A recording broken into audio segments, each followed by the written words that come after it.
Ew. Alright. How's it going, everybody? Hope you all are having a good Saturday. So, I don't usually stream on Saturdays, but I did tell myself I was going to be streaming this today just so we could get it out the way before the V1 ends. So, let's see how this goes because I don't know too much about it.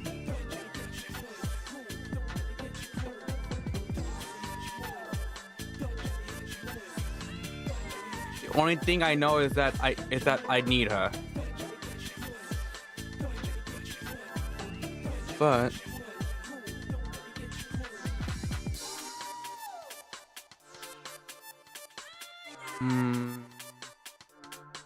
just make sure. Hold on, let me just make sure if everything's good. Yo, what's up, Dom? How's it going? But yes, we're gonna be playing Showdown in Chinatown because I have not played this game in 10 days. So yesterday when I booted up, I saw that it was V1ing and that it was going to end, and I was like, uh-oh. I gotta finish this fast. But at the time I was doing Paper Hidden's character story. So I was like, okay, I'll do the character story today, and then Saturday I'll do this. So that's what we're gonna be doing today. I'm unsure. I mean, it's all good. I feel that. It's just one of those days. I'm very tired. So apologize if I'm like a bit low energy today. I don't know. I've been trying to fight it, but the body is like, no.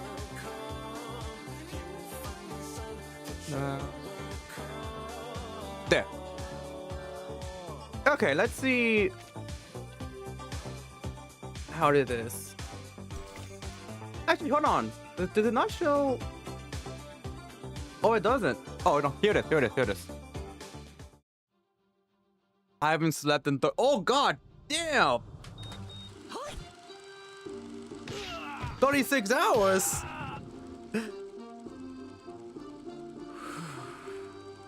Cut. More. Hit harder. Go to sleep, please. Or at least try to. What? Not again.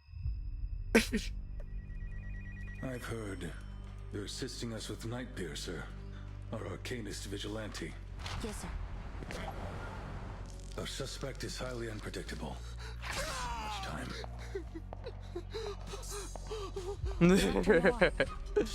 I heard someone's been stalking you. Probably just crazy fans. I'm used to it. I want to watch your stream, but I'm public on. Yes, go please. If you can, go to sleep. The VOD will always be here today. I mean, the VOD will always be here. Even if it disappears from Twitch, I have a YouTube, and I'm multi-stream on YouTube, so it will also be on YouTube as well, forever.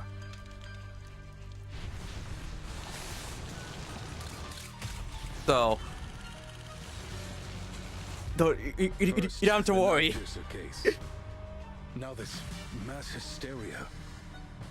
If they're trying to bring a movie to life, then the last puzzle piece.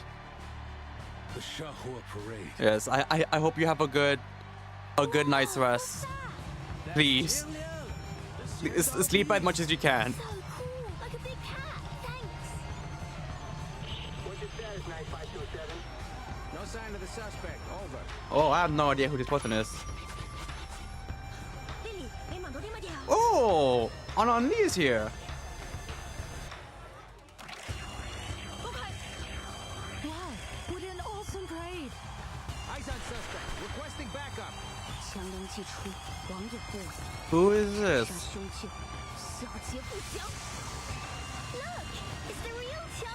I was gonna say, I don't think I know who this person is.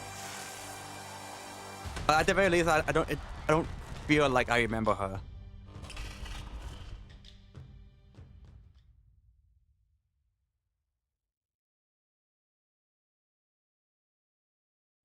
Maybe I have seen her and I just don't remember, but it feels like I don't know her. Okay, so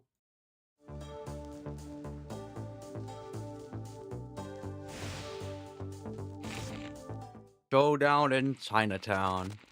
Fresh police story. I've been wanting to play this event for quite a while. Because I know it had... The only thing I knew about it was that it had Anon Lee. And it had, Loggerhead. And I really like Loggerhead's design. I think she looks cool. And I really like Anon Lee. So I was like, oh, I want to play that one to make sure. Just to play it. It's gonna be permanent next patch. That I know, but I have so many events to catch up to. So just like, this is free. It's right here. I need to finish it before the event. Before it ends, because I still have a bunch of the other memories or whatever they're called to catch up on. 险道兽强梁，壮虎衔蛇，凶悍无匹。得强梁之人，后以兽为名，改姓为梁，世代相承。时至今日，虽说世间 Good luck. I hope you don't get drained. All that much. Thank you, Dom. I'm taking my time with it. I'm taking my... Oh, hold on. Let me get rid of the subscribe thingy. Or the sub count thingy. There we go. I'm taking my time with trying to get them because I just had like way too much to get.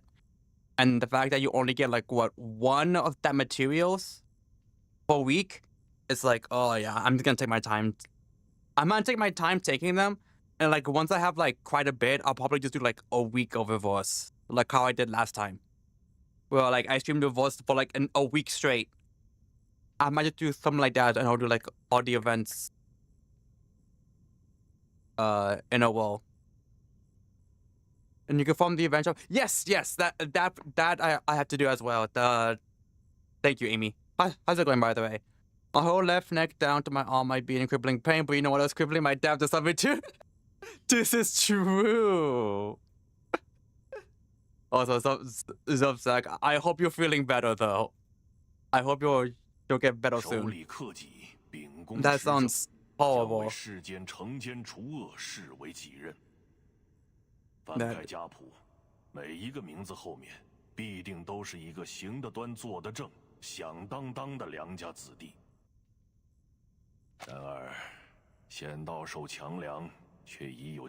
Poor neck muscle with digging. Ouch.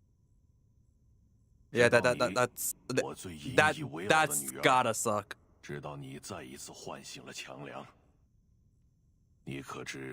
I remember back in middle school, I must have slept wrong or something, but like for the entire day, my neck, the left side of my neck hurt so much to the point where I couldn't even like turn it.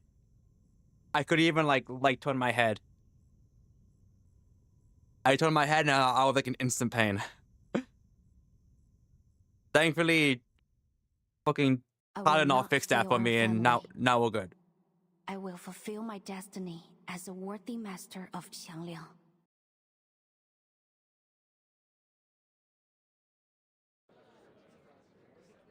I lean to one side, it's like a sharp pain from my neck down to my arm. Oh God. Oh. Morning, guys. All right. Who wants Oh, to she use looks some good cool. news to make my day a little easier? The report on that summoning ritual's done. Seems like the destination was some farm out in the sticks. Hey, did someone take the pendulum without signing it out? We've only got one to go around. The pendulum. I want to know about the pendulum. That would suck for me because I'm always leaning when I'm in my chair. Let's try this another way. First three of you to give me some good news will earn yourselves a coffee. My treat. Ooh, coffee. I need caffeine. I'm tired. Get ready, D, because what I'm about to tell you next is gonna blow your mind. Save me a cup. I gotta find our pendulum thief first.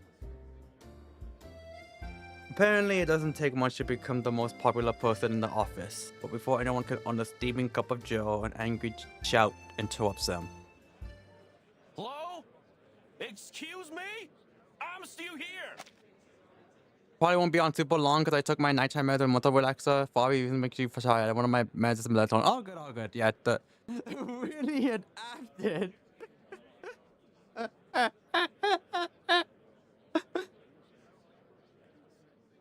He always comes back. He always comes back.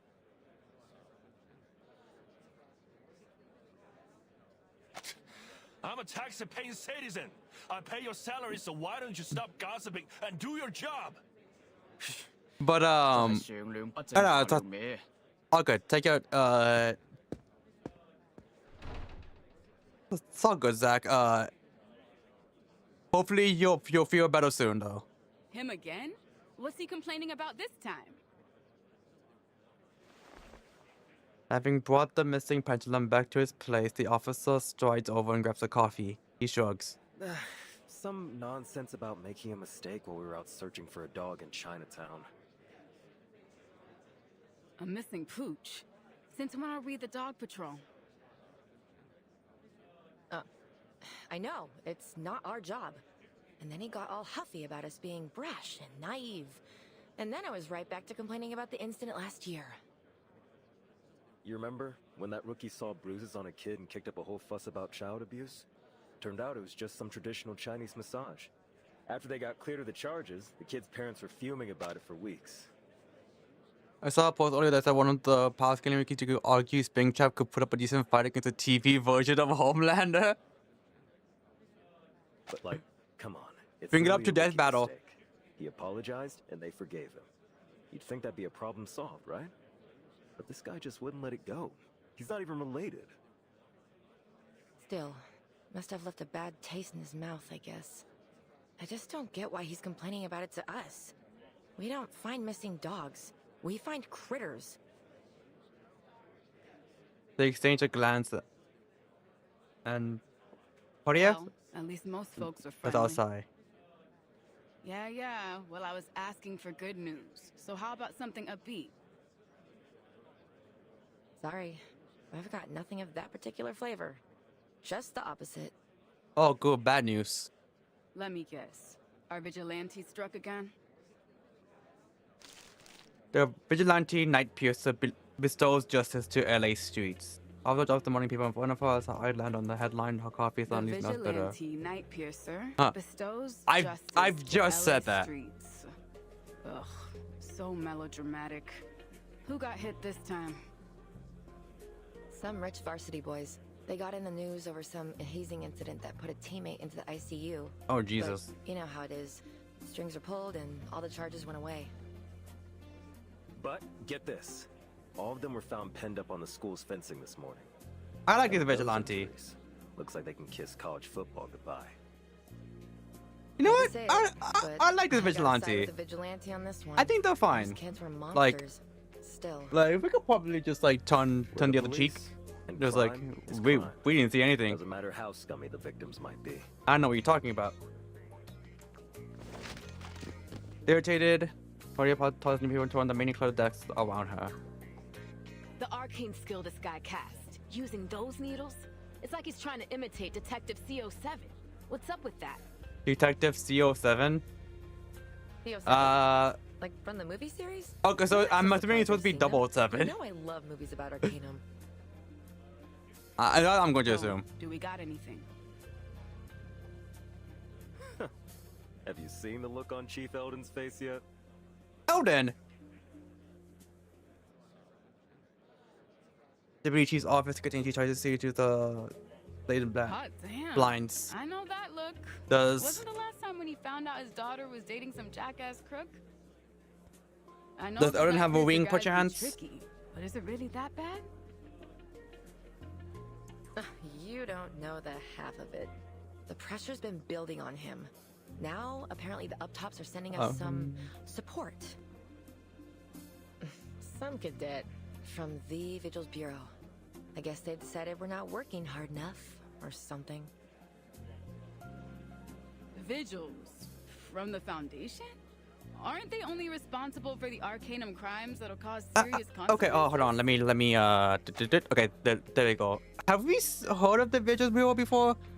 Part of me wants to say yes, but at the very least, I don't remember them being about the Foundation. Assuming we have heard about them. Because, it's been a long time. So I'm just like, if we heard about them, it must have been in the earlier chapters, or in one of the We Want events that I've been doing, and I just forgot about them. But I don't think so, because the only part I remember that isn't like, what's it called? What is that dude with the fucking big ass chin, crimson chin ass face? His little group. That's the only like group I've known that I remember from the Foundation. I don't see how this Night Piercer guy is their kind of trouble. Besides, how's a Vigil even going to help us? They don't know the city like we do. And not even a full agent, just a cadet. Wait, did you say cadet?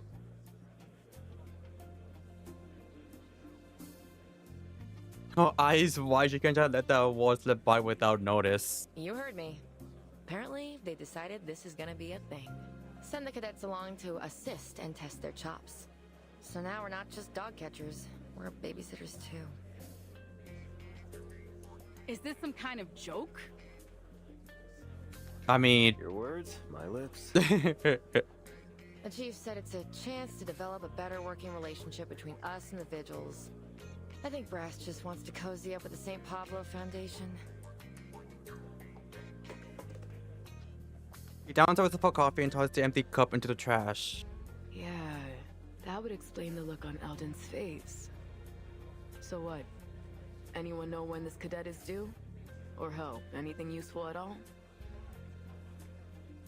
I heard tell it's some Chinese girl from a famous family of arcanists.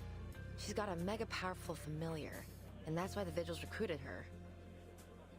Really? Just for her familiar? That can't be the only reason. Did she at least, like, score well on her tests? Apparently, she didn't even take the test. She was still in training when she was picked. No field experience at all. God damn! She tries to make her steep demeanor, but the frustration proves too much to contain. Nepo baby? So you mean this girl's a total liability? Some spoiled rich kid debutante looking for a chance to polish her resume?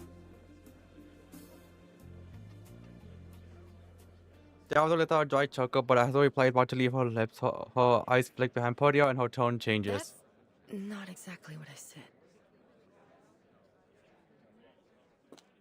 They wouldn't put just A1 in his position. The office falls as all eyes turn to the unfamiliar figure standing in the doorway. Excuse me. I'm Vigil Cadet Liang Yue from the St. Pablo Foundation, Vigil's Bureau, reporting for duty, ma'am. Could you please point me to Deputy Chief Alden? He's in his office. To break the silence, she jerks her head towards the office in the corner as she speaks. You know she probably heard all that bullshit. She offers a slight nod, and under the scrutiny of every officer present makes her way to the deputy chief's office. Soon as doors shut, mumbles break out like wildfire. That's our princess? I've seen street rats bigger. I bet I could lift her up with one hand. And I bet she could crush you in with one hand. Familiar. Though, I don't see it now. So she must be a summoner. Lucky her. I wish my great-great-great-grandpa left me something like that. So what's Eldon gonna do? No way he's letting this baby rat scurry into our investigation. I'll show her the door myself if he'll let me. Guaranteed our Vigil-to-be is a spoil airheaded legacy pick. I can't imagine she's the type to follow orders. Guys, we won't get any answers just sitting here. Yeah, you're right. I need to get back to work. Josh is out on leave, so I've got to cover all his cases. Hey, hold on. I've got a way to get the scoop on this girl. Oh? People from the congregation got to sleep, and with an annoying look on her face, indicates towards the deputy chief's office.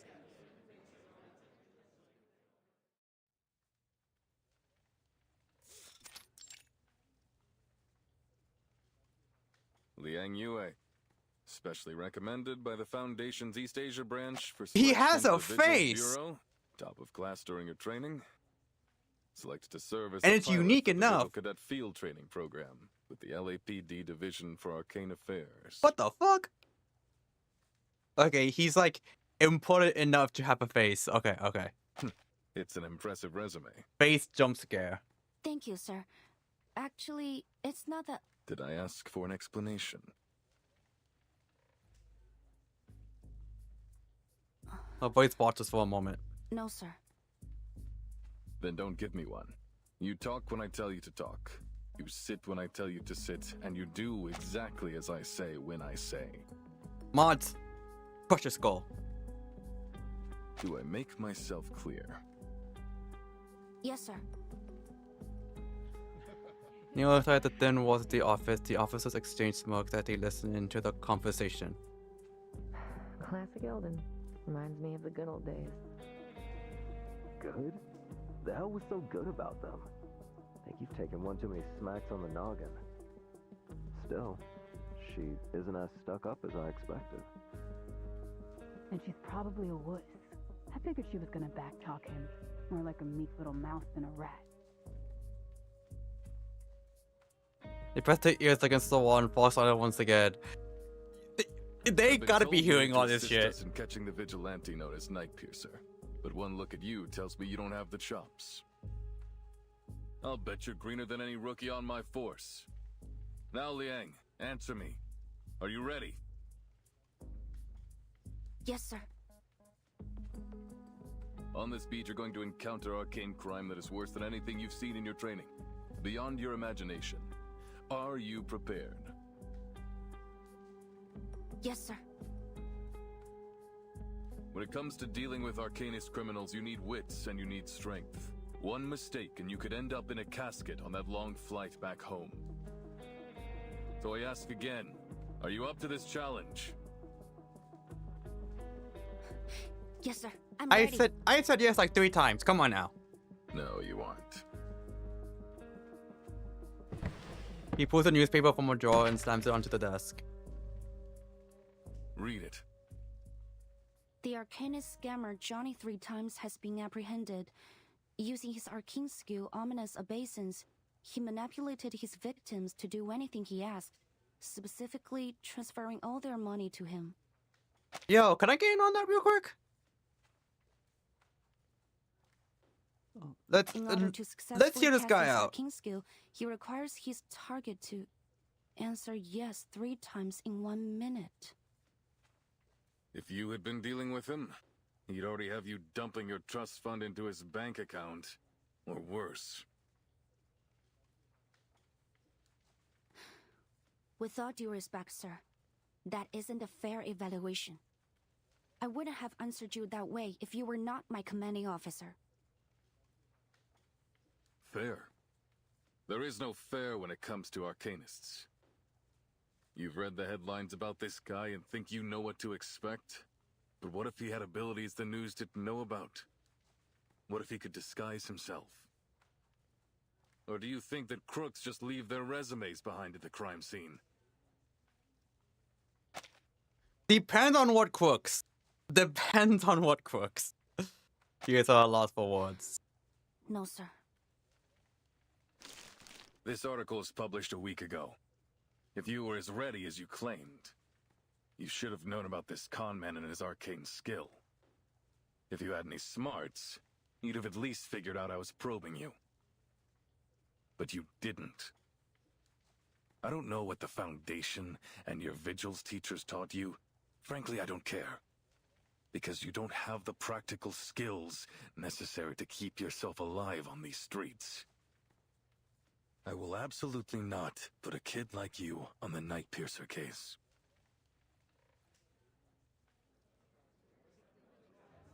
His cold voice carried through the wall. The officers outside exchanged glances. Cold and ruthless as a Minnesota winter. Elgin's never been a people person. Guess that's why they keep him stuck down here with us. I don't know. I agree with him. But he's being pretty rough on her. She's definitely too young for this. What you think? She gonna cry? How old is she supposed to be? Look, I'm assuming like she can't handle the 18 at the earliest. City. Is that right? I seem to remember someone's eyes going red a few times on her first day. Oh, get her ass. What? Shut up! I didn't. Shh.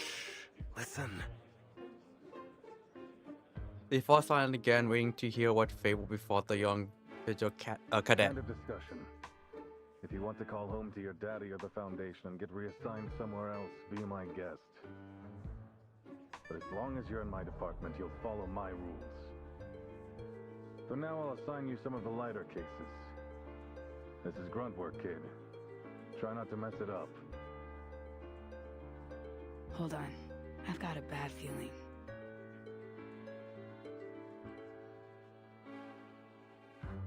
Hold your eyes wide and was too late to act. Portier will be your partner and field training instructor. Portier, okay. She'll be happy to help you adjust. Isn't that right, Officer Portier? The Portier can help but must course out of her breath. Crap. Guess my day isn't getting any easier.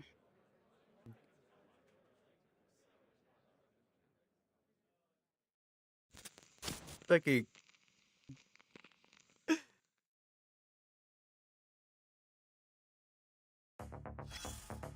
Oh shit, you know what? I forgot about these. Let's see. Genuine, what we're looking for. Genuine and passionate individuals help us show the world what we do. This is not a business ad. What the hell? Super Sentai? No, wait, hold on. Are these? Oh no, I was gonna say, what the hell? Are these like Super Sentai or like Kamen Rider or anything like that? But then I saw the mask, I was like, wait, this might be like the hands. No, it's just a visual bureau. And so an Arcanum situation you're dealing with, got a dispute with your Arcanist neighbor, we're here to help. We are the Vigils Bureau, committed to upholding the Vigils mediation code, protectors of peace in every situation. Whether it's for you or your local police, we got your back. Next time we use the Foundation's PR department. These guys are hopeless as this 16-year-old remarked, dealing with the footage while struggling to keep a straight face. I'm getting a headache. The evaluation will just have 2 people's phone for another 3 months. What's the other one? Oh. All the way over here? God damn. This is 100% a business ad. With a professional production team, limited budget, and official sponsorship, our marketing power is unmatched. Your close companion is here. Close companions, everyone's best friends. The earliest of these companions can be traced back to the east, with the Genshi befriending the powerful Showdown beast. Together, they battled against evil and maintained peace and harmony. To this day, the Liang family still takes pride in the bond their ancestors shared with Qiang Liang, the Showdown beast. The Showdown beast studied the war, is so familiar to every child, often required their mothers to soothe them to sleep. But it's not just a legend. Close companions also exist around us. Your gray-headed chickadee poet, your imaginary wolf friend, your changeling childhood playmate. They've long been a part of our lives and become our most loyal friends.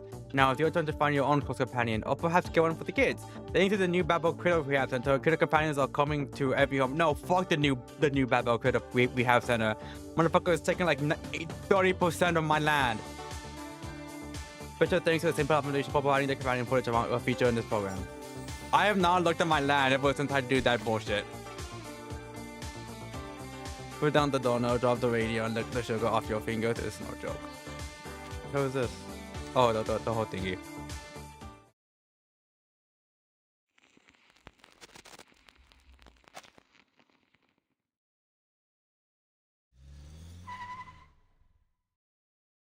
Here we are. Get out.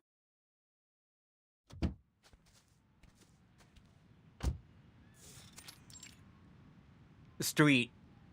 Just street. First case of the day. Anytime regular beat cops find a case related to Arcanum, they'll call it into dispatch, and then we get to come mop it up. This is what we call a basic Arcanum incident. The bread and butter of our work, kid. Bye. It's not often that we get anything urgent, but you've got to stay on your toes. But to be honest, I hope we don't get anything big today. Last thing I want is to take a rookie like you into a real emergency. I hope so too. That's yes, ma'am. You got me? You're probably thinking I'm trying to put you in your place, huh? That I'm just bossing you around. But get off your high horse, princess, because as long as I'm your field instructor, you need to show some respect. This is the pro tip her colleagues gave her before she left. If your trainee has powerful connections, you got two choices. Then make sure they know who's in charge from day one, or spend the rest of your day sucking up to them.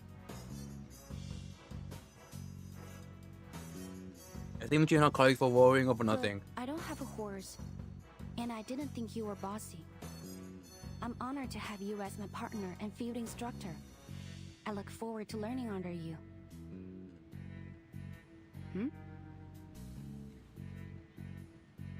Pretty humble coming from a big shot cadet, Claudia announced her eyes only to be met with an honest, slightly puzzled gaze. Is there something wrong with what I said, ma'am? Are you just that much of a pushover? Or is this all an act? Pardon? I don't quite understand. Nothing. Just keep close. You never know what can happen with these cases.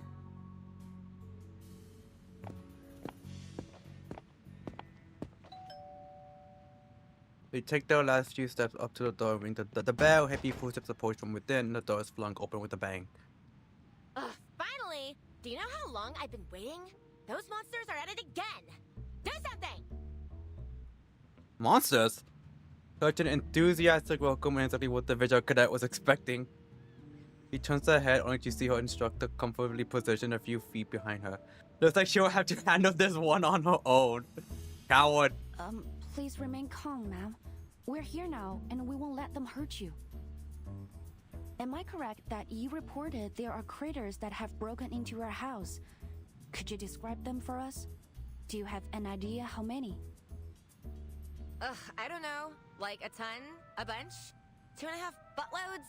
I didn't stick around to count them. Even among the woman's chaotic shouting, useful information can be extracted. Yang quickly formulates a plan. So, there are many of them. In that case, I suggest we split up, ma'am. You could stay here and keep the lady safe, and send me to take the critters down. Given we're in a city, I suspect them to be tamed, and it's possible that someone may be controlling them. Once we've established their type, we may be able to deduce the incantation that's controlling them. Some incantations can be easily traced, such as the manipulation incantation or the shadow incantation. Ah! Over there! There they are! Please stay behind me, ma'am. We are... they? Are they like the little ones? The little cute ones? You missed the eye locking token of the off from the shadows of wall plump creatures waddles into view. Monchalo? This appears to be a Monchalo. A new breed of crater from the Miss New Bible Crater Rehabilitation Center. Endorsed by the LSCC. What the fuck are we doing? Large in size and classed as non-aggressive. Is it because of us? Monchalo consumes base arcane materials and extracts the energy from them. They are intended to assist in the arcane production industry. They've been slated for worldwide distribution. But why are they here? My bad. Well, what are you waiting for? Do something! Kill them! Ah! Kill them? Oh, ma'am, please don't worry. They will not attack people. And it's against our procedures to kill non-aggressive critters without authorization. But they're destroying my azaleas! And the stairs in my I won! And they almost bit my sweetie's tail off! Even the ever-composed visual cadet is momentarily at a loss for words. Your sweetie? I see, ma'am. I will do my best to get them up. She decides to put off investigating Sweetie's identity for now, but before she can act, a shrill voice interrupts from outside the yard. Hey! Don't you dare lay a finger on my precious munchies! What?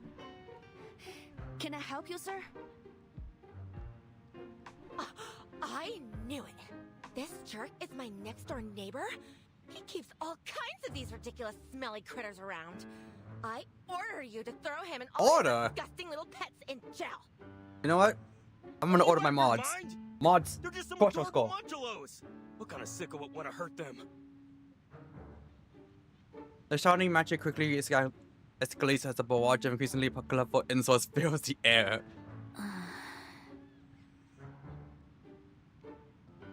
Young guy is at her instructor, but yes, if he smirks and shrugs. What did I tell you, huh?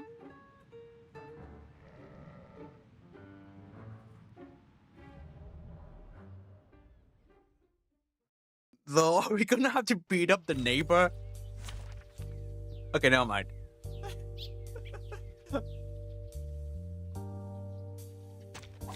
I wouldn't have been opposed.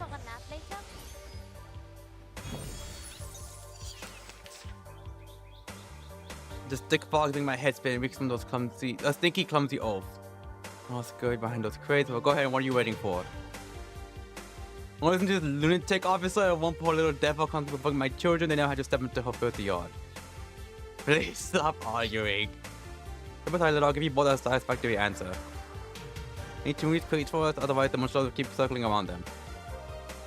There's something I read in the new Bebel critter training guide. Much love become extremely jarring other intense activity. Looks like time to prompt test the test.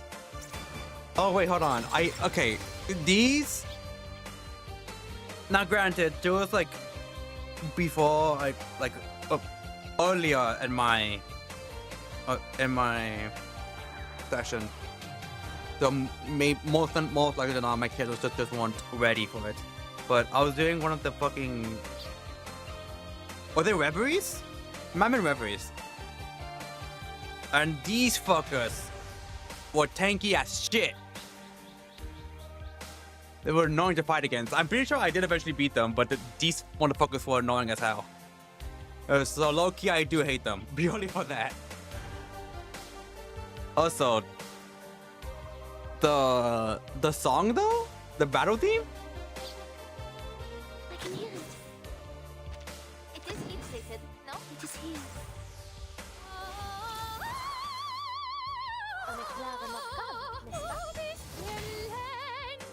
I did it.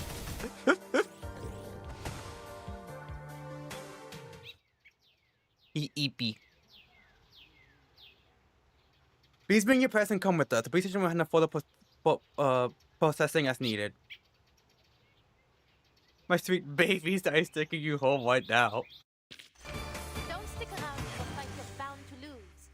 But if you win, run fast. The police may be on their way. Gossip note. Okay, that's what they're called. Oh hey. I know they reuse CGs all the time for stuff like this, which I don't mind. But every time, seeing this, I just think of Jay's story.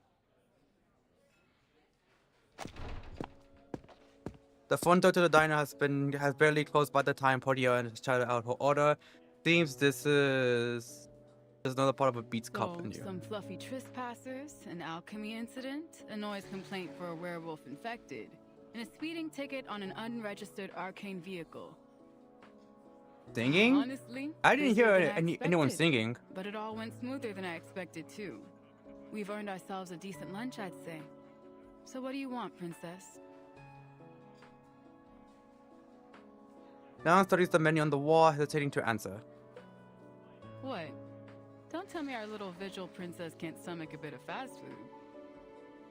Better get used to it, kid. We're on a tight schedule. There's no time for fancy dining. Oh, it's not that. It's just... Are all the restaurants here so expensive? This is the first time I've been to LA. To be fair, it's LA. It seems things cost more than unexpected. It's LA. What, you broke? You telling me the foundation can't afford to pay you a decent wage? Oh no. It's... my subsidy should be enough for daily necessities. It's only the... I was hoping to save some money, but it seems the prices here won't allow me to. I just realized... Do we get paid for this, for all this bullshit? Like, does Vorton have a bank account? Sorry, please forget it. I'll have a chicken sandwich. Thank you. Okay.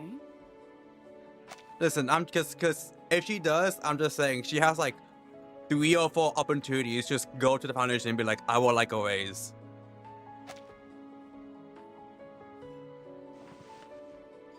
The orders play the 2 tickets at Podio's usual spot. All right, question time, rookie. Because I think I've got the wrong impression. What I heard was that you were some pampered rich kid from a crazy old legendary family.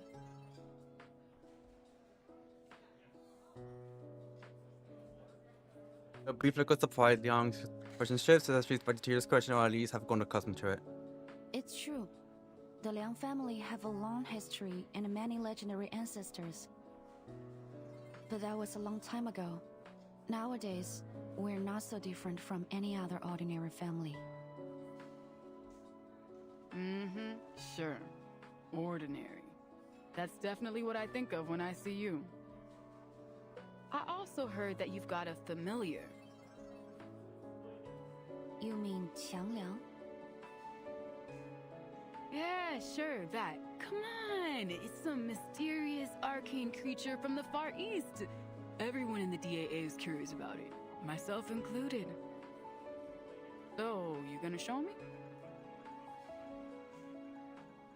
Young looked a little troubled. Now? I'm sorry, but I must refuse your request, Miss Poitier. With all due respect, the Qiangliang is a sacred being. It is deserving of great respect. It has a divine mission to expel diseases and evil beings, and has guarded the world through the ages. Maybe that just sounds like old legends, but it's the truth. We've recorded every battle it fought in our family chronicles. And we're only allowed to borrow its power when we're in the greatest of danger.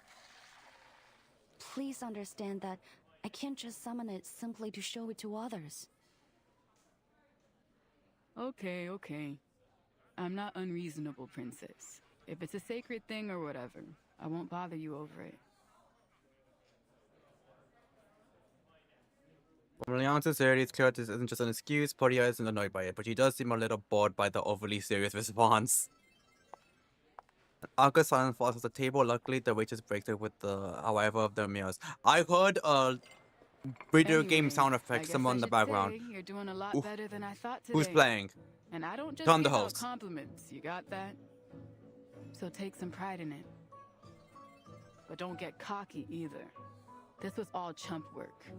You haven't seen the ugly side of this job yet. This morning might have been a cakewalk, but this job can blindside you just like that. Never underestimate anything. She takes a hefty bite of a burger and launches into a monologue, the food still rolling around in her mouth. Young's mirror looks blank. Podia finally swallows. Oh, I would hate being around her. I don't like when people talk with their mouth full. Hey, you in there, princess? Like, I'm like visually like But in our family, we cringing. have a rule. 食不言，寝不语. It means we believe you shouldn't talk when eating or sleeping.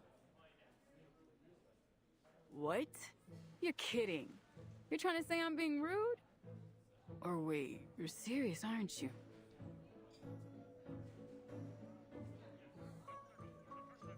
Young's story still her expression unchanged.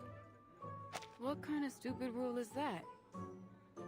Besides, why would anyone be talking while they're asleep? What, like you can't sleep talk? How do you even control that? Okay, she does have a point there. How will you control sleep talking? She was giving the question some genuine thought. Sorry, maybe I didn't translate it right. It means keep quiet before sleep.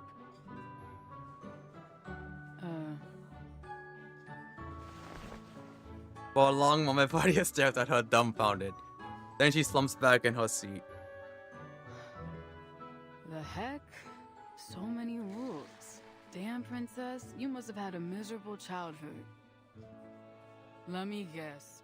Every day was courses and training, stuck inside, no books, no movies? Did they even let you watch Saturday morning cartoons? I've heard of kids like you. Sounds worse than jail to me.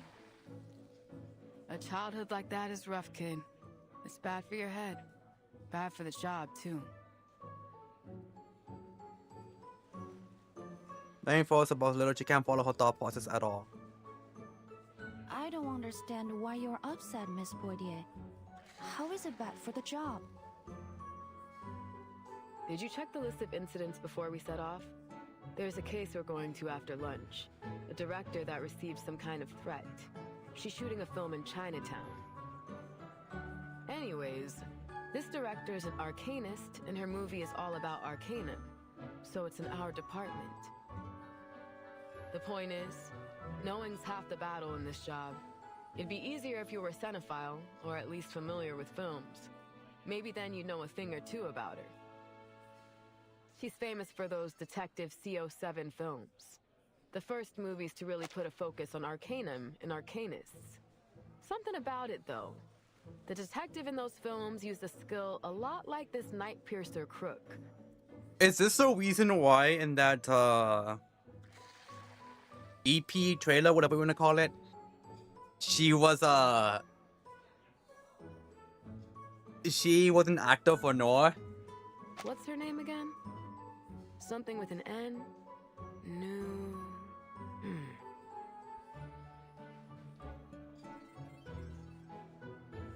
Claudia's trying to recall her name, drawing a flash on screen for a moment when she watched the film way back when. Enough focus she first to notice the flash of surprise on Leong's face.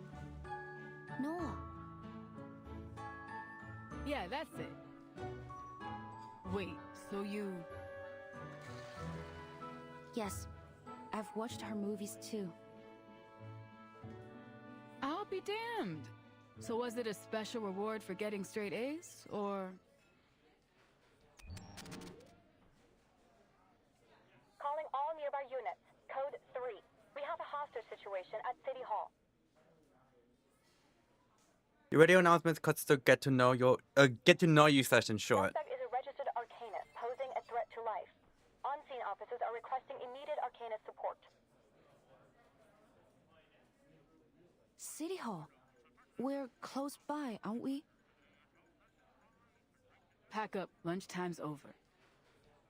Man, I barely took a bite. Can I at least take my drink?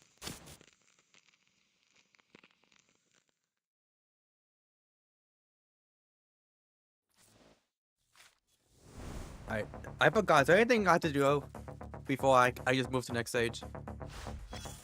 Fuck. Alright, what is it? Does it mean a picking rookie? Or I had to learn this by heart. If I'm your instructor, I need to make sure you don't embarrass me out there. Did you review the basic operator guidelines for Los Angeles Arcane Affairs officers before taking this job?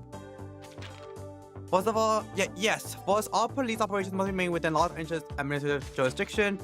Second, we must develop practical and cohesive plans, procedures, and strategies to reduce Arcanium-related crimes and behaviors, improve the quality of life for citizens, and maintain harmonious relations between humans and Arcanists. Administrative Procedure 311-09 in civil disputes involving Arcanum, mediation should be prioritized to minimize the impact of Arcanum-related factors, provide citizens with professional guidance, and avoid actions that could escalate conflict. Oh, great, a model student response.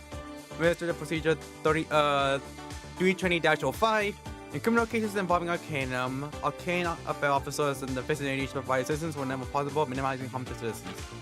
With that painfully bite the book response, if I have might as well joined internal affairs. Although you love that kind of stuff.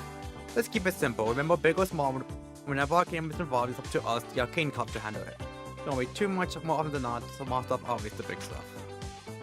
Should I recite the rest? Nah, you sound like you got that covered. On the topic of injury and death compensation. I like her.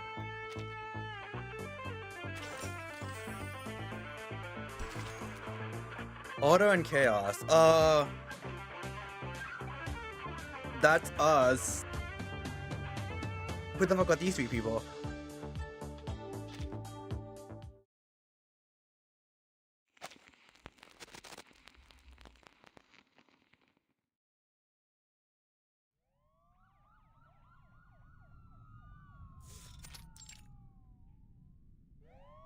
Let go of the hostage, sir! This won't do you any good! Go away! Oh, random. Okay, just random NPC. That was close. Where's our backup? I know he's only gonna be here for like this one node, because he ain't got no face. What's the situation? See for yourself. The city hall, usually bustling with foot traffic, now stands eerily empty. The reason is merely clear. Don't come any closer. Stay back! Stay back! Please! Don't kill me! I'm sorry! I really am! Please let me go. Shut up! It's too late now. Say another word and you are dead! Stay back! He swings the blade in his hand wildly, his voice a furious panic snarl. The fuck did the guy do? Crowd on the other side of the police barricade simply recoils, but the woman standing just 10 paces away doesn't move an inch. Hey! Trust me, pal.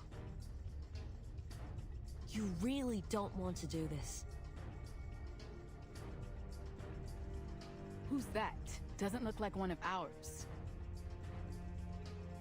Just some civvy. She was talking with the suspect before we got here. That woman. What, you know her? Look familiar or something? No, just a thought. It's nothing.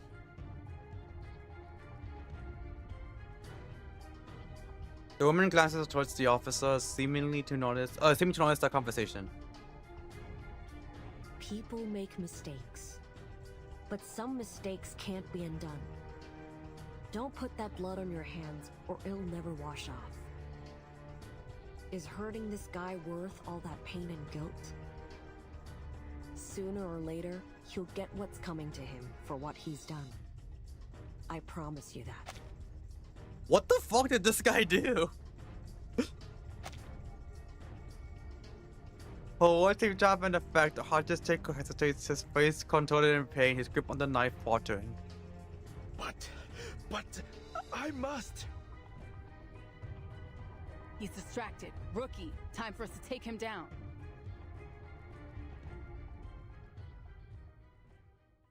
Did he like slept with the guy's mom? Because like, what the fuck is going on for him to act like this? Will there be time for a nap later?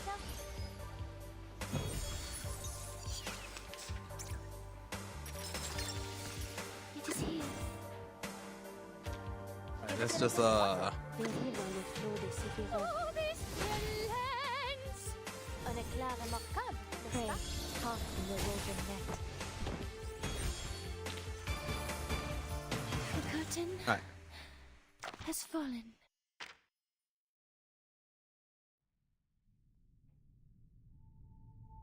Please stand down, sir.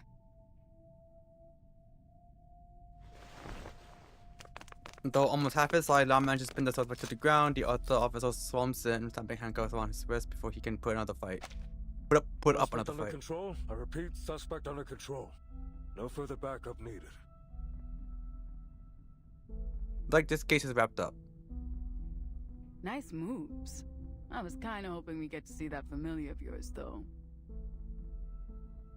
A simple threat like this isn't worthy of Qiangliang.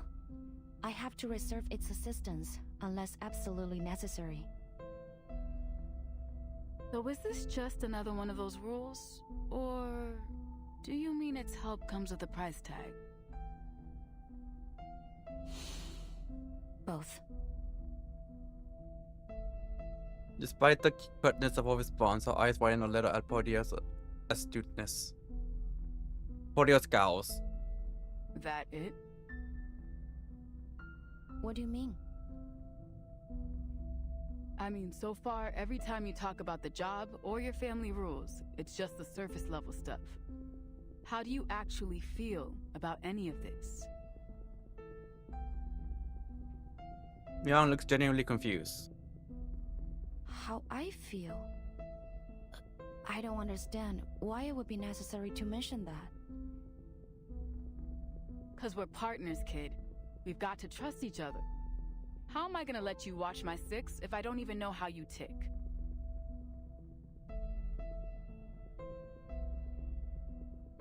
But Young doesn't seem to get it. I see. You are my partner and instructor during my assignment with the LAPD Division of Arcane Affairs.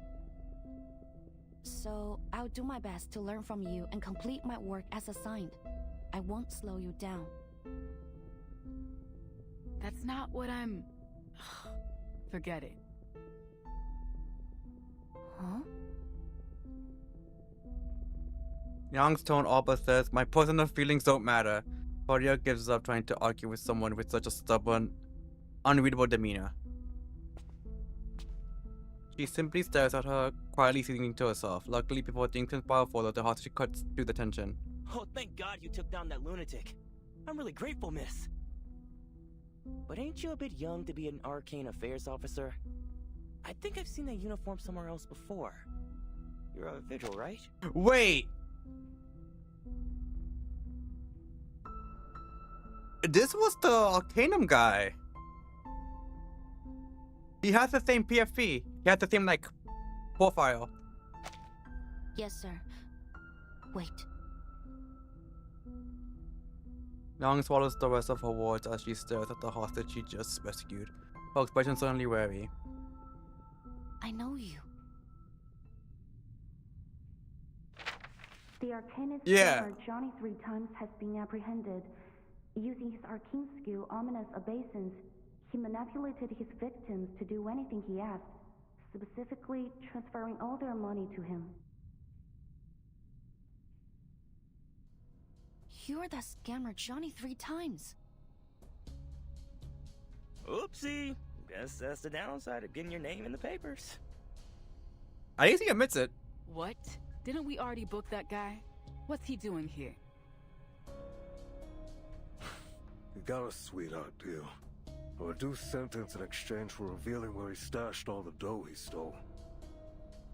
And it was a shitload of money, too. Apparently from some big donors to the mayor's re-election campaign.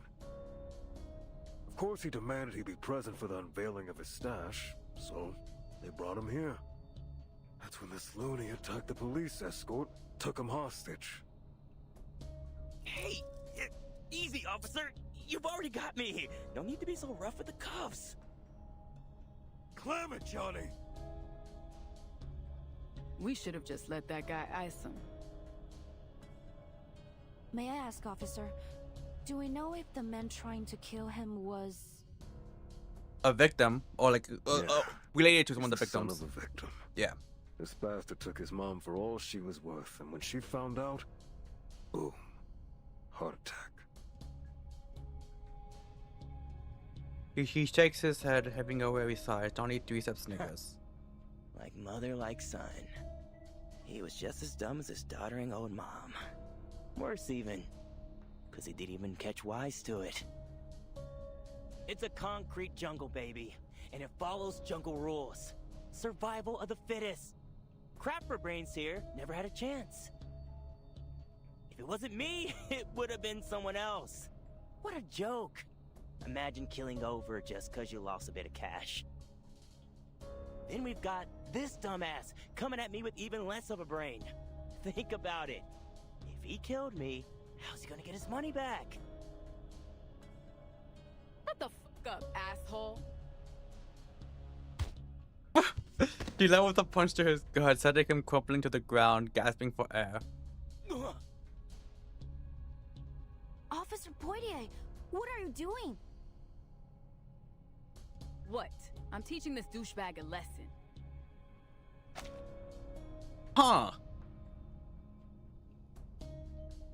Legitimately, I think this is the first time we've heard them say the word douchebag. And I'm kind of surprised that it wasn't censored. Same with the... But we can't do that. It's against the rules. Shut the fuck up, asshole. Yeah, it's like... They censor fuck, but they keep asshole and douchebag.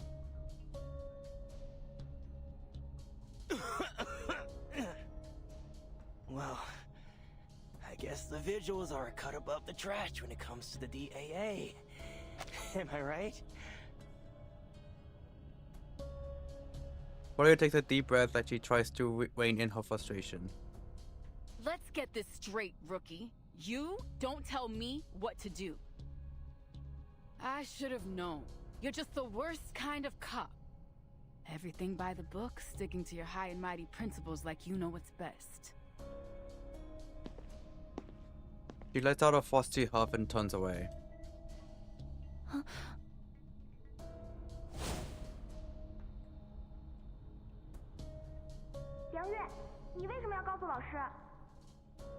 How dare you rat us out? Aw, she baby.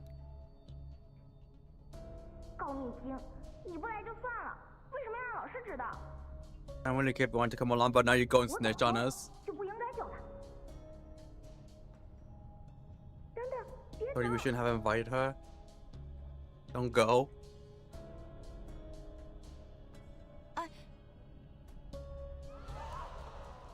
Clem's fearful voice cuts her off. No! Somebody stop him!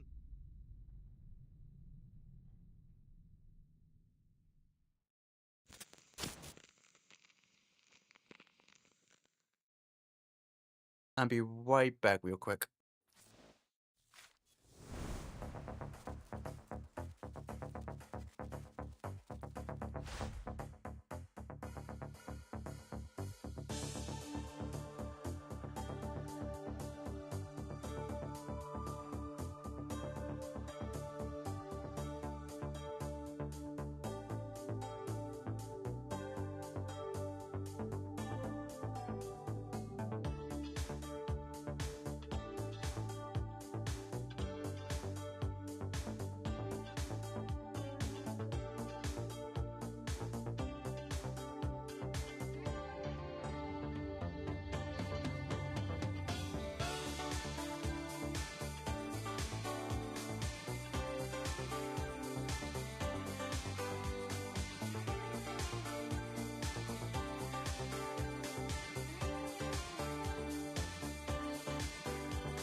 Alright, I'm back.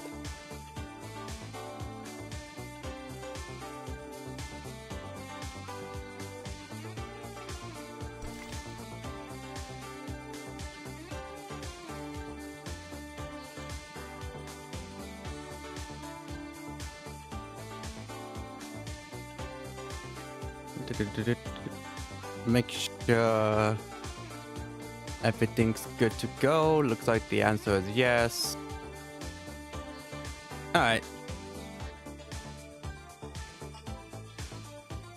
Okay.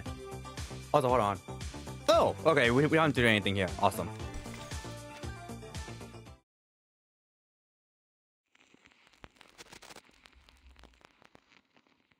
Exorcism. The fuck happened? Stay back! Help me! Help! Oh, did the guy broke through? City Hall has been plunged back into chaos. Johnny lets out a shriek, grappling to get as far away as possible. Get away! Oh, he did. He holds the officer aside. Blood drips down his fingers from the thumb he broke to slip his hand out of his cuffs.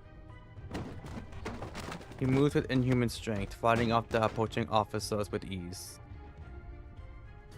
Out of my way! I will kill you! I will kill you all! Damn it, is this dude high or something? No. No, I don't think this is drugs. It's an arcane skill. I sense some kind of evil spirit. I think I can stop him, ma'am.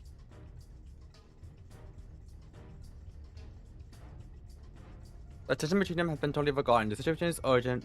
Portia gives a sharp nod. Fine, whatever it is, whatever you think you can do it. I will. This is my duty.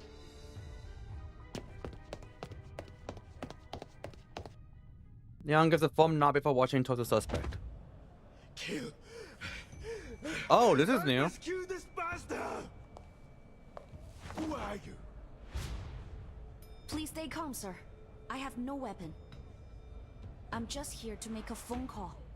What? A phone call? Oh, so she Yes. actually does have it on her at all times. To make it. Who are you dialing? You'll soon find out.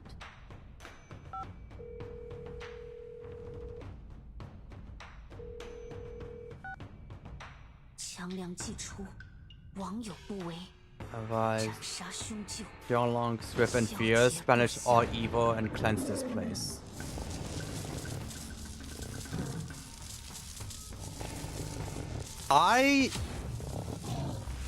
I'm surprised she brought her familiar out this early.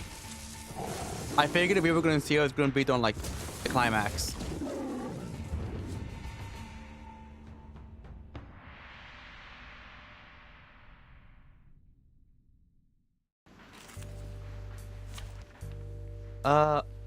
Oh, okay. I figured we were gonna play as her for a bit to show her off, but that's fine. Will there be time for a nap later? Oh, what the hell is this? Bring off his body? Watch yourself, Wookie. Could be some kind of non-corporeal specter. No, why don't see any ghostly aura on them? Ghost plagues. Hell are those? Going to Eastern records, the entities that bring calamity, disease, and malevolent curses, but this time, apparently, these ghost plagues have taken on human form. Don't know why yet, but they must have triggered the transformation. Please step back, Officer Portia. My duty alongside Young Lang has always been to drive out these ghost plagues. Time for it enters disturbance. Let me see. Humanoid projection. Is there anything? Frenzied Whopper, okay.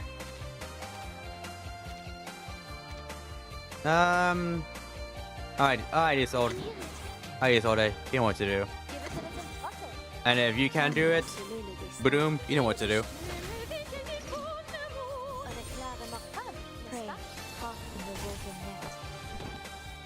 I forgot that was a two-hit move, so I was like, how the fuck did he live that? He didn't.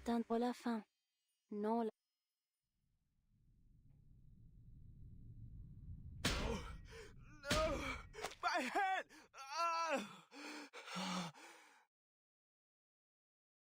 I'm so sorry, Mama. With one last gobble to spot, the man collapses. The officers around him remain frozen, still too wary to approach. Should we cuff him? Would he still get a sentence? Like, would he have a genuine case for, like... Allow me. but I believe we should bring him to the hospital to be checked over immediately. Would you have a genuine case to be like, We got this I was quite literally not in my right mind? She follows the older officer's gaze. Not long ago, Johnny 3 times was brimming with arrogance. Now he is a crumpled heap on the floor. A dark stain has formed on the crotch of his pants. God, what a loser. Get his ass. Claudia sneers, shaking her head as she turns away. She hesitates but then shifts her gaze to Leong. So, you know what I'm about to say, right? Hmm?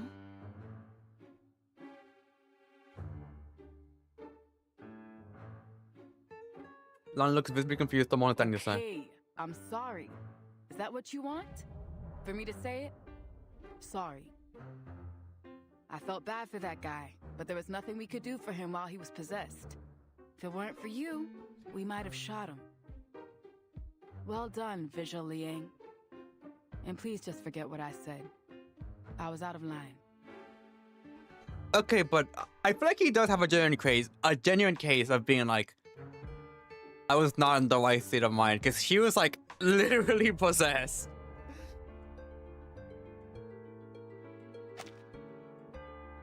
The moment her apology ends, she turns her head unwilling to see Leong's reaction. But after a long pause, there is no response. I do wonder, do they have, like, in the reverse war, do they have cases like that where it's like, you know, because of an arcane spell or whatever, I was not in the right state of mind whenever I did said crime? Say something. She looks back to see Leong frozen in surprise. Oh, right. It's okay. I didn't take it to heart. Good.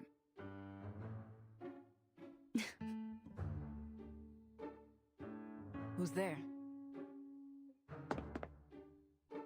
The stifled laugh is to her ears. Her tear swings back like a startled cat. Sorry, I shouldn't eavesdrop. It's a bad habit.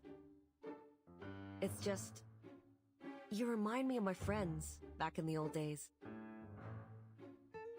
You are the lady that tried to help us soothe him. Thank you for the help. It could have turned out much worse if you hadn't been there. Thank you again. That's too kind of you, young Vigil. I just did what anyone should. Really, it was you and your partner that were the real heroes. You're too modest, ma'am. Actually, forgive me for asking. Haven't I seen your face before?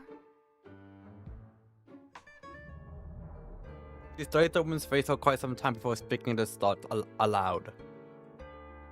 You haven't met in person, no, it was in some other way, but how, where? She had barely begun forming the words when the woman gives her the answer.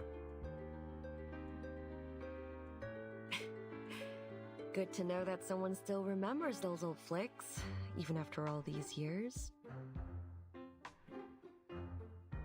The features of the face beneath the bullet overlap with the face from Leong's memory. Barrett.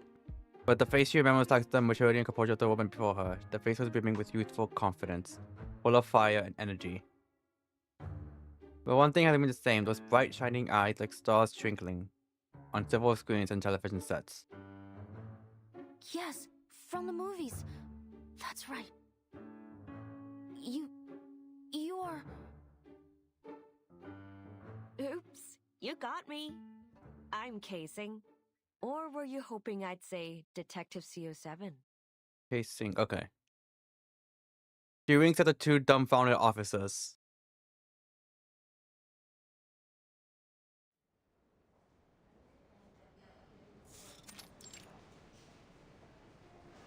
A full report will take some time. You'll need to wait for now. Thank you, Doctor. Our perp had his ID with him. That saves us a lot of digging. Eric Wong, 43, runs a grocery store in Chinatown. Let's see. The only family member we've got is his wife, a Lillian Lau, who immigrated to the States 10 years ago. Both have no criminal record, totally clean. He's an arcanist apparently, and a powerful one at that. Oh? But no reports of any prior misuse of Arcanum. His car was found near the crime scene, all filled up with potatoes and carrots from the wholesalers. Either this was just a spur-of-the-moment wacko move, or some bizarre attempt at a tuber-based alibi. Anyway, we've contacted his wife, and she should be here soon. Maybe we'll get some more clues from her. Yo, Liang, you listening? Oh, you're right.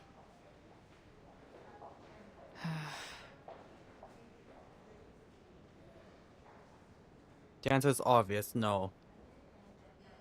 Earth calling Liang. Padilla takes a deep breath.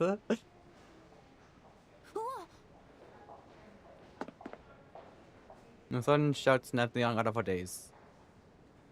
Officer Podia, we're in a hospital. We should keep quiet. I would have, but that didn't seem likely to bring you back to Earth, Space Cadet. So what's got you lost in space now? I'm just thinking. About what? About Miss Qixing. Right. I guess you're really into those movies, huh? It's all good, boo.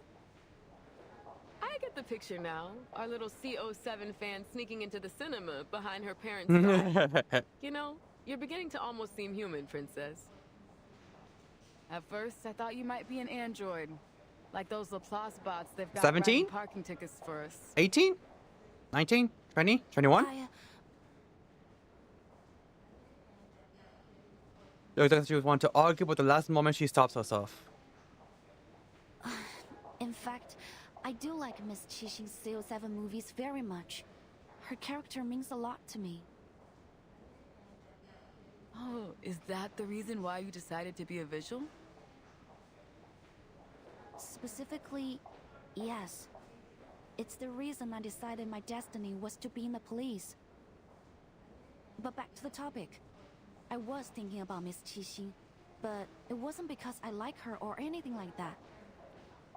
Coming from anyone else, she shakes her head, her gaze sharpening, her brows fall slightly. Coming from anyone else, that would have been like basically a Cinderella line. But coming from her, she's being genuine, like easily. It's just that her being here made me think about Night Piercer. Miss Qixing has a similar arcane skill to the one he appears to use. She called it Silver Needle. She even performed it in her movies. Could that really just be a coincidence? Huh? Yeah, all of a sudden it's her brow as if she's just been hit with a bad joke. My Liang, deep in thought, continues. And what she said felt meaningful in some way.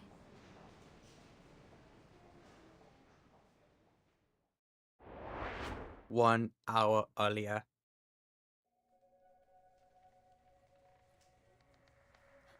It's a great pleasure to meet you, Miss Qixing. I grew up watching your films. But what are you doing here in LA? I mean, if it's okay to ask?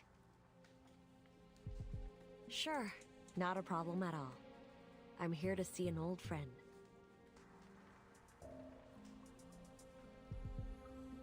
So she wants to start known across the nation. Qixing speaks warmly and without air like she's chatting with an old friend. Is it Miss Noah? I heard she's planning a new film. Oh, so you heard the news? It's been a long time since I last saw her. You're right though, kid. I've got something I need to talk to her about. Of course. That's great. Oh, and the Dushuo Festival is coming soon. I hope you all go to the Shehe Parade in Chinatown.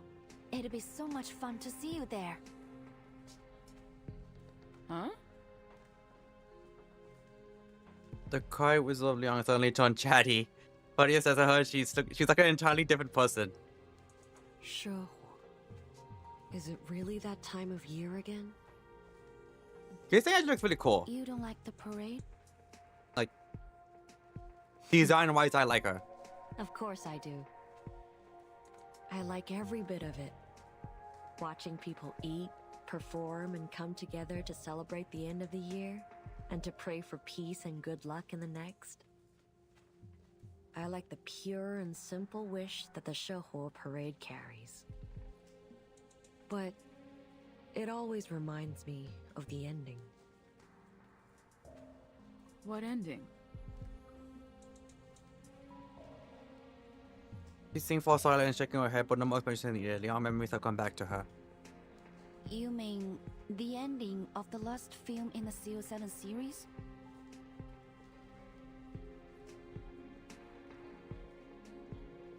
You must have guessed correctly. I one Leon and Jake guessed one odd. Yes. I know lots of people like that ending.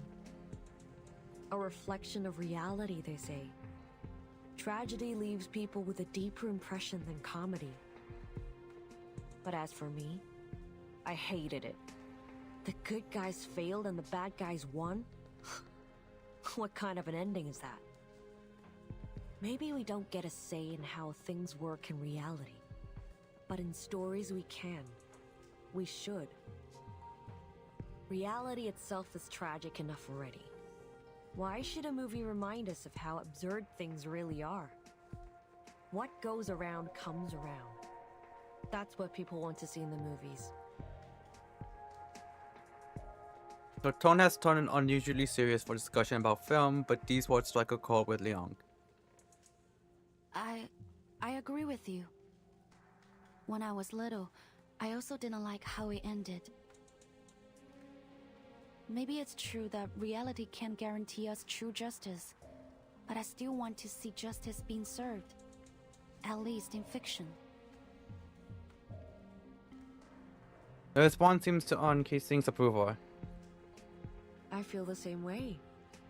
Pardon me for asking. That beast you summoned was something else. It reminded me of a certain creature, a legendary beast from the north of China. 強梁既出，網友不為，斬殺兇舊，梟截不長. That must make you a descendant of the Liang family, right? Something in Keesing's gaze makes Leon feel as though she's standing too close to an open flame, but even so, she answers truthfully. Yes, I'm Liang Yue, from the Liang family of the 12 Zhens. Liang Yue. Liang Yue. It's a good name, little Vigil. I'll keep it in mind.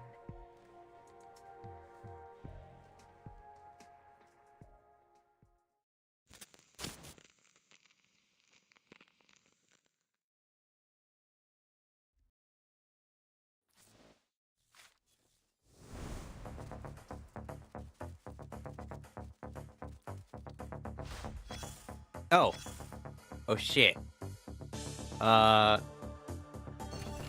Good thing wasn't live, we'll just cut this part out.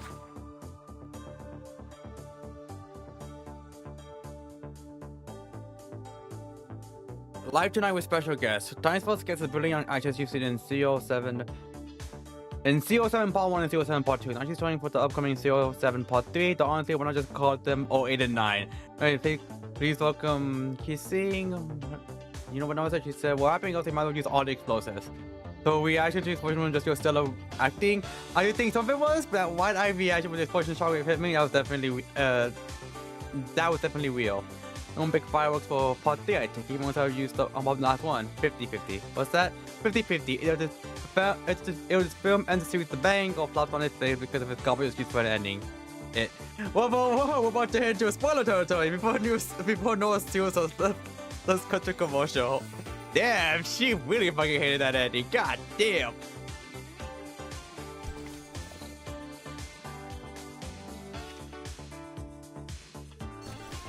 Take your gear, you're missing so much the damn paper clip. Speak up now. Oh, look, a million comms. Lost it? I think I still have it. Look right here, it's just gone to camouflage. Make your line don't shut up, scared into hiding. I did tiger of yours, so wanna listen your phone? There's old brick phone with the relic I used during my first summoning of Xiaolang is going to talk about Bond. I use this phone to call Jiang Liang. It will answer. And say those TV shows. We're using a phone for rituals. Thought rituals when you thought it would be more traditional. And those dancing shadow puppets you got. That's an excellent guess. Previous generations of summoners in my family did use shadow puppetry to call Jiang Liang. That was centuries ago. Maybe 1st century kind of genius? Not really. I was just lucky that the phone is a more convenient method than shadow puppetry. There it is. You're still humble as ever. Can you summon Jiang Liang again? Alright, thank you for the help earlier. I wouldn't recommend it. Calling it without a good reason might make it angry. And the costs are really expensive.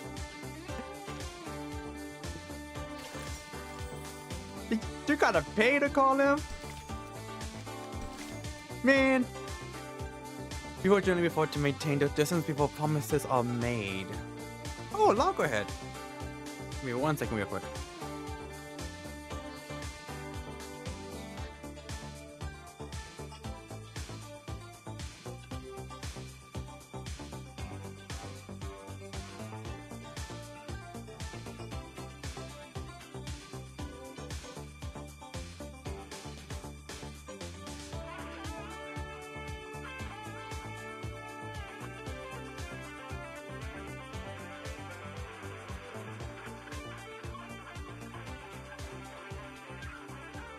Alright, I'm back.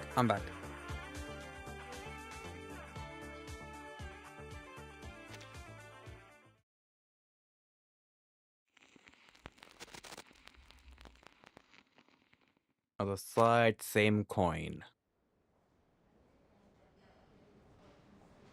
I read an article about the conflicts between Miss Qixing and the other 2 producers of the CO7 series. Before, I thought it was only rumors. But now, thinking over what she said, what if it's true? What am I saying? It's ridiculous. Then stop pouting over it, Princess. We've got work to do.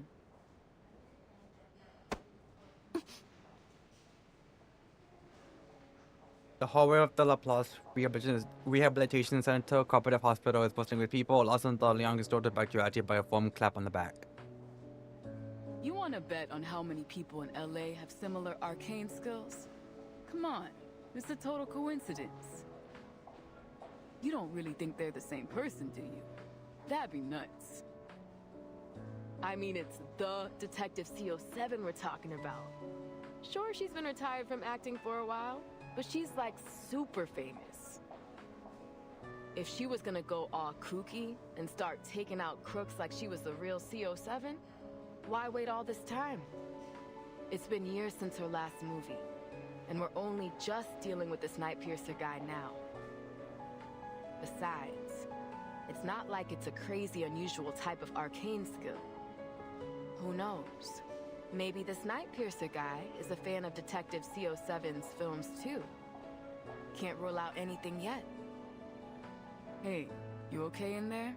Did I knock the wind out of you? It's okay. I'm fine. Liang shakes her head. Her bewildered and perhaps feeling a little guilty, insists that she didn't mean to hit her so hard. And that it matters, at least the son smacked at the jerk and pulling Liang out of her spiraling thoughts.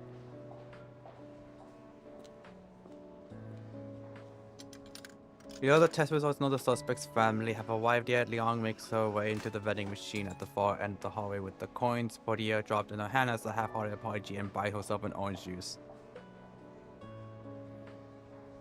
That absurd thought, that ridiculous guess from earlier, still refuses to leave her mind. Forget it. Just like you said, it doesn't make any sense. Quantum supports thought from her mind of failing, that is, until a frantic voice cuts through the air. But you're injured, ma'am. You can't just leave. I'm totally fine. It's just a tiny smidge of damage. I can fix it myself. You call a broken arm a smidge? A broken arm? Treat it immediately. Just a smidge. What's going on here? The doctor recognizes her uniform immediately. Are you a vigil? Could you help me stop this girl? She's trying to leave with a broken arm. She was in an accident, but since she's woken up, she's refused to let us examine anything. She might not be our normal kind of patient, but we're doctors. We can't let someone leave when they need immediate medical attention. A vigil? I'm in a hurry now. I'm gonna miss my bus. Oh, she doesn't like the visuals, I guess. We need the ghost clothing to expose skin has a cold metallic sheen. That must be what the doctor meant by not a normal kind of gas. There are notices the element on her chest, making her as an employee of the same Pala Foundation. How odd that she'll have such a panic reaction at the sight of a visual. Why does she? Bus, but you only have one buddy. You should listen to the doctor. Sit down and wait until you're cleared to leave. I mean, please show us your ID so that the doctor can give you treatment. Lucy kind of shows us they can have more bodies. But if you stiff seconds, the gun mechanical head piece in place and the movement almost tries to swallow his snaps up. Look! Hamster riding a stethoscope! A hamster what? The bizarreness of these words leave Leon no choice but to glance in the pointed direction. Only took a form of because there is no hamster, no stethoscope in sight. Now. That I can't believe that worked. Wait!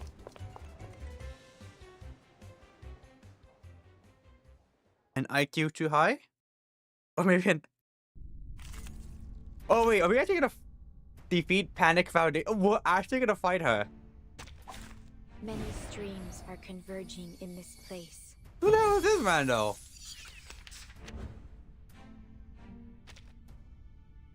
Why are you chasing me? The hamster's over that way. I need to cooperate, stop right there. Watch out, I don't want the corner like that, you will knock me over. Sorry, ma'am. Make me okay if I get my arms and legs in check while hitting civilians to take clear of all this equipment.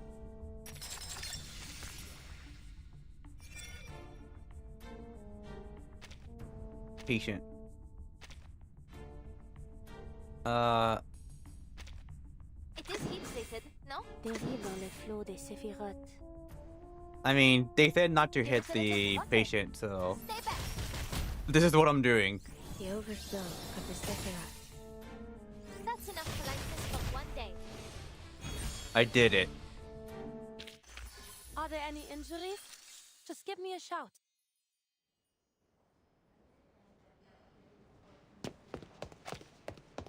Watch out! Sorry, I'm after a... The hospital's narrow hallways are hardly suitable for a chase, and Leon quickly finds her path blocked by a supply cart. By the time she made it past, the mechanical-headed girl has disappeared. Her metal chameleon communication device by the Division of Arcane Affairs gives off its distinctive chime. Hey, rookie, where did you go? Get back here. The medical report is ready, and Mr. Ron's family just arrived. Understood. How's Mr. Wan doing? There was a long pause on the other end of the line. It's not pretty.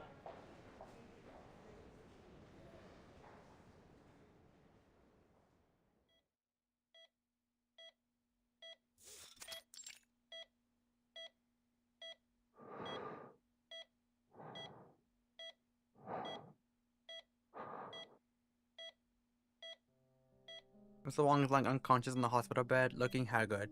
His breathing is labored and raspy, like wind rattling through a hollow-out log. How? What happened to him? He seems completely normal this morning. Her legs go weak. Were it not for the man supporting her, she might have collapsed entirely. Please relax, Miss Wong. We have to wait and see what the doctor says. Isn't it the same dude that was... Yeah, I was about to say, isn't it the same dude that was at the police station? And Party instantly recognized him on the Divisions of Arcane Affairs, least welcome and regular visitors. Right. You're the local arcane private eye, aren't you, Joe? Are you commissioned by the victim? What? The man eyed wide in surprise before shooting Portia a venomous glare. like some tax leeches out there. I actually help people in need. I don't charge a fee when it comes to my neighbors. Sorry. He clearly had no interest in arguing at a time like this. He lets out a cold snort and turns to the doctor with a questioning look. Miss Liang has cleared the unknown arcane skill that was afflicting him. His physical condition is stable, but I fear there may be some long-term effects on his mind. He seems to be suffering from a severe thought and memory disorder. It would be best to keep him asleep. Doctor, when will he wake up? Can I speak to him? For now, we suggest against it. It may cause him additional distress to see someone familiar to him. We fear there might be memory loss. What? How? What should I do now? With this mother gone, I can't take any more of this. Madam. The woman looks as though all the strength has been drained from her body as she slumps into her nearby chair. Young opens her mouth to offer comfort, but Ken seems to find the right words.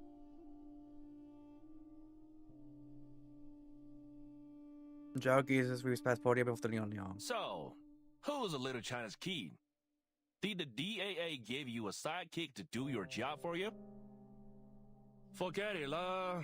Listen, if you are not going to do your best to help these people, then it's better you just stay out of my way. Part of me feels like he's not a villain, but I wouldn't be surprised if he ends up being one.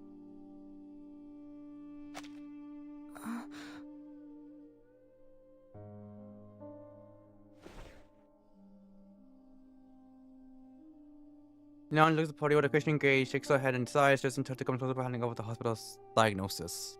When they first brought him in, there were remnants of the arcanum riddled through his body. It might have gone a long way to proving he wasn't in control of himself. But I guess anything definitive has already faded away. The doctors couldn't isolate a cause. Worst case scenario, they might not believe us and have this poor guy shoved off to the funny farm. Leon touches her face and looks towards the woman caught up in the hospital chair, quietly sobbing. She looks so small against the oversized seat. Finally, Leon steps forward and crouches beside the chair. After a brief hesitation, she reaches out and places her hand over the woman's. Zhao looks surprised. Madam, please. You need to stay strong for your husband. They've brought in some of the best doctors from the Laplace Rehab Center. If there is anyone that can help him, it'll be them. In a way, it's a promise with no real guarantee, a statement that could almost be considered a lie, but even lies have value when a person needs to hear them. The woman hastily wipes her tear-streaked face and lifts her head. Hastily. He said that he was going to buy produce from the wholesalers. But I couldn't reach him, and then the police called. I mean, he did have produce. He's a good man. Everyone knows that. He would never do something like this. Please, miss, you have to help us.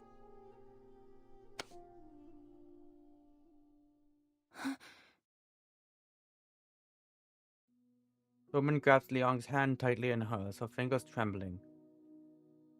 Hands are gentle yet rough, edged with years of hard work, the kind of hands earned through long days and nights of striving for a better life.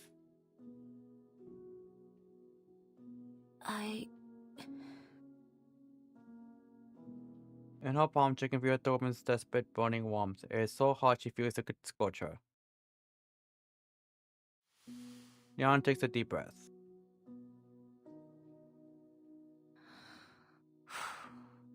You can rely on us, ma'am. We'll find out the truth behind this. I promise you. She gives the woman's hands a firm, reassuring squeeze. Thank you. Thank you so much. You are our only hope. Please. Sometimes a lie can become the truth. All it takes is someone willing to make it so.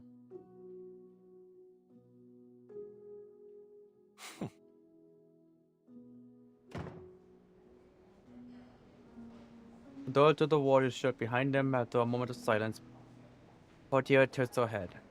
Rookie mistake, Princess. Never make a promise about something you don't get to decide on. I'm sorry, Miss Portier, but I only mean... Hold it.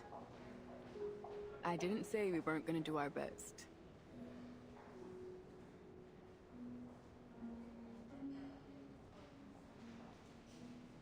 The wardrobe wires say no longer serve any purpose. Instead, Liang does something Portia has never seen before. She smiles. Thank you, ma'am. Not so fast. We still need some solid evidence if we're gonna crack this case. But where to begin? It seems like there are no obvious clues beyond what we were seeing. Mr. Wong had no enemies and was well loved in his community. If that's the case, then it can't be a simple motivation. Still, something sticks out to me. When I ask about any recent events or happenings, it wasn't Mrs. Wong that answered. It was... The guy. Portia already knows where this is going. Joe, our private eye with a chip on his shoulder against the DAA. Yes. He mentioned that there have been strange things going on around LA's Chinatown recently. According to my notes, he mentioned there were children that suddenly became distant and unresponsive, young men that began showing signs of memory loss, and an otherwise healthy elder that rapidly developed signs of dementia. Absent-mindedness, empty despondence towards family and friends, memory loss. It all sounds very familiar to Mr. Wong's condition, but no one thought to bring the matter to the police. I also spoke with the nurses here. They said they've also noticed an increase in patients from Chinatown complaining of confusion and memory loss. I guess once again, no one thought it was serious enough for our attention. Portia's expression is dark. Wait, is actually Joe's? Are all these cases related? Is Joe actually a villain? Widespread as you're making it out to be, we might be in over our heads. Because like, even so, I think we can't overlook it as a possibility. he's like definitely an antagonist, but he's not a villain currently. Arcane skills that directly affect the mind are rare, but they do exist.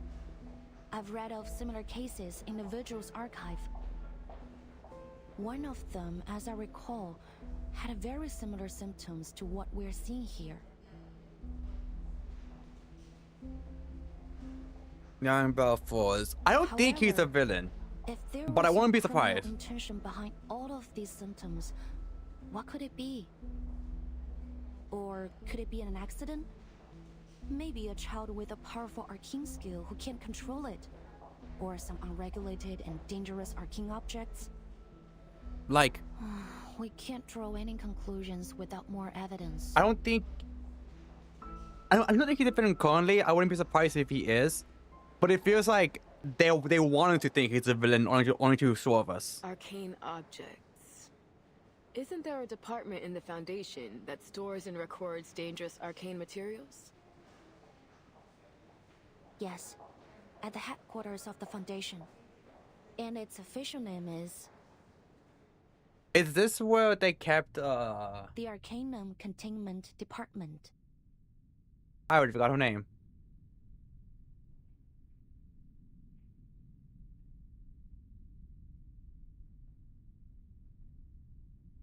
What's her face? Voilà. Yo, Matilda! What the fuck is her name?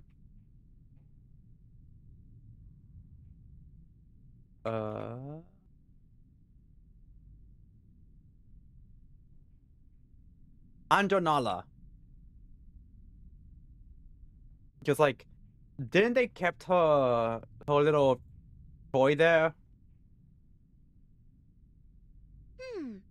C'est bien plus lumineux et spacieux que je ne l'avais imaginé.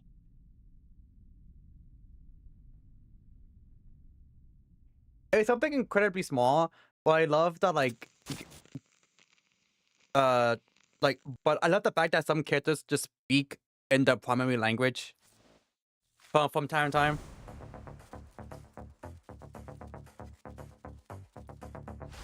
I just think it's really cool. Single definitely chat is in order. That night, I pistol struck again, attacking the convoy, transporting the infamous Johnny 3 times. 2 officers were knocked unconscious during the attack. However, Johnny was seriously injured and remains in critical condition. And sorry to say, citizens clashed with the convoy earlier that day due to dissatisfaction over Johnny 3 times for light sentencing. Later that night, the night pistol struck, merely enacting vigilant justice on behalf of Johnny 3 times victims. Well, let's hope the night pistol has gone since. And although it's already been a day since the attack, crowds still gathered at the scene. We're here to hear what the people on the street have to say. Dolphin riots come back to the prickly end. I think following the law is important, but honestly, the way Johnny 3 times got such a life sentence swings off. Me? Are you actually me? Fine, so you haven't to see CO007, have you? I thought it was one of those prank interviews they've been doing lately. How should I put this? But someone in my position isn't really allowed to comment on politics. I'm assuming this is what she said.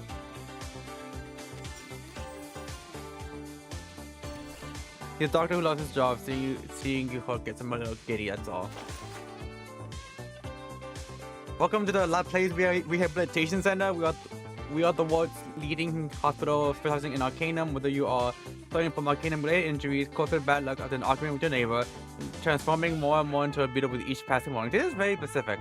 But don't leave recalling your past life as a pharaoh, because then you get to say, yo, Yugi? Is that you? The La Place Rehabilitation Center is committed to giving you the best treatment available. Don't worry about whether your medical conditions are covered by health insurance. To thank you for contributing to medical advancement, we offer discounts and subsidies based on the rarity of your condition. Each rare condition gives you a flat 60% discount. If you're simultaneously bitten by a vampire and a dragon while dissolving into an oil painting, but you're somehow still alive, and that's why the treatment will be free, and we'll even pay you 80% of the treatment cost as a bonus. Thank you for supporting the La Place Rehabilitation Center, helping you help us help everyone. How are they still in business?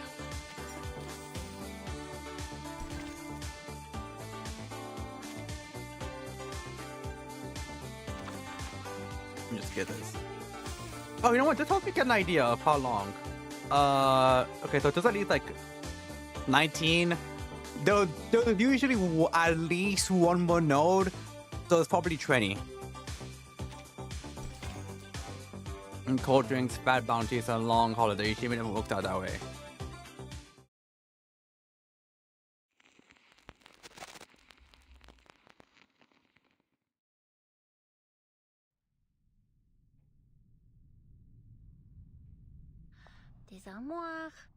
Des armoires et encore des armoires. Qui est responsable ici? Who's in charge J'ai here? l'impression que c'était un département important, non? Où est la sécurité?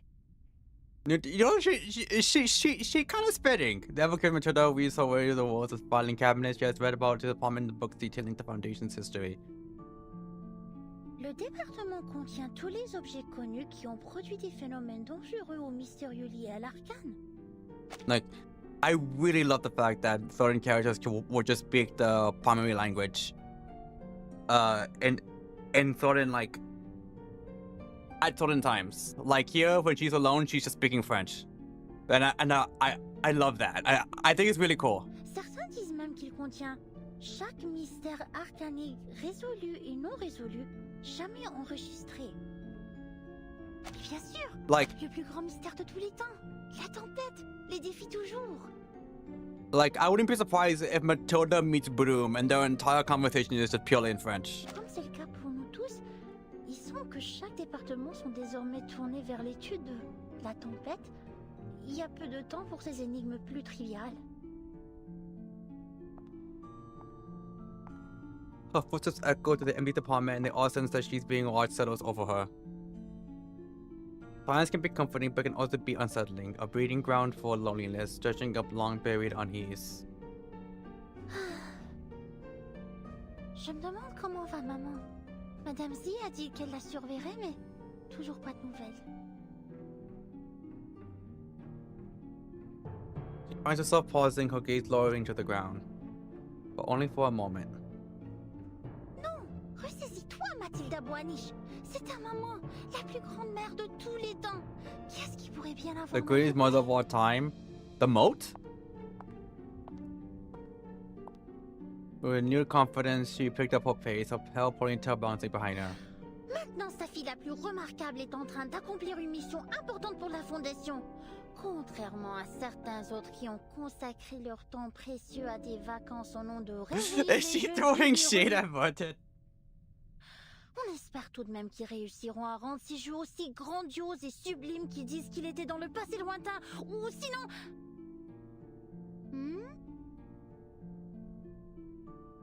Just as she passes another set of shelves, something catches her eye. Everything's fine here. Now on to the next row. Who is this person? Oh, this is one of my favorites. What is it? An excellent question, miss. See that serial number on it? AN003. A water sample from the Peilin River. Number 003. There are hundreds of thousands of samples, collections, and records here. But no matter who you ask, this particular one will always make their top list. Why? Collected in a remote city in China. When the investigators arrived, they found that it had been isolated in time. All its inhabitants dressed and lived as if they were from the late Tang Dynasty. Oh. They were completely unaware of the state of the world beyond their lands, as if trapped in a time capsule from the forgotten past. Oh. The liquid inside the vial is clear and pristine, less like river water and more like a perfectly liquefied gemstone. Matilda can help us stare in fascination. But how is that possible? Did no one ever leave the city? Not even to travel or Is it like business? storm related? You're a clever one, miss. Yes, it seems the investigators were confused too. In the end, they realized that an arcane skill was affecting the Peilin River. Oh. Sadly, it seems the arcane energy was dissipating by the time they arrived, and they weren't able to figure out its cause. This is the only sample they were able to recover. Laplace has been begging for access to it. They're eager to unravel the mystery. Wow, that is indeed a most intriguing claim. You know, I'm kind of surprised she wasn't like It's not just a claim, miss. she didn't It's like real. get jump scared when Matilda first talked to her. Miss Matilda Boaniche? Like, where is it? Ah! Because the young staff member only seems to have fully recognized Matilda's presence. You've heard of me? Yeah, of course. Who hasn't heard of the Boaniches and their star investigator daughter? Didn't you know that everyone's been talking about you since you joined the Foundation? Actually, my mother and I went to visit you. Oh, but I haven't introduced myself. Constance Scott. I'm a fellow graduate from SPDM. Constance Scott. Of course, now, I'm just a record keeper here. I don't think I'd met her before. Doesn't seem like false modesty. Every sub-student from the SPDM was granted the honor of having their name inscribed in the school's Hall of Fame. But Matilda never once come across the name Scott. Actually, I've been looking for you as well, Miss Scott. Commissioner Pedra asked me to give this to you. A letter? What's it about? I couldn't say, but he had a most unpleasant look about him as he gave it to me. Then he asked me to review my report on the events in San Francisco. Are you alright? Your face has grown quite pale. Was that the J event? Yeah, 'cause I think that happened in San Francisco. I'm fine. I just have a bad feeling I know what I'm about to read.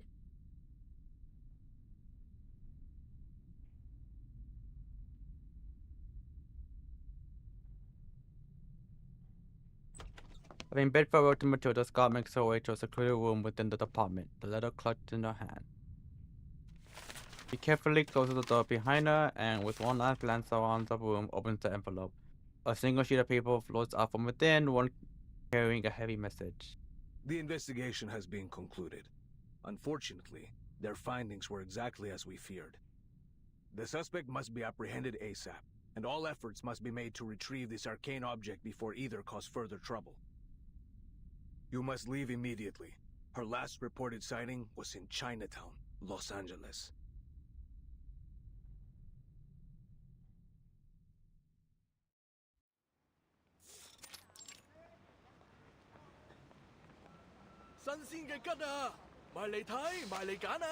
It can't be us.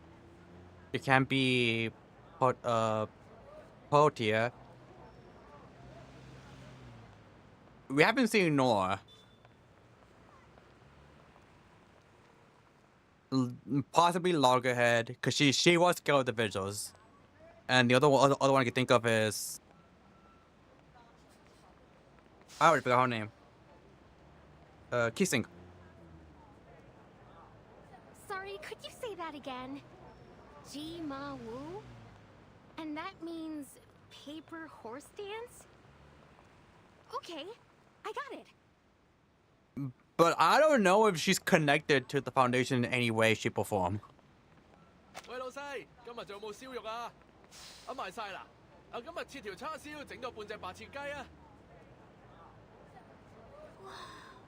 Daddy, look! There's a dragon on the floor! That's totally cool! People speaking many languages meet and weave around each other on the crowded avenue. Yang wanders among them, stopping every now and then to take it all in. Welcome to Chinatown. How do you like it? Yes, it does give me a certain sense of nostalgia. Do you come here often, Miss Boydier? Yeah, I guess so. I mean, outside of work, it's been a while. 3 years or so. Only once in 3 years? I don't think you can consider that often. To be fair, she said off work. She's probably been here quite a while working. Waves her hand, doesn't down the lively street on either side. Yeah, well, it's a fun place for a day trip, sure. But things are different when you put on the uniform. Remember that private eye back at the hospital, Joe? You can get an impression about how people see the police around here from him. You mean that the residents here don't cooperate with the Arcane Affairs Division? Well, it's complicated. There's a lot of language and cultural barriers. Folks here just don't turn to the police to solve their problems. Even when they do, we feel like we have no idea where to start. The thing that surprised me the most was how arcanists of all kinds and humans live so closely together here. I guess it's the same in China, isn't it? I remember this one time, we had a call about a break-in. When we got there, it turned out the shopkeeper was a big white bird as tall as I am. And this other time, we're chasing down a lost puppet for some lame-ass puppeteer. Anyways, so I asked an old lady if she'd seen a doll nearby. You know what she said? I am the doll. I don't know what she said, but she started going off about me being a Laowai. Now give me some credit. I might not speak Chinese, but I do know Laowai means foreigner. So excuse me? Like I'm American, baby. Born and raised. Sorry. Now I know she should remain serious, but she can't help but be tickled by Portia's indignation. Maybe she saw a glare and then heaved a quiet sigh. That's not even the half of it.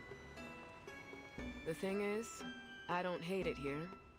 Although I can't say I love Chinatown very much either. To be honest, most of us on the force haven't found a way to make inroads with the people here.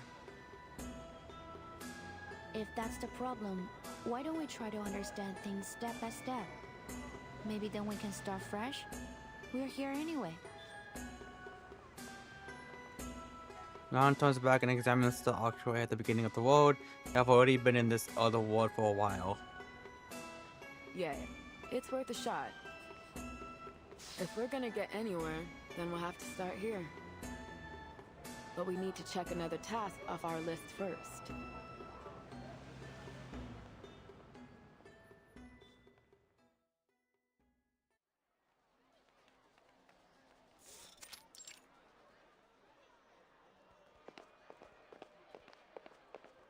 The closest street into a narrow alleyway. Should be right there, down the alley. Feeling excited, rookie? We're about to pay a visit to your favorite director, Noir. Favorite? What? No. I just like the movies, that's all. I've got no specific feelings for the director. Can hold back while we bought up on the party as she's engaged, she stops herself. She does hate the ending. I am curious about the mind of the director behind such great movies. She did hate the ending, so I was expecting her to start ranting about the ending. So I will act with professional self-restraint. Actually, I've made a request with the Vigil's intelligence branch for a file on Director Noah and any related events. We should get it soon. You've got a file on her already? Feels like you're going a bit overboard, rookie. It wasn't actually the director that called us. Her assistant did. Later on, Noir herself contacted us and said the so-called threat was just a misunderstanding. Normally, we'd leave it at that. There's too much real crime out there to bother with a case where the victim doesn't think anything happened. Still, according to dispatch, the assistant was real spooked over it. The operator got the feeling we should give it a second look, so they kept the file open. But look, this is just a follow-up and an excuse to come down here. So keep your mind on the real mission. Got it, ma'am. You see from the vision of arcane affairs yesterday flashes across Liang's mind. After leaving the hospital, they immediately return to report the findings and highlight the dangers lurking behind Chinatown's strange events. But the higher-ups had a different take on things.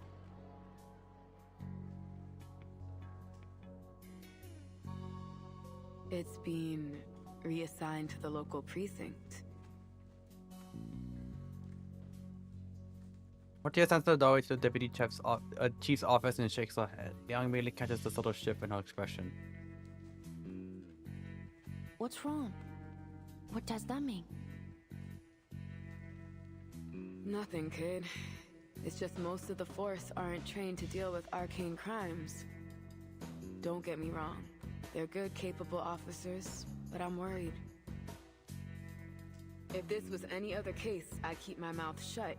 But come on, this is clearly our department. This case has Arcanum all over it. I don't think they know what they're getting into.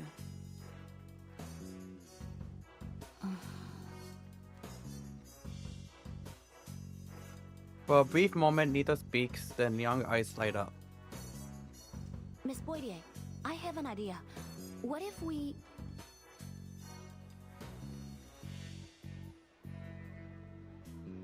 We prioritize Noir's case, which just happens to put us in Chinatown, so there's no harm in asking a few questions about our other investigation. Ooh, smart. I knew there was a little rebel in you, Liang. You like to bend the rules, just not break them. Am I right? What's the other case? Not too often. Actually, I think we're obliged to take Miss Noah's case seriously, even if it wouldn't help us with the other case.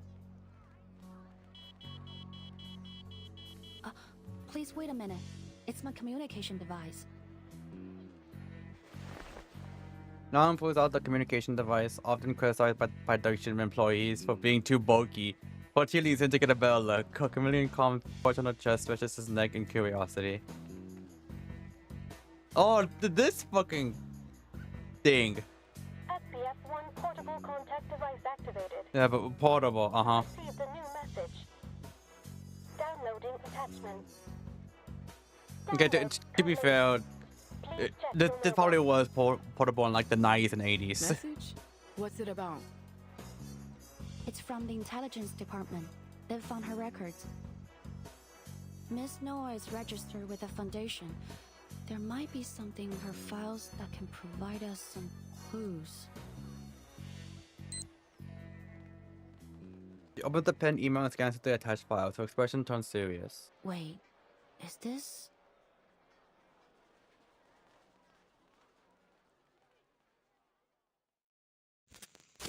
Oh. Okay.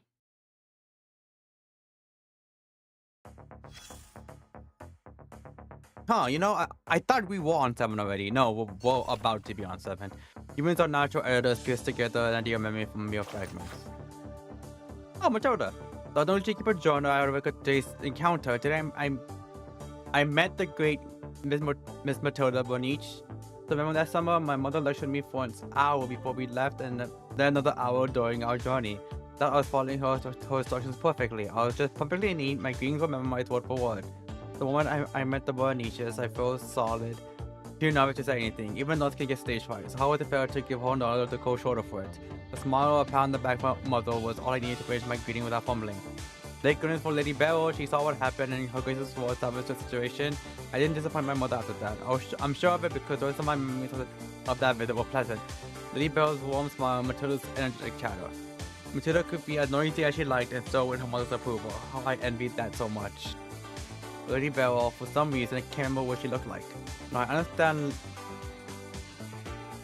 Latham's frustration. Being Matilda's mother, I could imagine a mature, refined version of Matilda.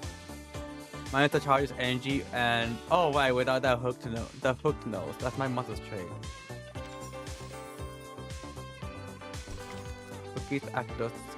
Rookie Actors Guide.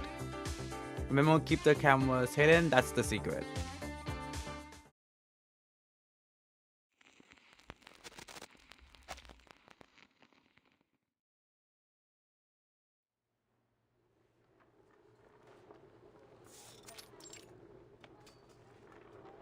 Whose is this?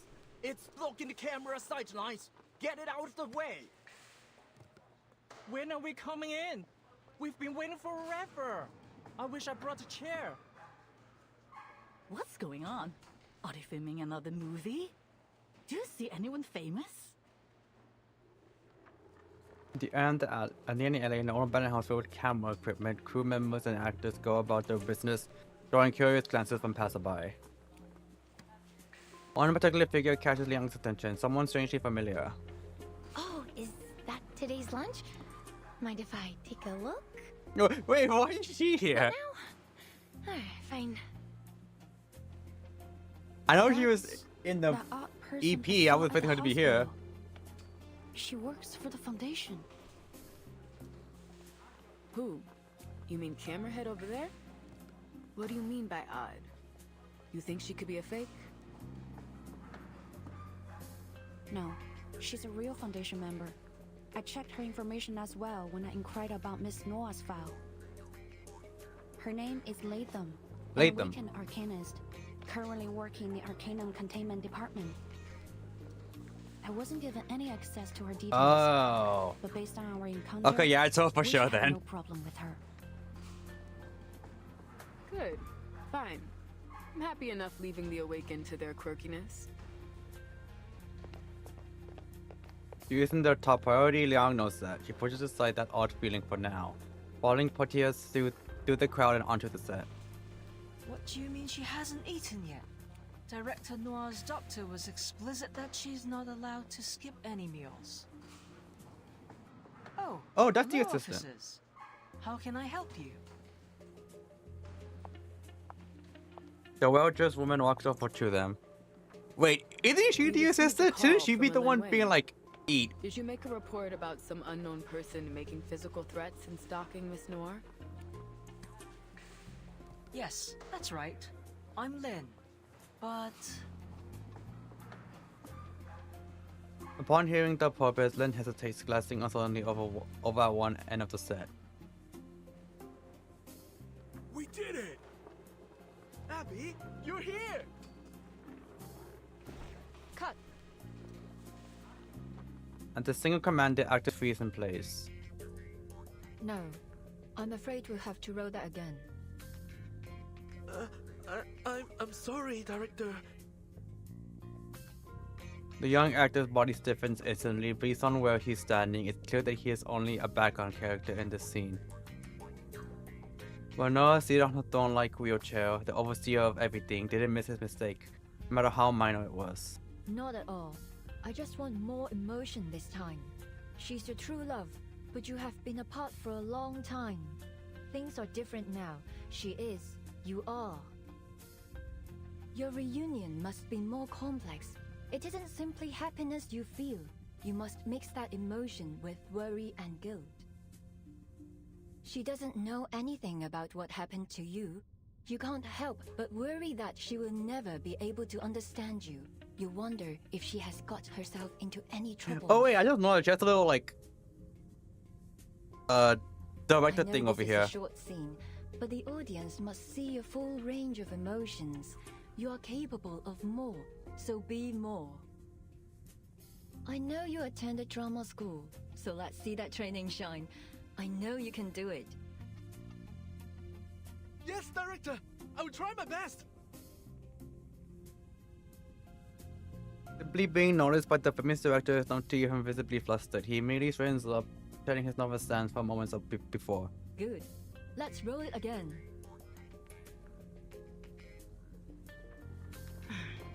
Excuse me, Director Noah. Using this moment before the next take, the assistant swoops in and whispers something to Noah.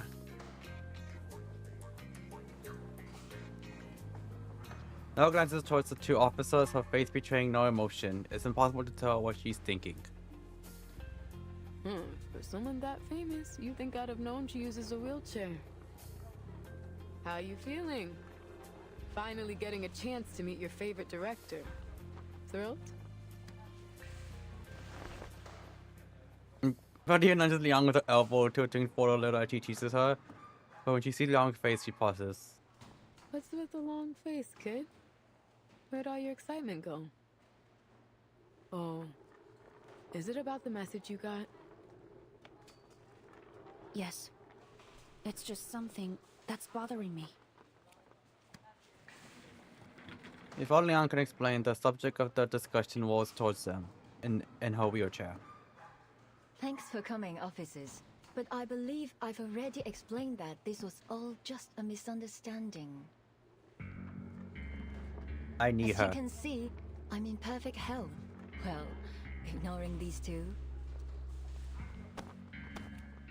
She pats her legs with a cheerful laugh. It seems the director has no qualms about her physical condition, though it is hardly the kind of joke anyone else can comfortably laugh along to. But according to your assistant, there's been someone stalking you for months, and they've recently sent you a threatening letter. So what? That all just misunderstandings too? I'm terribly sorry for inconveniencing you, officers. Lin is a very dedicated assistant, always looking out for me.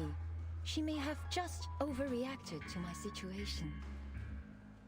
I don't mean to brag, but I've been in the limelight for long enough that I've seen my share of crazy fans. I'm used to it. Sure, I get that. But about that letter you received, do you still have it? There's out a white chocolate and shakes her head. I was about to say, it's probably in the trash somewhere. I'm afraid I don't have it anymore. I received so many letters, most of them friendly, some of them not so much friendly. I've made a name in this industry, and a few enemies too. If I paid any attention to the negativity, it only dragged me down. I tend not to keep the bad ones around.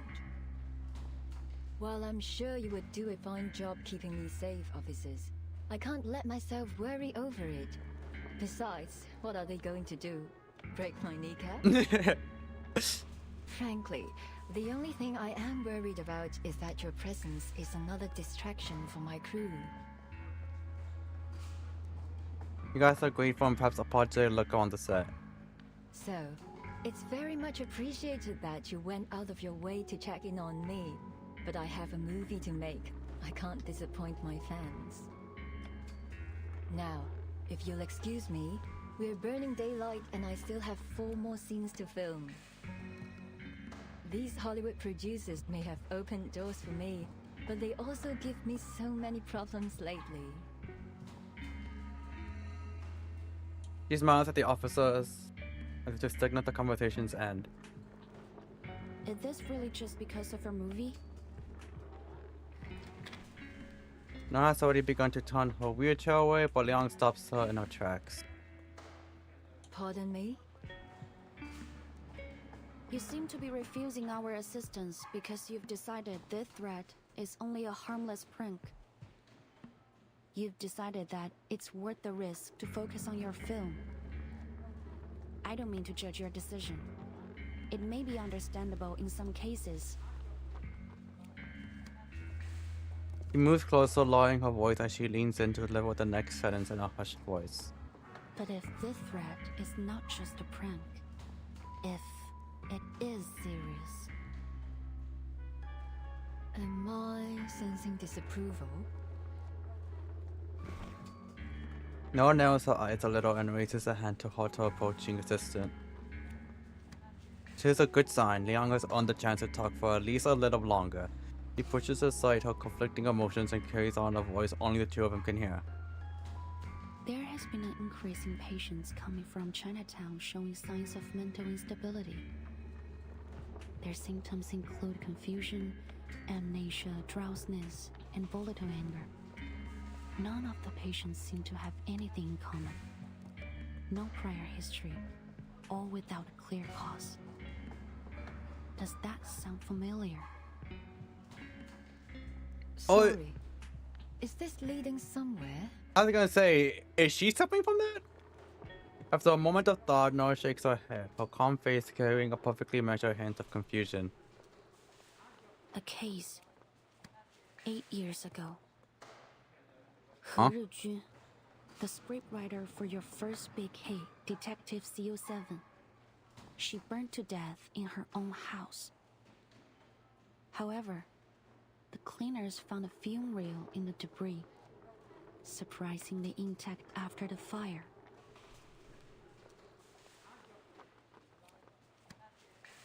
Young had been watching Nora's every expression. She doesn't miss the fleeting shift in her eyes at the mention of the film reel. Strange, isn't it? Every other item was burnt to ash, yet this one 8mm reel was as good as new. The cleaners felt the same way, so, being curious, they played the reel. 3 of the 5 who watched it ended up in an asylum. 1 jumped from a building, and the last, according to the reports, became like an empty shell of the person. Oh, fuck. And what's happening here reminds you of that. There are some commonalities between the cases. I can't ignore the possibility that they are related. Well, I think someone Two in has the particular film. stand out to me. The similar symptoms of those affected, and you. Hard to shake the thought that these are not coincidences. Whisper spark among the crew as they eyed this secret conversation. What are the police still here for? Are we gonna get back to filming? Who knows? But it doesn't seem good. We are losing light here. Can these guys wrap it up already? These moments of course don't escape Nora's and Liang's notice. When she speaks again, Nora tones is far more direct. Is that an accusation? No, not at all. I'm just hoping you might be able to shed some light on our case.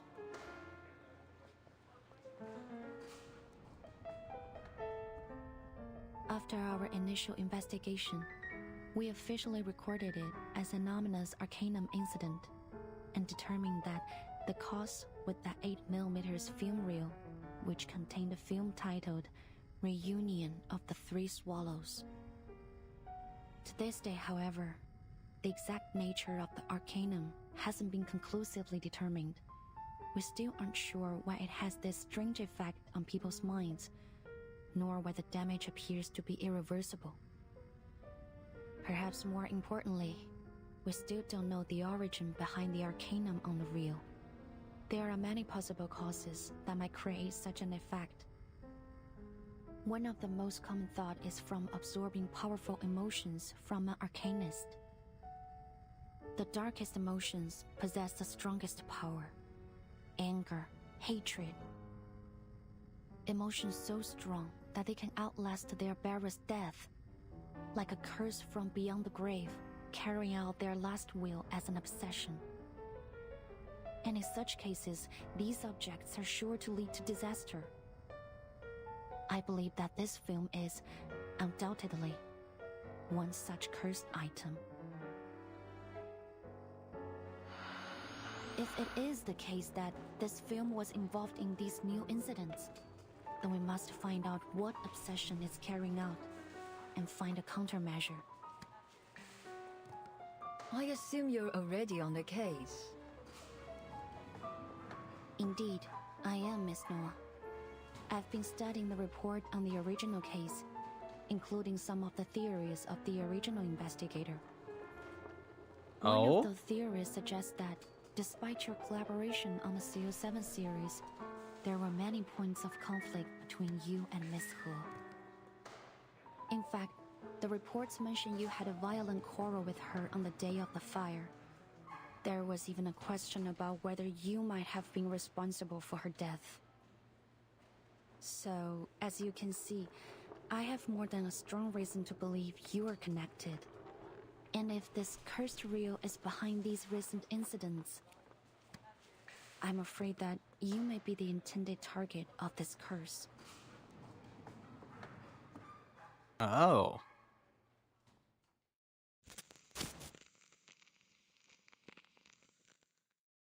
Oh wait, she worked on the CO7 movies as well, which means she... Oh right, she did mention it. The... What's her face? The lady at the city hall said that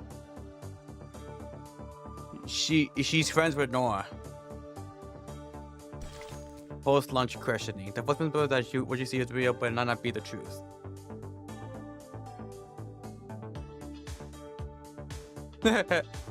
Yo, what's up, Phoenix?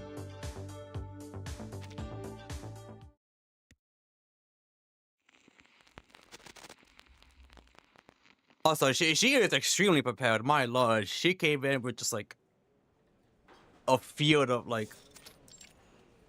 She came in with the files and was like, Damn, this. Who could have guessed the famous director would be a part of her own real-life thriller? After talking to her, we still got nothing useful to go on. I can't read anything behind that smiling face of hers. But if your little theory has got any truth to it, then Noir is in real danger. So why not talk? Isn't she worried about her own life? Kind of supposition to approve divine most meal in the blink of an eye, just while the last shrimp dumpling, she wants to look at Leon, who's busy chatting with the restaurant owner. 是吗？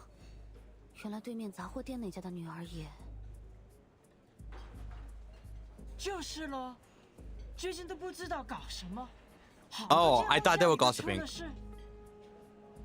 I do too. She's great. I love her. 他带个女儿去看中医，抓了药，吃了一段时间就好了不少。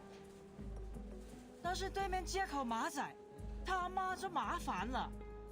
那个阿婆， I thought they were like gossiping about the daughter or something. Like, no way.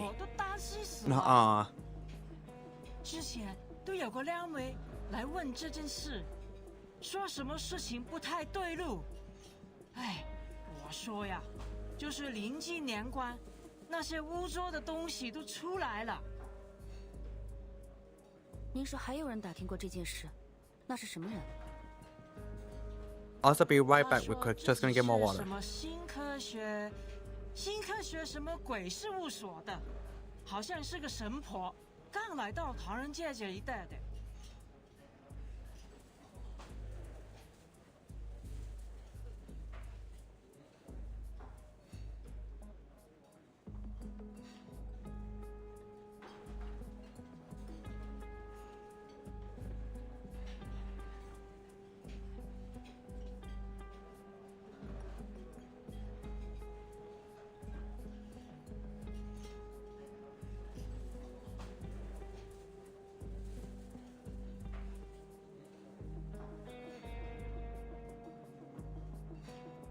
Alright, I'm back.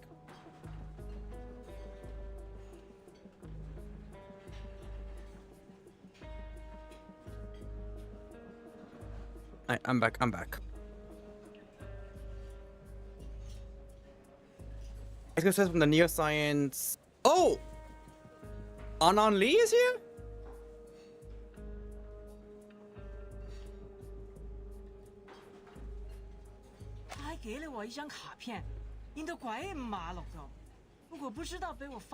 Give me a fancy where it is now. 原来如此，多谢你。 Liang returns to her seat. Portia shoots a questioning look. So, any progress? Yeah, we find out my goat Anon Lee is here. First, there are more victims than we expected. Second, we're not the only ones who've noticed. We need to hurry if we don't want this case to attract. Yes, actually. Why don't we start with the director then? She seems like our best lead. Having cleared the dishes closest to her, Portia poses I'm gonna mispronounce this. Tossing buns? On the other side of the table. I don't know a thing about Chinese, so I will be mispronouncing a lot of words. I apologize in advance. I've got a hunch her case is connected with this one. Just like you said, there are too many coincidences to not dig deeper. I drink a lot of water to the point where my doctor was like, your blood is like fucking like the healthiest we've ever seen out of everybody. I'm just like, my bad. That rider. My fault. What was it? Huh, Ridgewine? She's an arcanist, right? No surprise that she'd imbue that film with all of her final bits of hatred. I've seen a dozen cases like it. Cursed objects are weird as heck. It's definitely possible that it could have chased Noir all the way here. Because I don't really... Well, like, I do drink other stuff. Mostly, like, anything caffeinated. But that's really about it. Like, I very rarely drink alcohol. I don't really drink soda all that much. I just drink, like, coffee and, like, coffee, tea, like a sweet tea, basically. And, like, energy drinks. And that's it. Or, like... and even the coffee is extremely rare. I only really drink coffee if I'm, like, at a restaurant. But there isn't any evidence that corroborates the rivalry between Miss Noah and Miss He. Hold on. Didn't you read that in a report by another visual? Maybe it's only hearsay, but that's something. Not only that, get this. I did some digging of my own. The night that cleaner leaped off that roof, oh, like unsweet tea, I guess. was the same night that Noir was in the car accident that left her legs paralyzed. Oh. It gets freakier. According to the reports, they happened within minutes of each other. And the building was less than a block away from the scene of the accident. How's that for evidence? So I guess trying to get Noah got He's that guy got by a instead, saying in the by DAA mistake. cadet. When it comes to Arcanum, there's no such thing as coincidences. This declaration, Portia's pops the last pottery button into her mouth. Whether coincidence or not, it isn't much to go on. We need evidence. And drinking all the water for everyone. Of course. We can't just leap to accusations without proof. But when it comes to arcane crime, you've got to follow your hunches. So keep your nose to the ground. Essentially, because y'all know us streamers do not have like a healthy lifestyle. So I'm the one just shouldering the burden of that.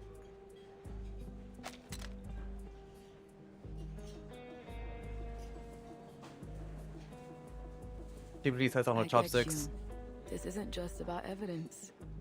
You don't want to point the finger at someone you admire. But you've got to pursue this, even if that means you have to separate the artists from their work. Young me time for a moment, picks up the chilled lemon soda from the table and takes a sip. Actually, Thank you for your service. I'm not entirely convinced that Miss Noah, the film It's a warm job, but and the someone has to do events it. in Chinatown are connected. In fact, it's quite a substantial reason. If our records are correct, The cursed reel was found and contained by the Foundation 6 months after the initial incident. Which means, unless something has gone horribly wrong, it should still be safely stored within the Arcanum Containment Department. Oh. A sharp crash interrupts towards the two-tone torso sound. Oops, I'm sorry. I'm so sorry. Wait, Scott? Why are you here? Respected girl fumbles with a napkin as she hurriedly tries to clean up the shadow dish she just knocked over. Her sneaky glances towards the two officers don't escape their attention. And the shiny emblem on her chest tells them exactly where she's from. Well. They exchange a puzzled look. If I remember it right, you mentioned earlier that you saw someone from the Foundation acting suspicious yesterday. She's so tiny and so cute. I love Scott's design. I do. She also works for the ACD. Oh, so like I mentioned this earlier. We'll have a talk with her. But so like that node where Matilda talks with Scott. Before that, when she's just with herself, and she's talking and she's talking to herself just like in her native tongue in French. I love when they do that. I love when they have like characters speak in their native tongue. Like, I would not be surprised if like Matilda meets Broom and the whole conversation would be entirely in French, and I would love it. I agree, Miss Baudier. They rise from the table and approach the girl.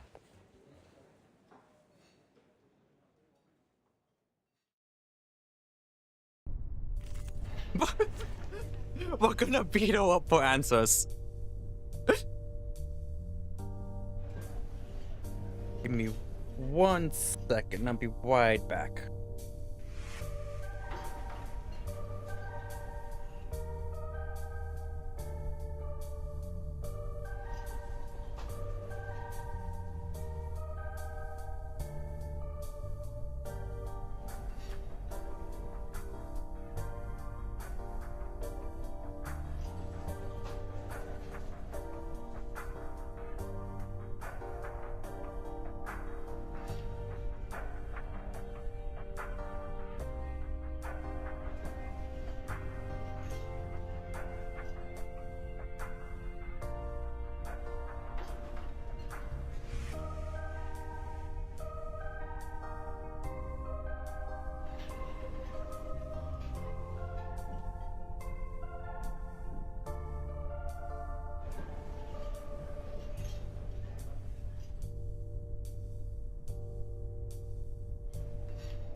Alright, I'm back. I'm back again.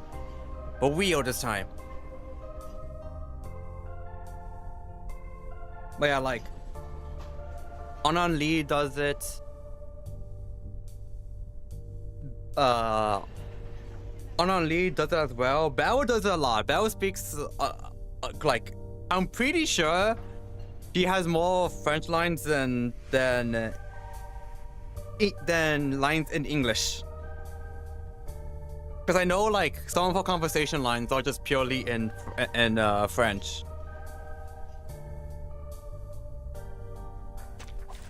Many streams are converging in this place.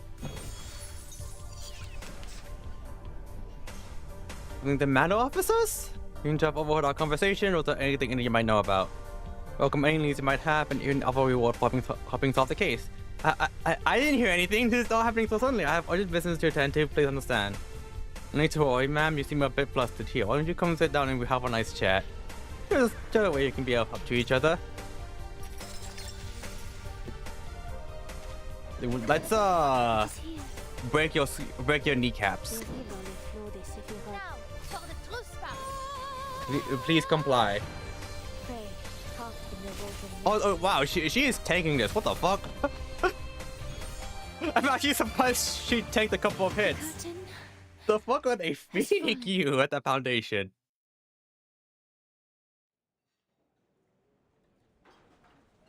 Has been caught. Oh, nice catch. You redeemed. What did you? Oh. Okay, yeah, that's from I really got to remember to get to change that or to at least turn that off because that's usually for when I play back then when I used to play Smash. I was more of a Smash streamer back then, but I stopped playing Smash, so I gotta change that. Unless we could do it for like reverse.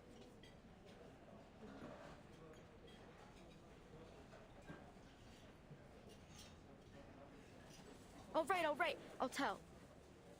But only to you, since you're a Vigil, but she isn't, right? Sorry, I should really only disclose this info to other Foundation members. Yeah, hold on. I'm going to see if I could... Oh, well, I'm pretty sure I can. Give me a second.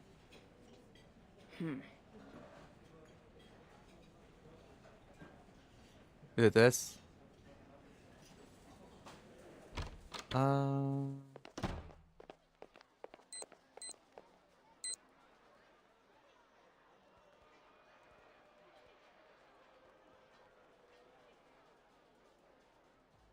There's no one I would trust more than a Vigil, Miss Liang. There you go. Okay. I'm here on a mission for the Foundation, and you might be able to help me with it. Just had to make sure I went and actually... September 1990, a female arcanist committed a serious assault and caused a number of casualties. She had appeared at an illegal gathering held by the Order of Enlightenment, a subordinate organization of Manes Vindictae.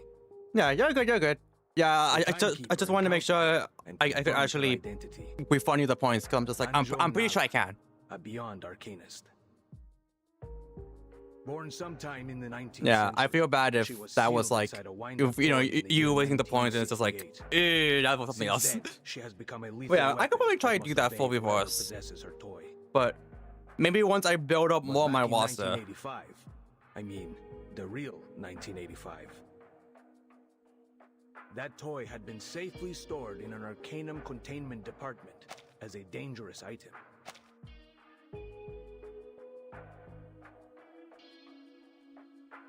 Oh shit. Okay.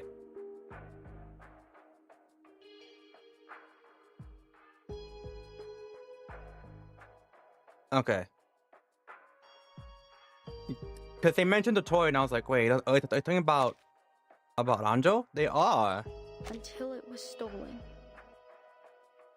You were involved in that particular inventory check.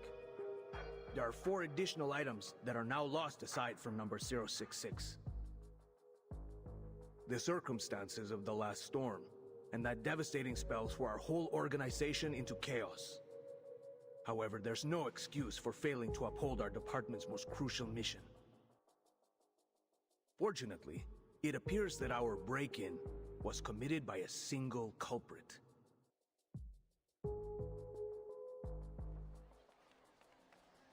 I heard what you and your partner just said. It's about all the weird things that happen in Chinatown, right? I like that she had like little notes on her like arm. Objects she'd stolen before they caused more damage. But I guess it's already too late for that. Oh, Loggerhead did stole it then. The meaning behind the words is crystal clear. There's no room for Liang to feign ignorance. Then you're saying that... Yes, the cursed reel from the incident you mentioned was among the stolen items. And you said that you have some clue about its current whereabouts?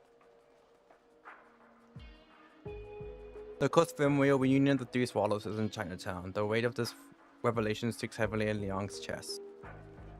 I was told to operate under strict secrecy.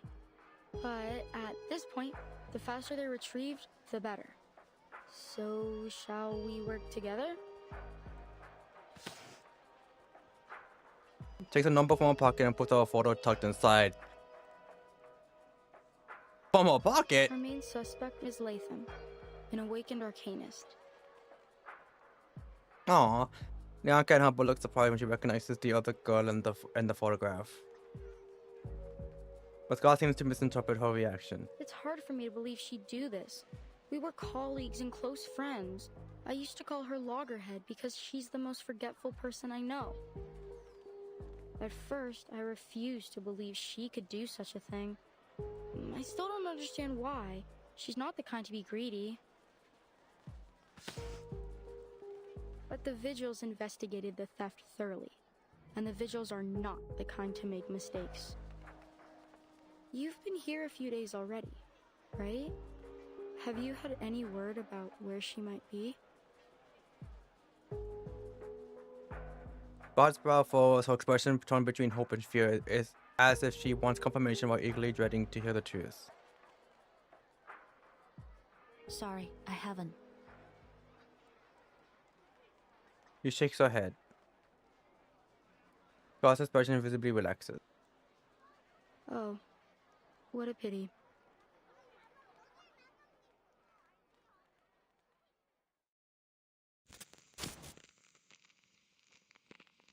Alright.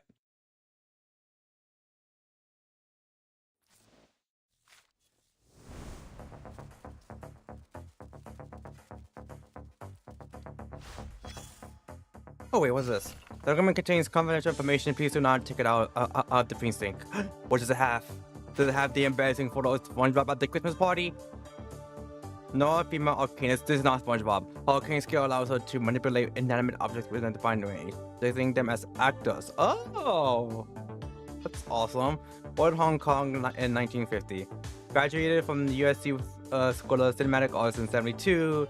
Later worked at what will eventually become known as TVB. 78, she appeared in collaborating with independent production companies to produce low-budget films. Released her debut film Model in 79.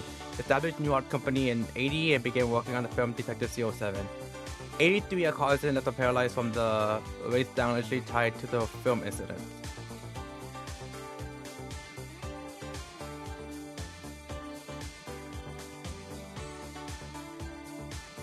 For more details on the film incident, please refer to the attached documentation. Give me 1 second. Because like these characters are like mostly good, like or like ready-ish. I think like am I missing? Sonetto? Yeah, it's like Sonetto's resident is solo. I think Vila's presence might be. Oh no. Oh no, I need a Euphoria, but she's mostly good. You often show up unexpectedly. And then same with Pickles. Delighted by your visit. He is about. Oh, and Marcus as well needs Books are everywhere. precedence. If you step on them, that hurts. So like I think once I get like quite a few characters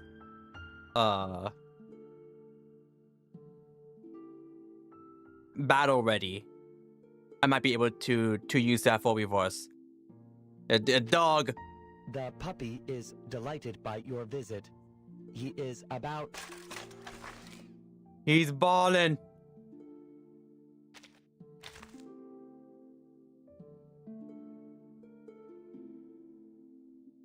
Oh, yeah, him. I still can't believe they gave him one of like the most dripped out outfits. Like, I'm just saying, if I had to choose Manus or Foundation purely on like the drip, I'm heavily considering Manus. Smelly old man, love him so much.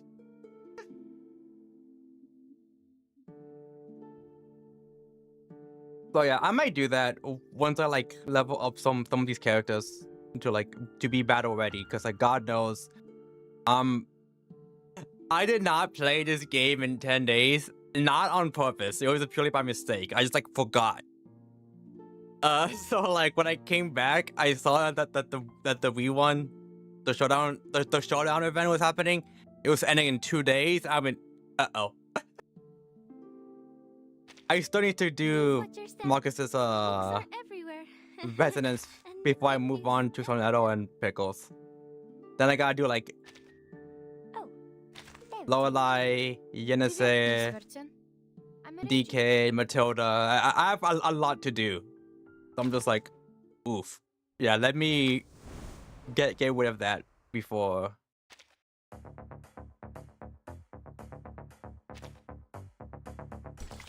Let me get rid of it in the meantime. I still haven't watched the new guys' character talk. I haven't either. I need to do that, but I'm doing that on Monday. Cause like I typically don't stream on Saturdays, so I'm just like, you know what? I need to do this before it ends. I did paper hit-ons, and that was it. I did it yesterday. So I was like, okay, today I'll do it. I'll do the actual Showdown event here, and then Monday I'll do the event. He has paper hit-ons was ending faster. She ends. I think her story ends at the exact same time Showdown ended. The Showdown event ends. So I was like, oh, I have to do these basically back to back because they were ending at the same time. His event ends in like 5 or 4 days. So I was like, okay, I have enough time to hold on it and do it on Monday.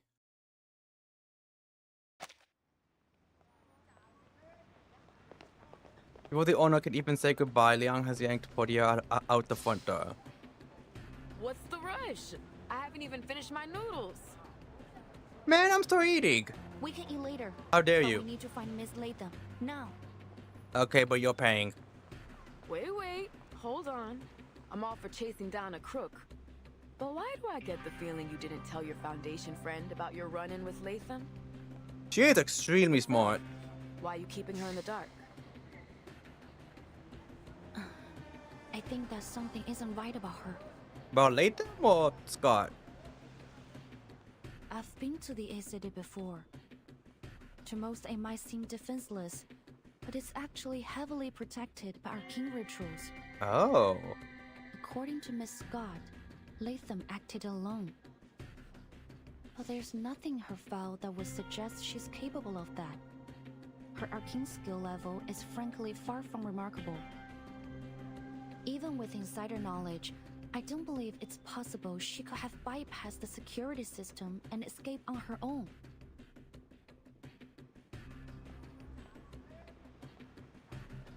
Either Miss Latham has played the Foundation for fools, or she has more powerful accomplices. That leads me to another thing. This mission is not something a typical Foundation staff member would be assigned to, as Miss Scott claimed to be. There's something we don't know. Liang is also extremely smart. God damn. Off of one conversation. Or that she was being lied to herself. Liang pulls her SPF eye contact device beneath her cloak. After a few simple taps, she turns it around for Portia to see. There was another thing I found Daily while work searching through registration. Miss Latham's files, or rather what I didn't find. There were no warnings or notices on her employee records. You mean she's not actually wanted? No, I don't think so. Miss Scott said that their department wanted to solve this problem in secret. So I thought that might explain the reason Miss Latham's warrant wasn't on her file. However, when I tried to access more of their records to double-check my findings, I ran into a block on Miss Scott's records. The both are so smart. I need him to help me. Dude, I need him to help me with my work. I need him to help me with like everything.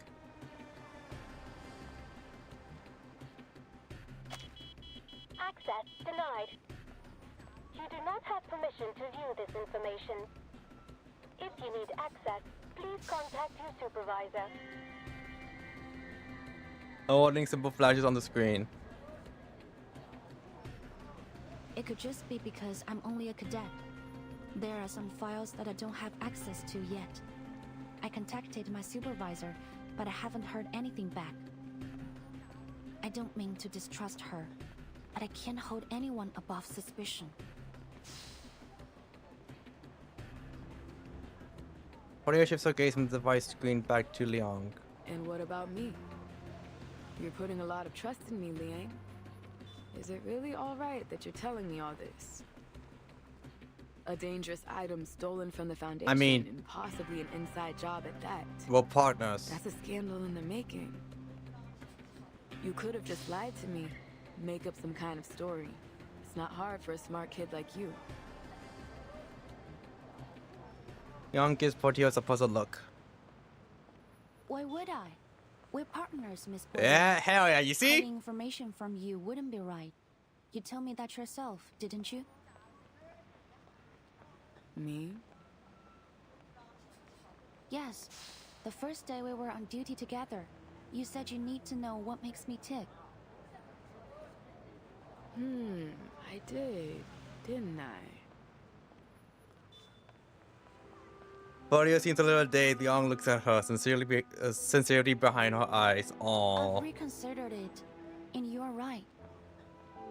During my training as a vigil, our instructor emphasized many times that trusting our partner was of vital importance. And you, Miss Boyd, have proven to be capable, decisive, and compassionate. I have developed a deep respect for your work. We share the same goal, to discover the truth behind the incidents happening in Chinatown. I can't think of any reason why I shouldn't cooperate with you. All right. I'm blushing already. Portillo cuts Liang off and was flustered. Damn, girl. I didn't expect my meek little mouse to turn into this. Liang, keep talking. This what? Forget it. You've made your point. Now stop it. Portillo waves a hand, signaling the conversation's end. But you kinda missed my point. I'm worrying that the Foundation is gonna punish you for leaking classified information. Won't you get in trouble? They just simply don't have to know. Though I may be a vigil of the Foundation, before that, I am the descendant of the Liang family. I'm obliged to do all that is necessary to fulfill my destiny. And given the circumstances, I think providing all relevant information that might assist us in catching the thief and retrieving the threatening arcane objects is worth bending the rules. Just a little. Despite her conviction, Liang can't help but hesitate a little. Besides, I'm not under any orders to keep this a secret, so... So it's their fault. Because they never said. Cheeky. And you say you don't like bending the rules. I see you, boo. And I like it. Come on, let's work this out together. Partner.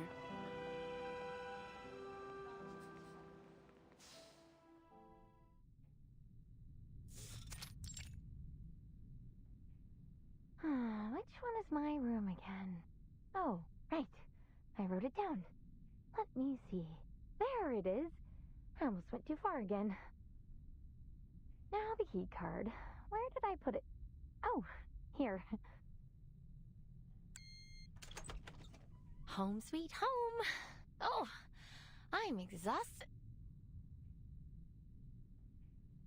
The camera head go freezes in place. Oh shit! I was standing in her screen. Latham, right? Oh. It's been a while. We have some questions for you. Officer's jump scare. Liang steps forward and closes the door on her behalf.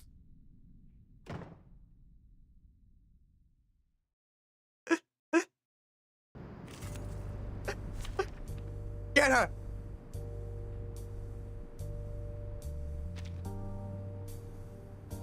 Okay, I wasn't sure if they were gonna call her loggerhead or like Latham. Forgetfulness has many downsides. Being seen as suspect or being able to spend oneself might be the worst. A dull-eyed camera head. especially. Oh, she isn't even built. God damn. Never mind. I was like, I wanted to fight herself. Just straight up persona battle. I'm a shadow, the true self. What are you doing in my room? This is a serious criminal offense. Oh, get out of my room. I'm calling the police. It's right here in my hand. I have the phone. I am the police. You're that bitch from the hospital. Oh shit, I should get out this person. What do you want from me? I think you already know the answer to that.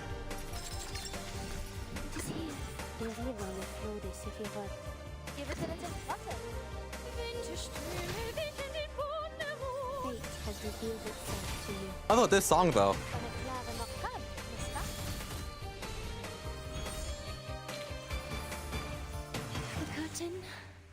No, keep playing. Keep playing. I wasn't the song. Fuck.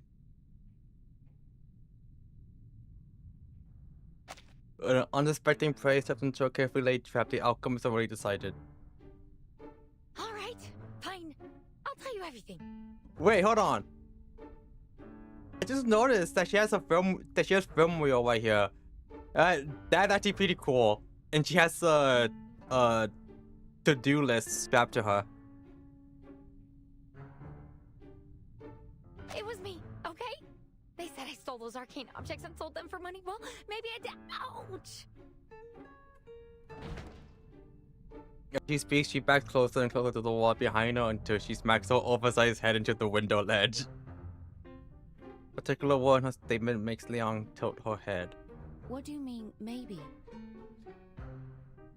Because, actually, I can't remember it.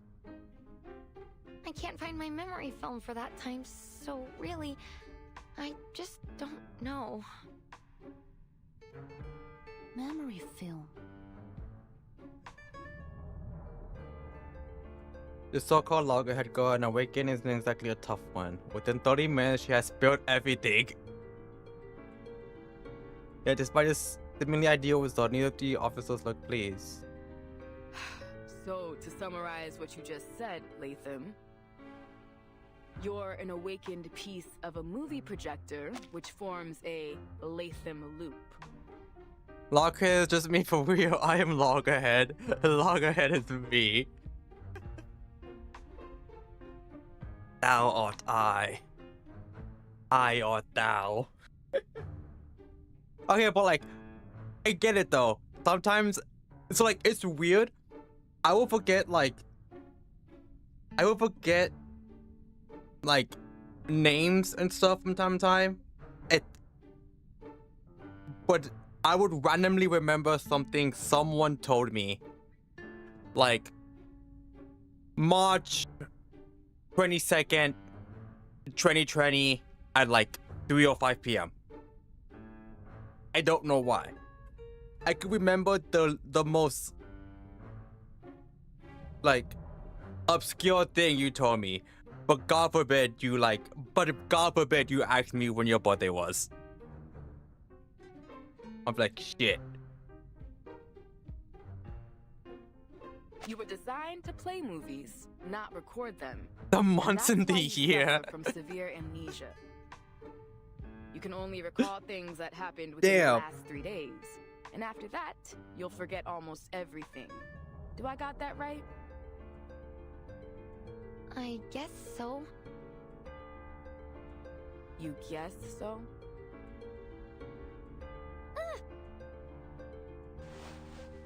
Claudia suddenly quickly starts the gun. She shoots further into the corner and she goes up between the window and a nearby chair.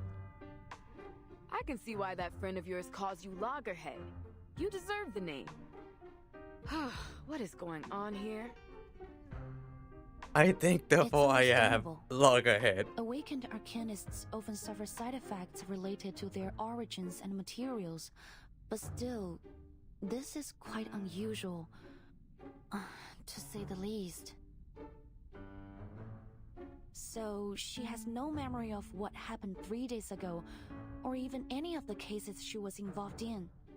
So then, she's basically useless to our investigation. I can only imagine what a disaster it would be if you showed up in a Detective CO7 movie. Hey, that's rude. How come I'm a disaster? Look up, mustering a little court, he has left, waves of metal fists in defiance. But her feeble resistance had no effect on the officers. After sighing in unison, they exchanged a glance. What do you think? I've made a request for Miss Latham's detailed records, but I don't think she's lying. Back at the hospital, the best lie she could come up with was a hamster riding a stethoscope. I kind of doubt she's a master manipulator. Hey, it worked, didn't it? It worked. She just had to be a master. It just needs to work.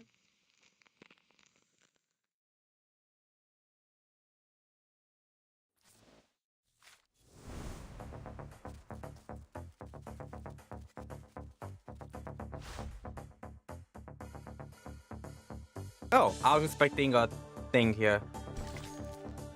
Oh, wait, hold on. They just told me how much. Train 2 stages. Okay.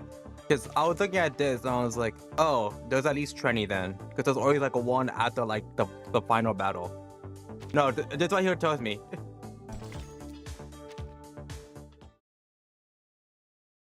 They need to not bully my I mean me.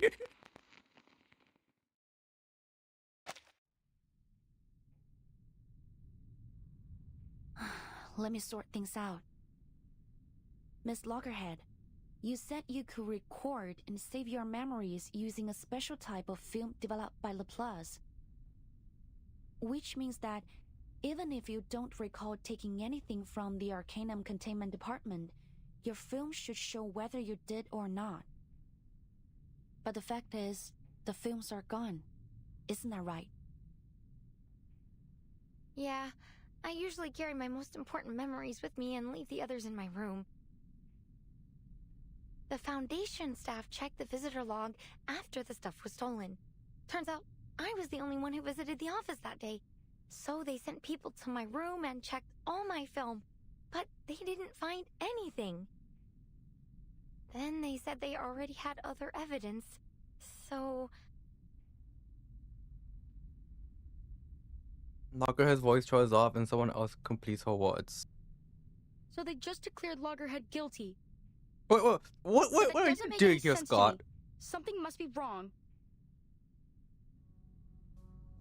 Foundation employee who claimed to be hunting Loggerhead received a call from Leon just 10 minutes. Oh, okay. The moment she stepped into the clue-filled hotel room and laid eyes on Loggerhead, she blurted out, "You're still here?" Just like that, the final piece of Loggerhead's testimony was confirmed.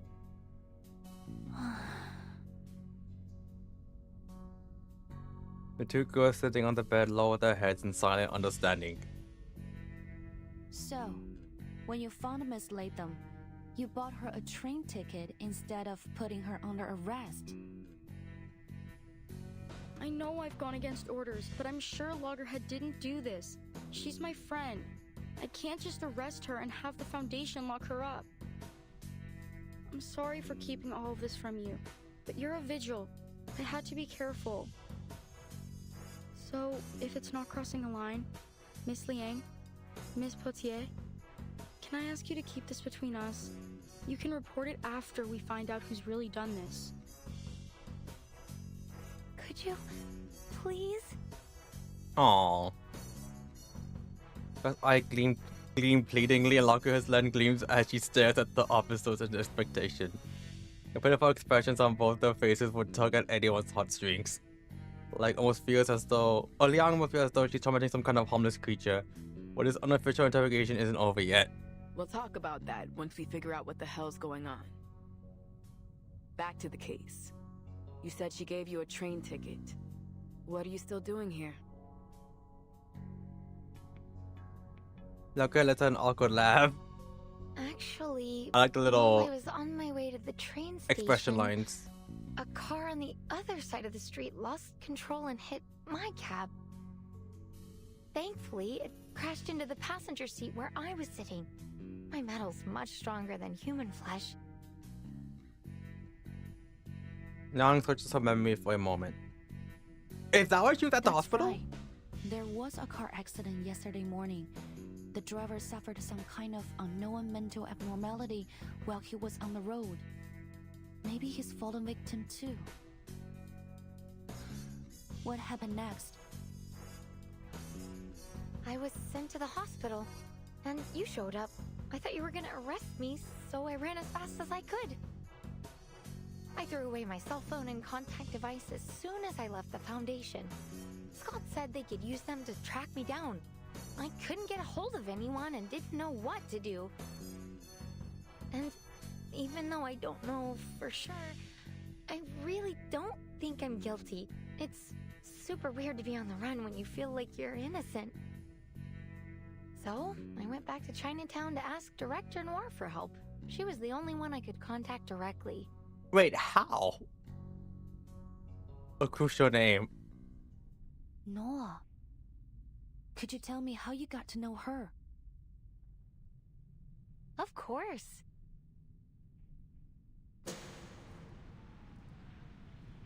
Let me see.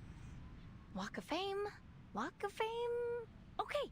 Now I just need to turn left. Wait, which way is left again?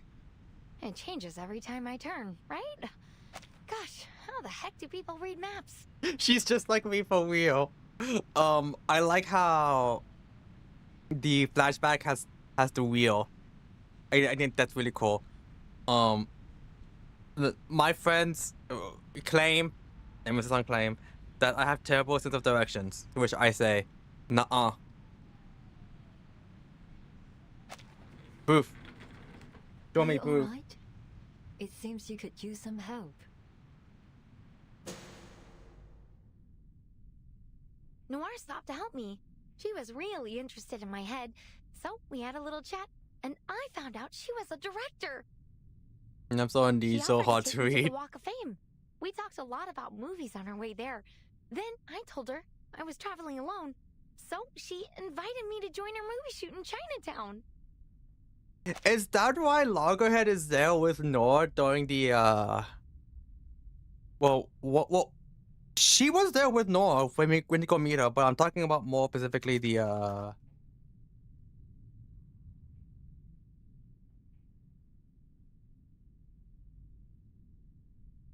version 2.5 EP. Because Noor, Loggerhead, Leong, and Anon Lee were like all there. And like Noor and Leong makes sense because like they were filming a movie. Loggerhead and Anon Lee, I was like, wait, why are they here? How could I say no? I mean, she's a famous director. There's no way I'd miss a chance like that. Maps on these so hard to read. I thankfully I never had to use one, but whenever I have to like things started happening in Chinatown. But I still have terrible sense of directions, according to my friends, to which I say, nuh-uh. Well, I'm not sure about that. Did anything strange happen that day? Loggerhead lens flicker. It seems that something has surfaced in her mind. Let me see. I did find a strange film reel when I was unpacking that night. A strange film reel? Wait, could that be...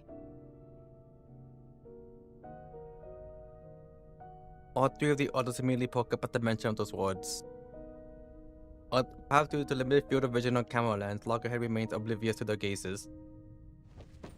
Instead, she pulls her backpack towards her, muttering to herself as she leisurely mummages through it. Yeah, a strange film reel. I've gotten into the habit of labeling my films like check every day or check from time to time, so that I know what to watch to keep important things in my mind. I was gonna do a review that night, but when I looked through my film, there was a roll without a label on it. Oh. It couldn't have been mine because it was made of a different material. I was so curious about it, you know? So I played it. What did you see? It was a movie, I guess, but it was pretty short. More like a demo or a trailer or something. But it was so weird. Like a jumble of pictures and sounds. It didn't make any sense to me. I don't know, maybe it was a prank or something? This feels like something I would like read in like a creepypasta. All Lughead has to say is there were hyper-realistic blood, and boom. Regardless of the creepypasta. He also searches and looks up blankly. What's wrong? The film, it's gone. What? Lughead shrinks nervously once again. I can't find it. It was right here in my bag. Give it to me. In one swift motion, Portia snatches Lughead's backpack and upends its contents onto the bed. Damn, first time I've seen a bag messier than my sister's. Do you ever organize your stuff? Wait, Lughead is actually me.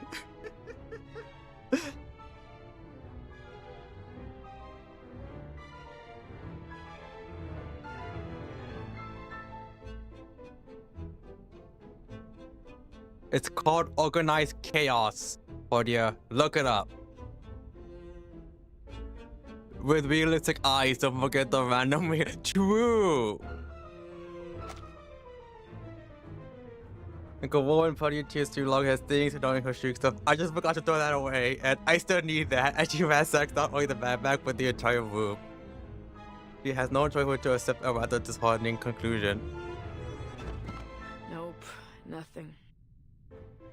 You didn't take it out and lose it somewhere, did you? Mistake it for a tip for your pizza guy or something. I forget things, but I'm not an idiot. I didn't lose it. Check my film if you want to prove it. It just disappeared into thin air. Can Loggerhead eat? Like, if you give her a slice of pizza, can she eat it? But your film only records what you saw. Someone might have taken it when you weren't looking. Does anyone else know about this film reel? Did you have any visitors or notice anything suspicious after you played it? Suspicious? I don't think so. At least I didn't see anything. The only person who visited me afterwards was Scott. She came to tell me I was wanted by the Foundation. Oh, but actually I wasn't alone when I played it. Noir was with me. She said she was interested in my memories, so she came and... Oh. The other stare at Loggerhead as if she'd grown a second head. He nervously swallows the rest of her sentence. What's wrong? So, it was Noir who took the film?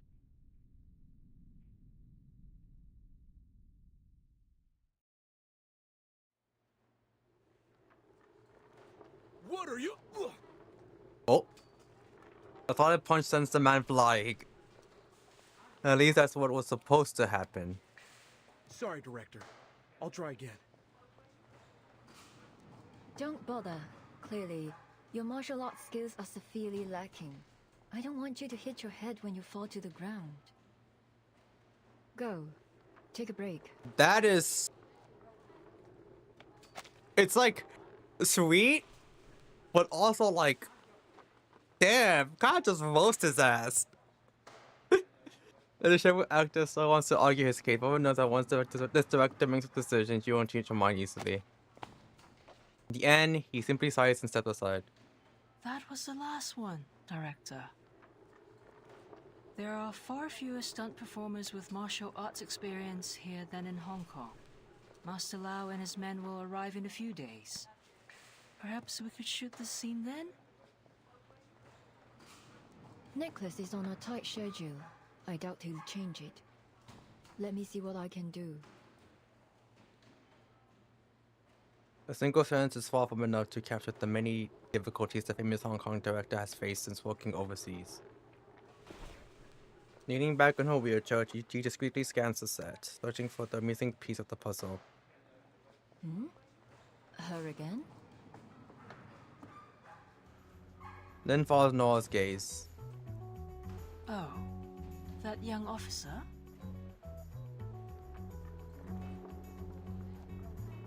What do you want?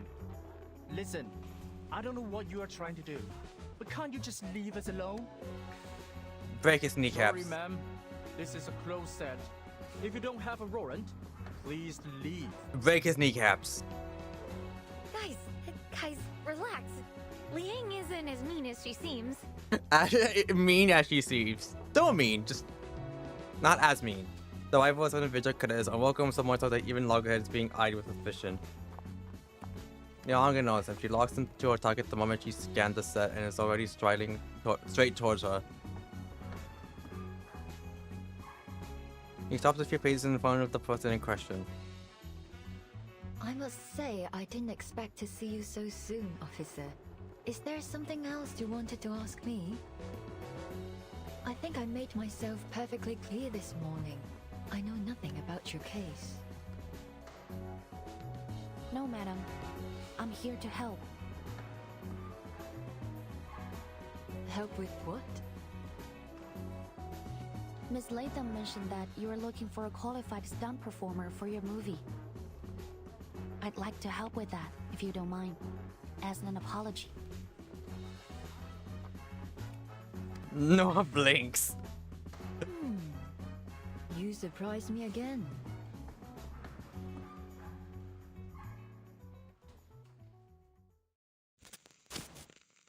To be continued. Is that why the EP happened?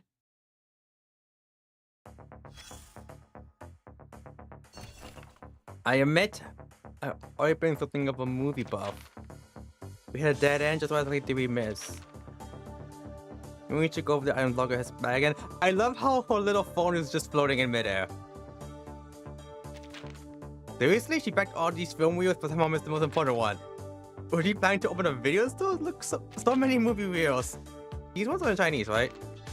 Yes, ma'am. That's the Kingman Fighters. Here's Miss Vampire and Trouble Lunatic. That's a Kong film. It was unclear if these were Lockheed's collection or gifts from director Noah. Do you need to watch all of these? You don't have that kind of time. I don't think so. These are just regular film reels. No stories unrelated to our investigation. I almost forgot you sneak around and watch movies behind your parents' back. Your knowledge is broader than I thought. So other than 007, which one was your favorite? Our time is running out. Don't ever do it. But if we wrap this quick, you should watch Miss Vampire. It's the hallmark of Hong Kong Arcanum films. I'll remember that. We're gonna do the bag with the missing reels in here. Time for us to try something else. Let's hear what our big shot director has to say.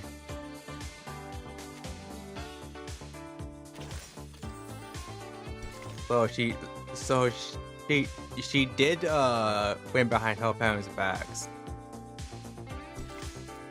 Don't speak, don't blink, don't fidget, and definitely don't sneeze. Does Noah hate sneezing? I know the performance I watch.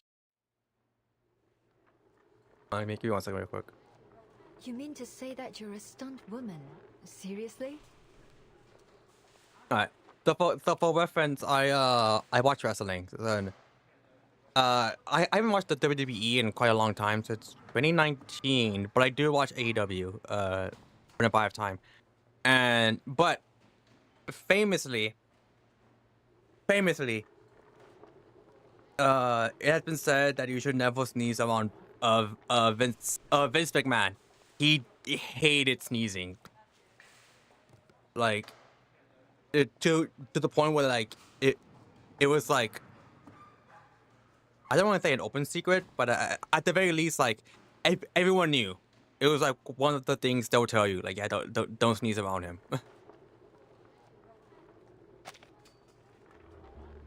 Noah chuckles and shakes her head before turning her wheelchair in disinterest. Thank you, officer. Well, judging by your uniform, you're from the Vigils Bureau, aren't you?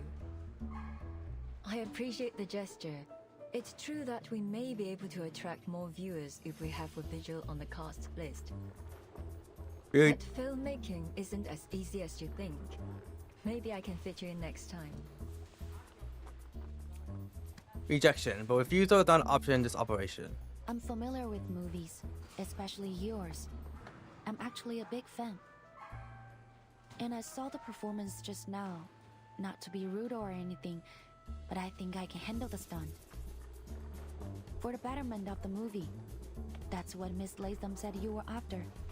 Is that right? Oh, what's up, Storm? What? Does she even know what she's talking about? That's some pretty big talk. Even no one can pull out a musical Leong's words, even so her wheelchair comes to a stop. That's true. But are you certain that you'll make my movie better? Yes. No hesitation, just yeah. To be honest, no. Leong knows that filmmaking is far more complex than it appears. Her answer is far from the truth. She is going to uncover the truth. She has to act the part. Interesting. We love older women. Since you insist, let's give it a try. Show me what a vigil can do. There isn't a particular clever trick, but fortunately Latham words weren't false. Noble never turned down an opportunity to improve her films.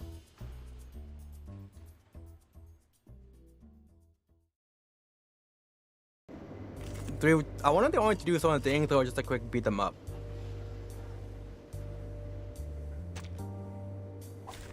Many streams are converging in this place.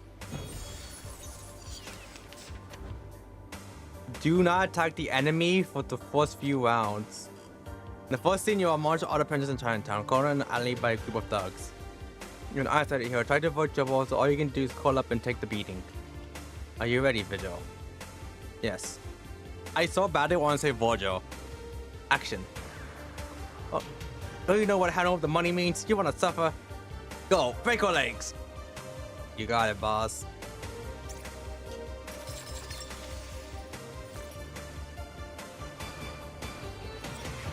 Hey, I'll gladly take it. I'll gladly wait if it means I can listen to this bop. Alright, in the meantime, let me just do all this. Ow. What now? Oh, I guess I still just have to wait then. Alright.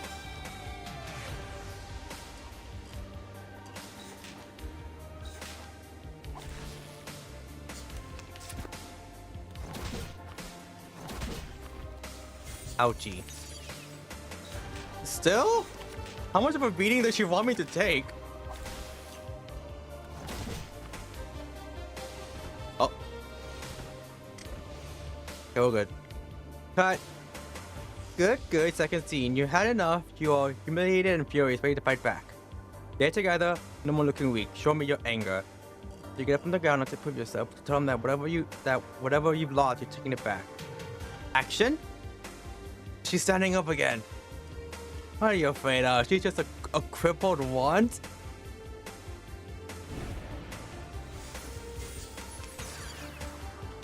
Alright. So... What a tragedy. The destination is set. The river le flode se GG's.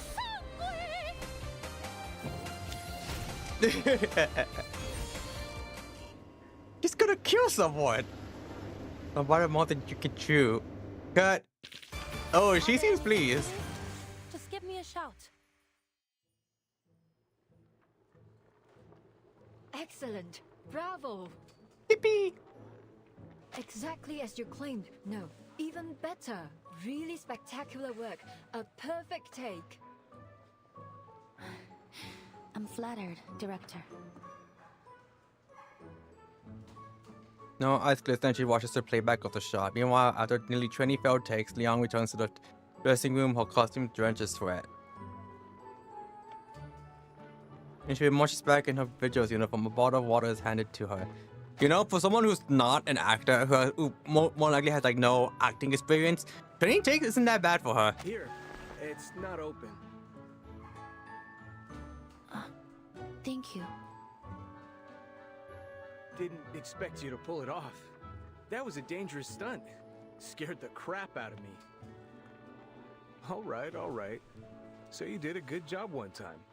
But let me tell you, it takes a lot more than that to win recognition in this industry.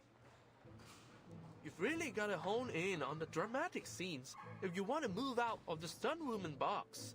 You're good looking, and you took that scene pretty seriously. You interested in doing that? If you are, then I'll suggest you be a little more humble.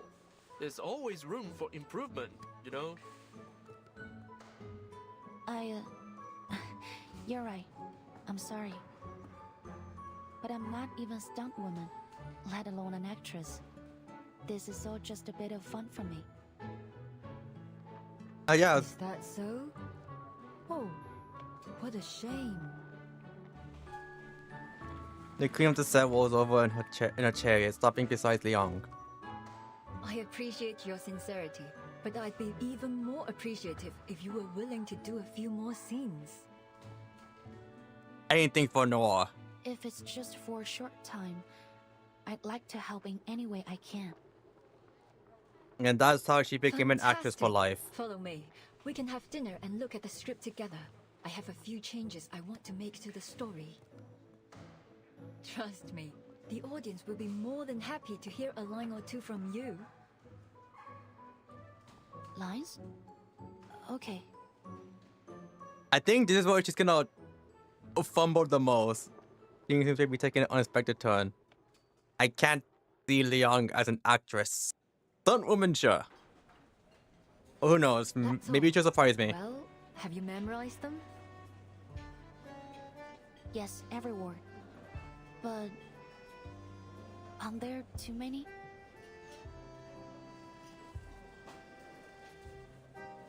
The blank pages in the script spread out on the table are filled with Noir's flamboyant pen strokes. She's got a point, Director. The investors might not approve them. They already told us not to change the script like we did in Hong Kong. Relax, we've done this before. They never read the script anyway. Besides, get their we're asses. not exactly asking for a monologue here. It's only 3 lines, just what's needed to make the character complete. Then gives a helpless sigh. She knows Artura how important it is to try and cheat Noah's mind. I'll keep practicing until filming starts. I look forward to your performance. By the way, I saw some deity dolls and Dad, sedan we gotta chairs on impress set. Noah. The Dushu We can't Festival fumble is this. coming up, right? Is the crew joining the Shoho parade? Those are our props. Our final scene is set at the Shoho parade. I already spoke with the organizers in Chinatown. They've allowed us to shoot during it. Really? The last CO7 movie ended with the Shoho parade too. Noah's eyes light up. She smiles. Good memory. Looks like you meant it when you said you were a big fan. The restaurant owner serves their meal, pausing the script discussion for the time being. Noah and her assistant picks up the chopsticks, but Loggerhead remains still. So, did you find anything? I forgot she's here with us. You said that your beastie friend could detect things tainted with evil, right? So, did it sense anything wrong with the director? When Loggerhead speaks in a hushed tone, the conspicuous of her head makes talking in secret a near impossible task. Feeling Noah's and Lenzo glances, Leon squirms in her seat. No, but that doesn't mean... Yes! I told you she'd never do that! Shish, Loggerhead. Hey! She can hear you, you know? We're trying to eat. It's already beyond repair.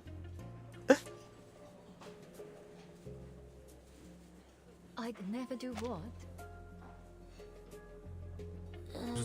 Fail a movie shot.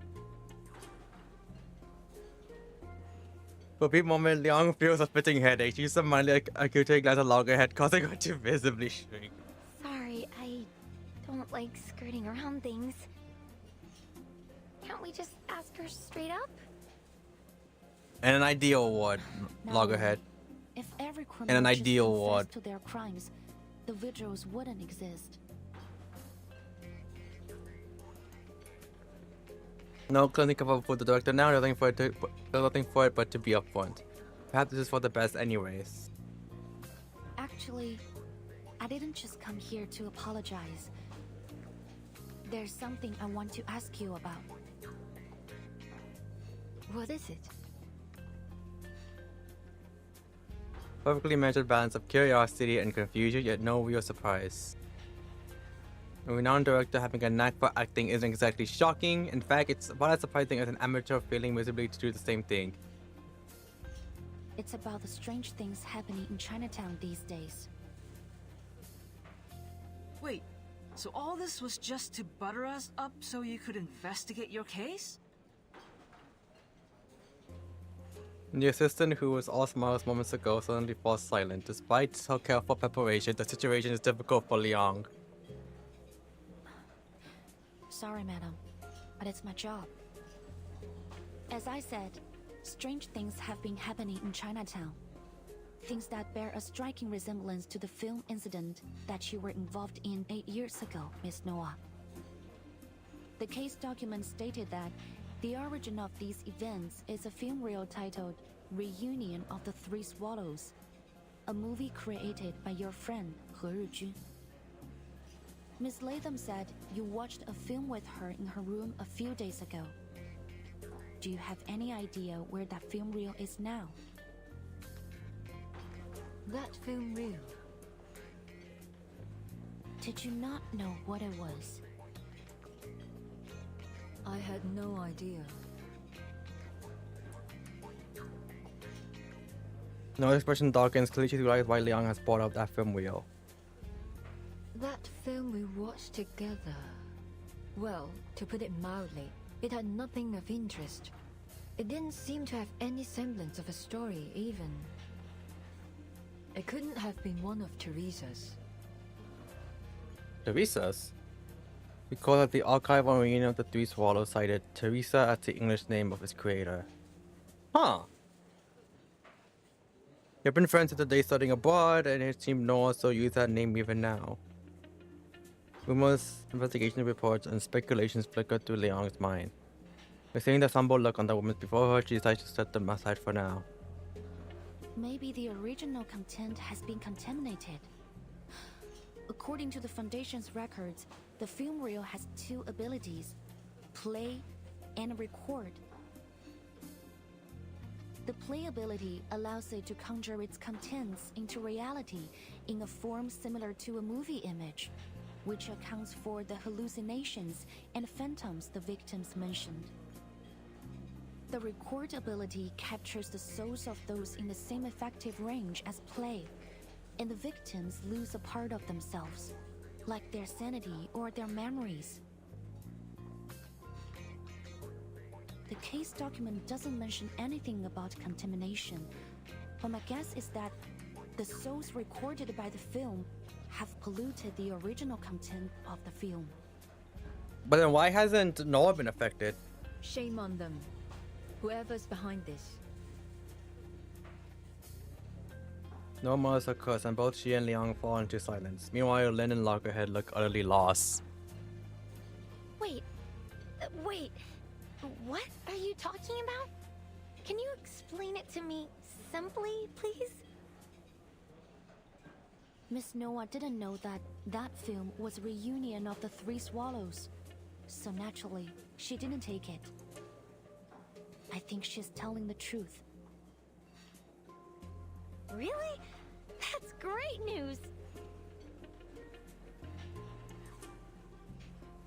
No one responds. Logger looks around, lowers the arm she raised in premature celebration.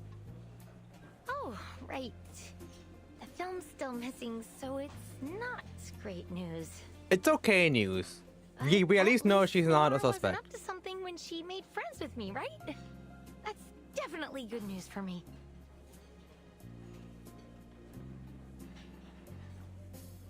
She turns to Noah. We're still friends. And friends help each other. Liang said that the film reel could cause some problems for you. Let me help you find it. I'll catch that thief and take the film back to the ACD. Then you'll be safe. I'll clear my name, and the problems in Chinatown will be solved. That's 3 birds with 1 stone. Genius, right? You know, Miss Latham, this is what I like about you. You always speak your mind. I squint a little as she curls her mouth into an unexpectedly gentle smile.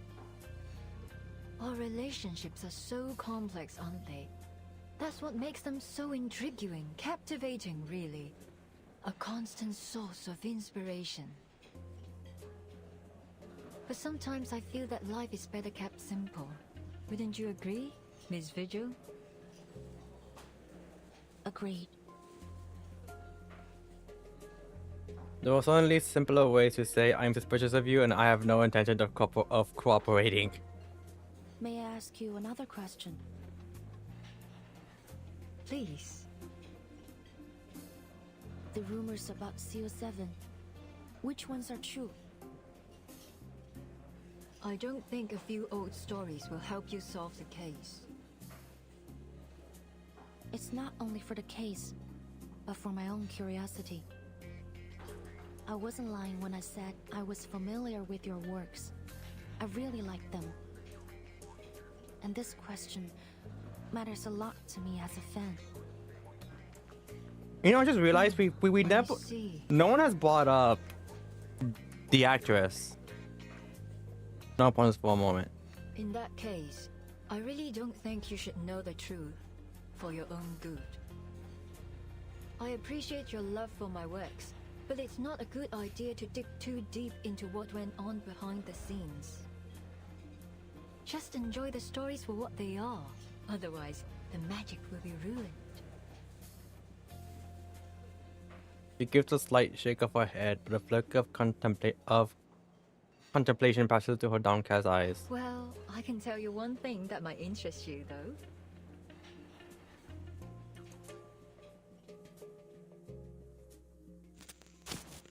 Oh. Shit.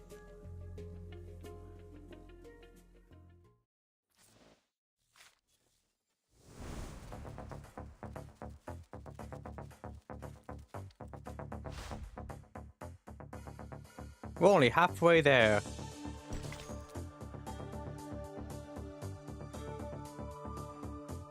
When the nose catches the scent of the cheese, that's when the tail gives it away.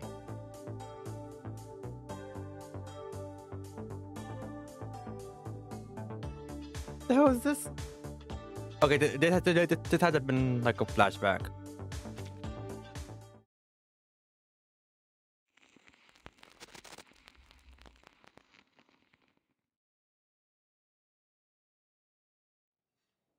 Nine has deepened a little restaurant on the corner outside of Chinatown is almost empty. The doorbell chimes and 2 people walk in.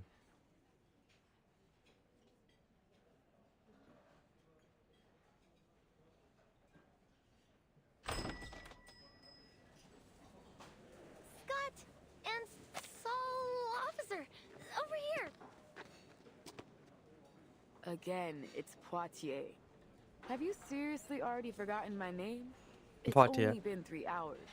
Okay, but she's like me. It takes me a while to remember names. I have to, like I will have to say the name a couple of times, or at least hear it a couple of times for me to like memorize it.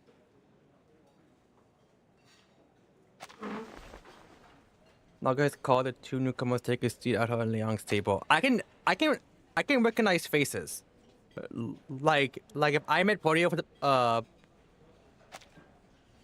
Again, it's Poitier. Poitier. If I met her, IOL, I could like remember her face instantly. But if she were to ask me what was her name, lost for words. I'd be like, I don't fucking know. I forgot already. What's your status? Couldn't find anything useful. Sorry. The same with Scott. I already asked the investigators who came with me to track down the other missing items. You know, to cover up for Loggerhead. but so far they haven't found anything. I could like As for the person who immediately stole the remember item, her face. I haven't a God clue. forbid she asked me for her name. Well, at least there haven't been any reports of arcane explosions or earthquakes. No news is good news, right? What about you? Any leads? Miss Noah didn't take the film, but she refused to tell us anything about its curse or the former owner, He Rijun.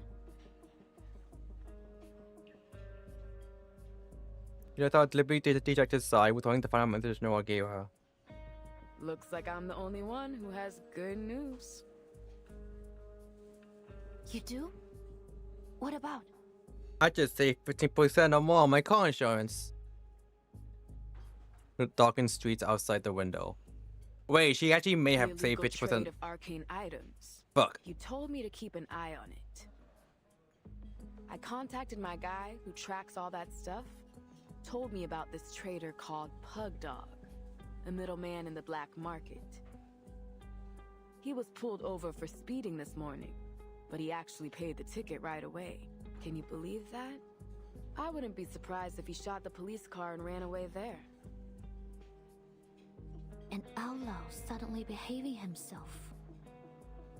He must be up to something important. Something big enough to make him avoid getting into trouble over a speeding ticket. The officers thought the same, so they tracked him to this stolen car, right? Well, guess where it's headed? Here. Chinatown. Oh.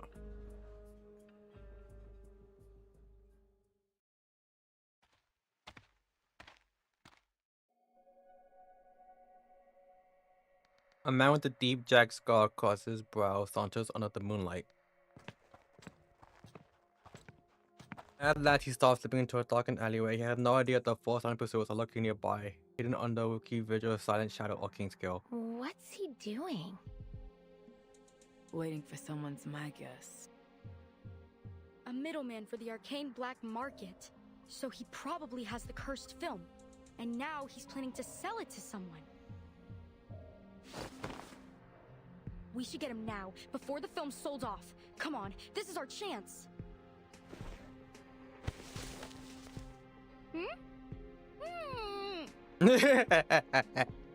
Leon clapped her hand over her mouth just in time, muffling her outburst. Shh! Someone's coming.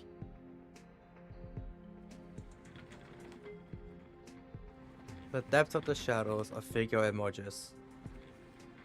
Now walking towards Pug Dog while riding something, perhaps a wheelchair. Good evening, sir. I hope I didn't keep you too long. You got the dough? Of course. Noah pulls a rectangular object from her coat. It's an envelope. Looks pretty thick. While he is right, Pug Dog takes the envelope, pulls out a handful of bills from it before nodding in satisfaction. All here. Don't you worry, alright? You can trust me. Everyone in LA knows Pug Dog. He stuffs the bulging envelope into his pocket before pulling an item from his jacket. Here's your stuff. Adam cuts an arc through the darkness, landing precisely in Noah's waiting hands. Ha! I like customers like you. Generous and to the point. Alright, I'm out of here. Pleasure doing business with you. And hey, feel free to call me again. He scans the area before turning back to Noah, lowering his voice. Seeing as you're a good customer of mine, here's a bit of advice. Watch your back on the way out of here. What do you mean? Oh, did he hurt? Doesn't get the chance to press further? The moment has come. Liang strides out from the shadows. Sorry to interrupt, but neither one of you will be making your own way home. Miss Noah, Pug Dog. I'm afraid you'll be coming to the Arcane Affairs office with me. Fucking cop! Wait, are we gonna fight Noah? Shit. Okay, just This pug dog. Experience that market intermediary. Find the best that can manufacture parts and experience the most students by artifacts. That's specialty. Okay, good. Guess I was gonna say. Will there be time for a nap later? How many times the firewall aren't fighting no? It is here. It is here, they said. Alright. Y'all know what to do. Fate has revealed itself to you. Do it now, Broom. Thank you. Are there any injuries? Just give me a shout. I'm here to help. There aren't any injuries, but I'm pretty sure Pug Dog's dead. Ow! Easy. So maybe easy. get Khan over here. Shut up and stay down. Pug Dog's attempts to fight back have been utterly useless. Miss Noah, could you show me what he gave you? Go ahead. Hands a dusty grey box to Liang. Inside is an ordinary looking film reel, but Liang can feel the vessel containing. Oh! Super 8mm. This must be it. Reunion of the three swallows. He Zhijun's final work. The culprit behind the strange happenings in Chinatown. And for now, it lies quietly in her grasp, docile and unthreatening. Well, that was easier than expected. Half a day and we've already tracked it down. Now all we gotta do is stop it from doing its arcanum-y thing. But how? Smash it? Before Liang can respond, Noah voices a polite opposition. I don't think that's a good idea. I have to admit, Miss Noah's right. Arcane items need to be handled with the utmost care. No one knows what will happen once it's broken. It could make things worse. Fine. Let's take these two back to the office first. On your feet, tough guy. We gotta go. Ugh. Damn it! How'd you find me? Some asshole sell me out?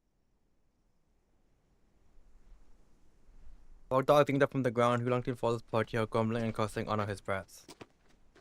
As he passes Liang, he stops. Wait. You? He stares. Not at her precisely, but at the figure cowering behind her. It was you! You fucking traitor! I should have known you were working with the cops! Loggerhead turns her head in confusion. Huh? What are you talking about? A loggerhead? Wait, let me explain. This is just a misunderstanding. Oh, Scott! Don't worry, Miss Scott. You're right. There has been a misunderstanding between you and him. Allow me to explain. Scott heaves a sigh of relief, only Liang next was to hit her like a thunderclap. You never had the intention of betraying him, nor were you working with us. You simply gave him the item you wanted to sell. That's it.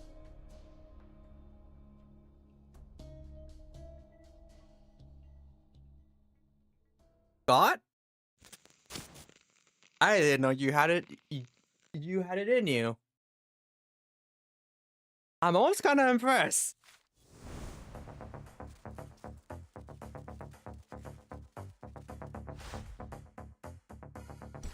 Are we fighting Scott? That's look out for everything except the unexpected, which never fails to arrive.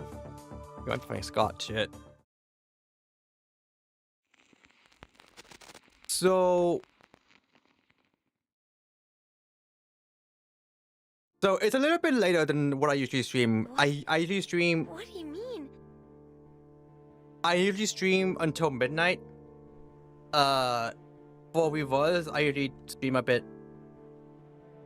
For Reverse, I typically do like one chapter / event, whichever, in one stream, regardless of how long it takes. But because it's Saturday and I wasn't really expecting to stream Saturday, I'm gonna do up to Node 15 and then cut it there. And then on Monday, actually no. Might be ending on Monday. No, fuck it. We're streaming the entire thing. Okay, turns to her friend and to Portal and back to Leon. She remains totally expressionless. The truth was always there, hidden beneath the lies and distractions. All you have to do is whittle them down, one by one.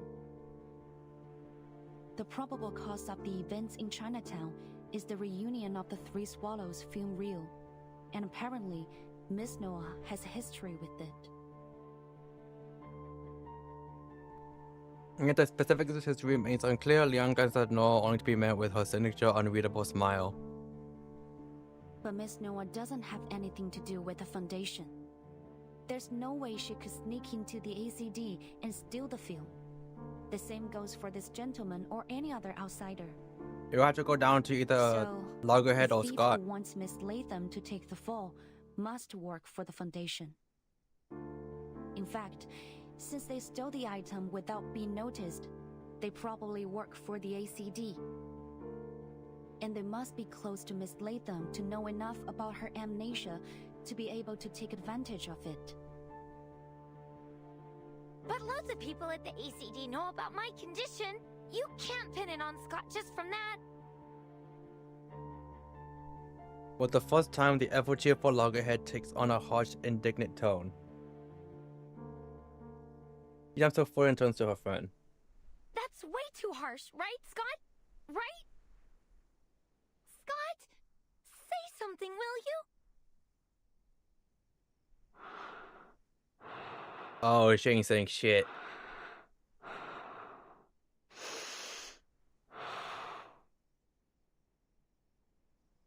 But only stares at the floor as she tries to calm her quivering breath.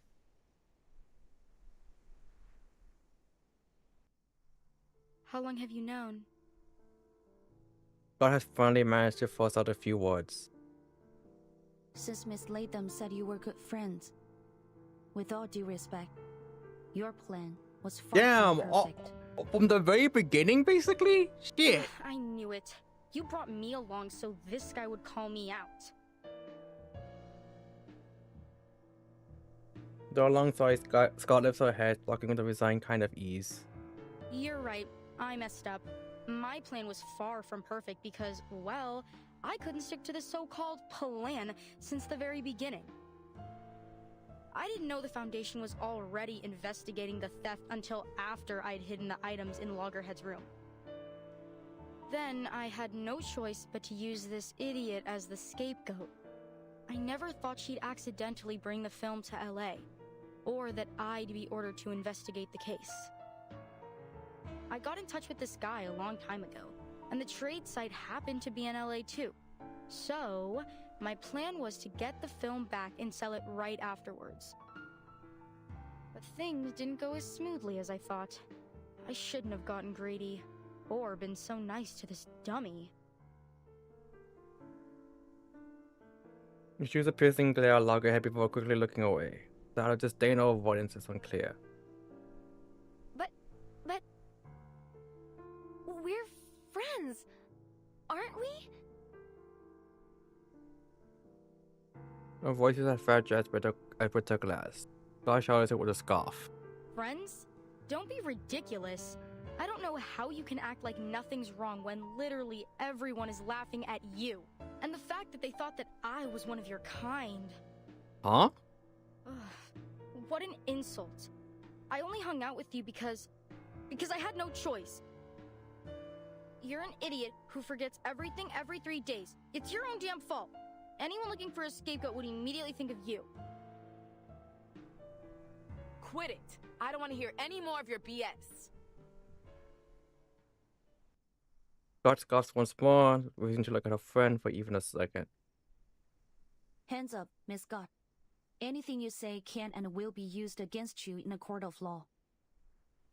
Wait, you're still going to fight? Oh?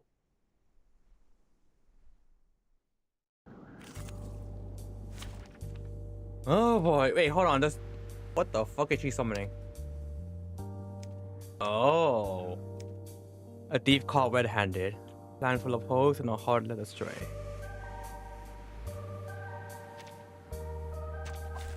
It's an honor to meet you. Is she also being possessed then? They don't have the wheel anymore. How could she still summon these monsters? She's been deeply corrupted. The ghost plagues have latched onto her. She didn't summon them, they were always lurking within her. Get away, stay back, this isn't over. I haven't made her acknowledge me. I still have a plan. Her mind's starting to turn up already. You have to take her down now. I can hear it. This heat is invisible on the floor des Sephiroth.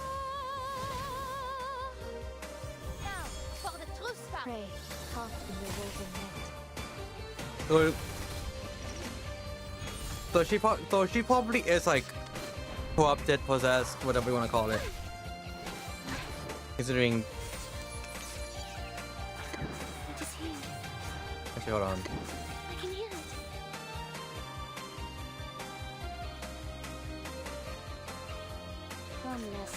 No, I'll go for an attack.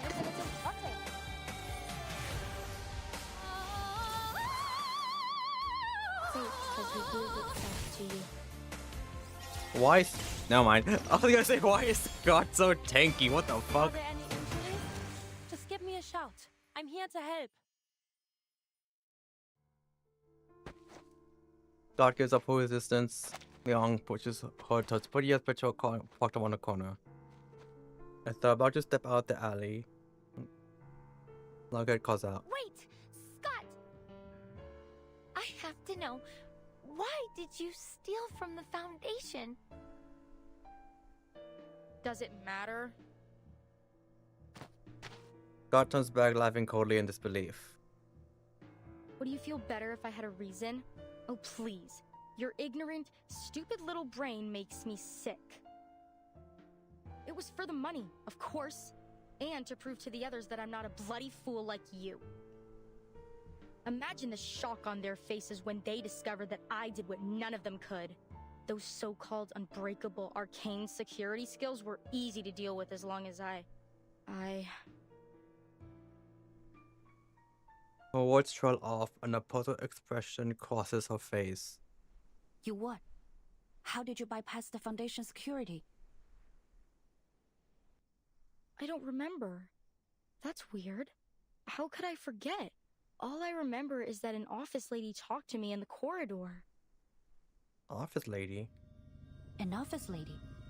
When? What did you talk about? She showed me something. It was a bit dazzling, but very beautiful. It was... Oh, right! It was a... Oh! Aretha drops her windows eyes through the air, cutting her off in an instant.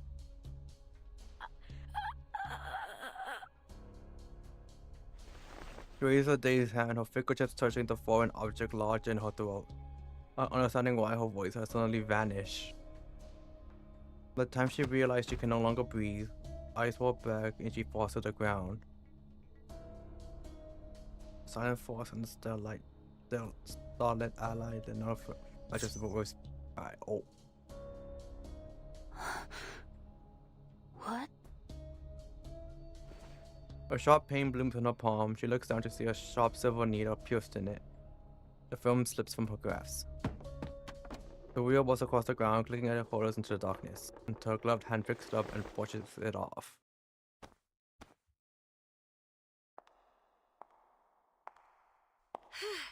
Still intact. You've got no idea Oh, how wait. long I've been looking for this. I did bingo up. I was like, no one's talking about the actress. Hey there, kid. We meet again. The once famous star smiles at Leon with an easy, friendly charm. Scott! No fucking way. Is she dead? Not yet, but I doubt she can hold on much longer. I'll call an ambulance, and we're gonna need backup.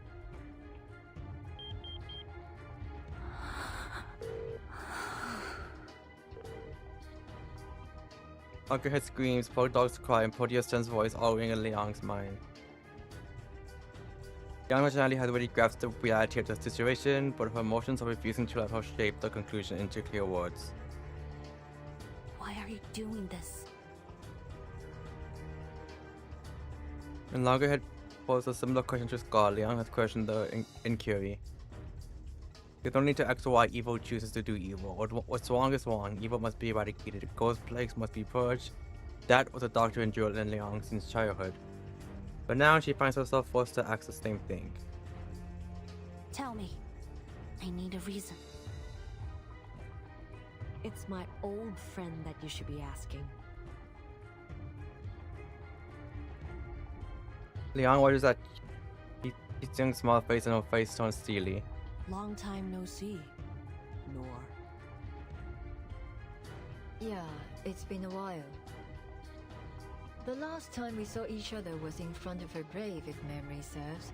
We really should keep in touch more often. The air in the alley is sharp as a needle. Nor continues to smile, but her weariness lurks behind her eyes. But you've gone too far this time, my friend. She glances at Scott's fallen body and gently shakes her head. This isn't part of our story. This isn't a set, Director. It's not your call. She raises her hand and flashes silver pierces through the darkness. Careful!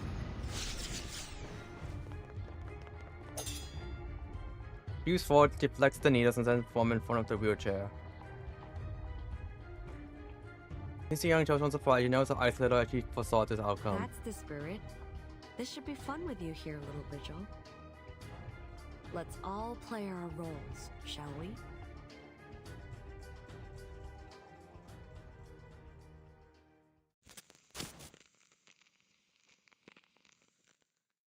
I think Scott is fucking dead. I would be shocked if she ends up living.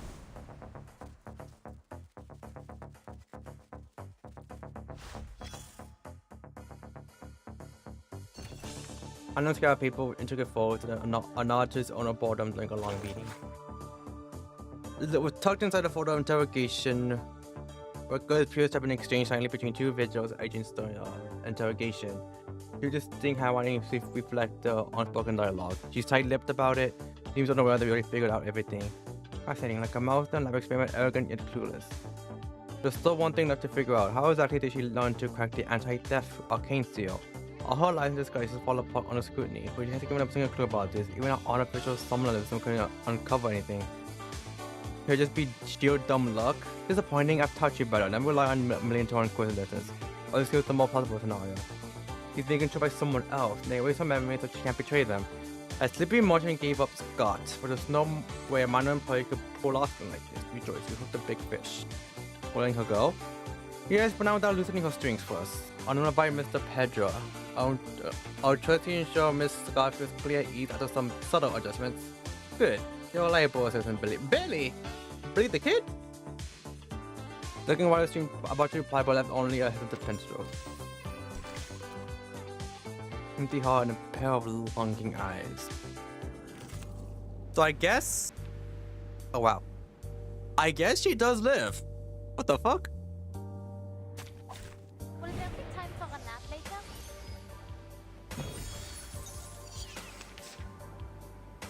I've been waiting for this moment. Time has come for you to open your duty, Miss Vigil. And hold back. I can hear it. Give it a little I thought. almost don't want... You know what? No. Let's not. It is here. I want to listen to this song just a bit more. Let's not make a scene out of it. Woman intent. Game plugs. Ooh! Choreograph sequence. Accumulate enough stacks and consume the stacks to enhance the next skill cast. Okay. I'm gonna take a page out of Noah's playbook and just not attack for a while. Wait, what the fuck is this?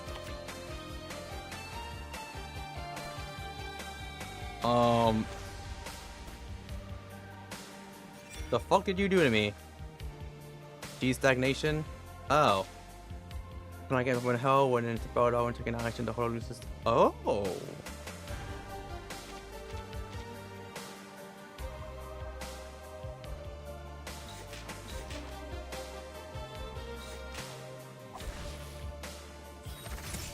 Ow.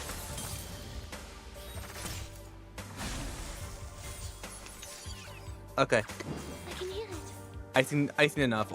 I've heard enough. Les rives dans le flot des cités vertes.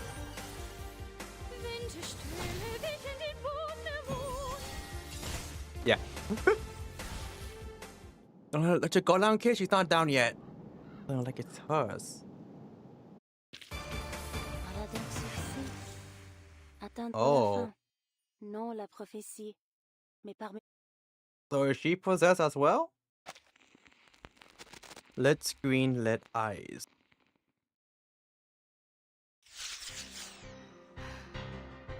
The hell? I thought movie stars were just empty suits. Another volley of silver needles streaks through the air, forcing Liang and Portia back. He thinks that's the center of the alley, so simply is trapped between Liang and Portia. She skillfully uses the positioning to her advantage. The obstacle can risk issuing the other by firing the gun or using an arcane skill, leaving the battle at a deadlock. We're not going to last much longer. I have to do something. Portia, cover me! 强梁既出，王有不为。 God, imagine the bill. Afterwards. That was like the ancient incantation, each syllable clear and deliberate. Like momentarily stunned is the beginning of an incantation. Liang knows that more silver needles could come flying at her any moment. 斩杀凶舅。 Banish all evil. For a brief moment, hesitation creeps over her. The child she sat before the screen and watched this figure over and over again. Her eyes filled with admiration. He had made her arcane skill countless times. She never imagined that one day those dazzling silver needles would be aimed at her. 小姐不行。 Yet she still speaks the final words of the incantation. With these words, an ancient contract would be upheld, and the Showdown beast would be called upon to devour all evil, as is her right as a descendant of the Liang family. At least, that's what's supposed to happen. What? The alley remains as empty as it was before. Hey! Rookie, watch out! Oh! Someone pushes her aside and she hits the ground hard. A flash of silver, the sound of shouting. Then blood, a body falling, a sticky sensation, warmth, chaos. Spencer followed hazy in Liang's memory.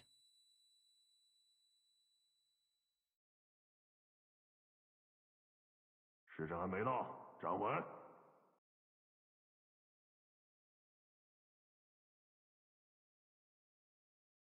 A sharp weapon man shadows her haze, pulling her back to focus. That's... Familiar courtyard, a man with a familiar face. One of him, a little girl, stands in horse stance, sweat rolling down her forehead. Her legs are trembling. Yet the man's ebony ruler comes down mercilessly on the girl's shoulder. 不像样，和你讲了多少次，要沉 Throws an 静 elbow 坠 down. 心静体松。 Like your body and mine. How many times do I have to repeat myself? Two small heads peek over the courtyard wall, giggling and whispering to each other. 他就要撑不住了。 It's gonna fall any second. 活该，谁叫他向老师告密的？ That's what she gets for saying that. What the fuck did she say to the teacher? Women think we face the girl holding the stance. The girl, already exhausted, finally loses her balance and collapses to the ground. 疏于练功，三心二用，你看看你怠惰了多少？ When it comes to training, you're distracted and you're lazy. 强梁又如何能服从你？ Just obey such an undisciplined master. 我等一会儿过来检查，扎不稳马步，今天晚上就不要吃饭了。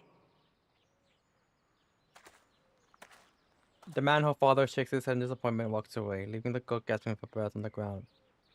走吧走吧，没意思，他又要站一天了。 Either all day. 要不要去录像厅？ Wanna go to the theater?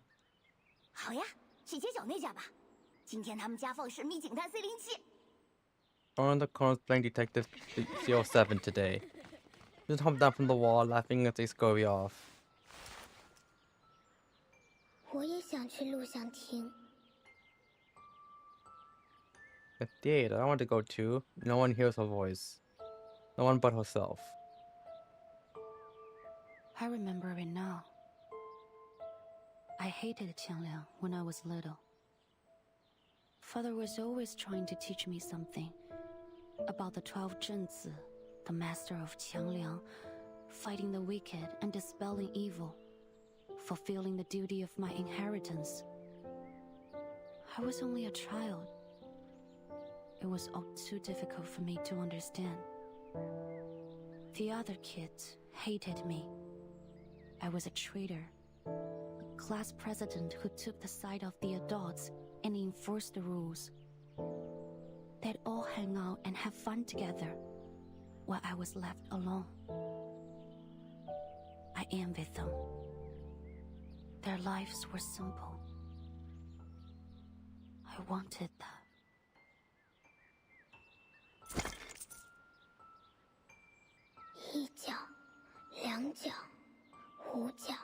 Who sent 5? A piggy bank lies smashed on the ground as she picks through the shards to count every coin. Mr. Brooklyn pulls on half of a shadowed face, stares about her innocently. I was gonna say, break this again, because I don't want to look at the pig's face. At the pig's face. Puts the fingers over his face and just out of comfort.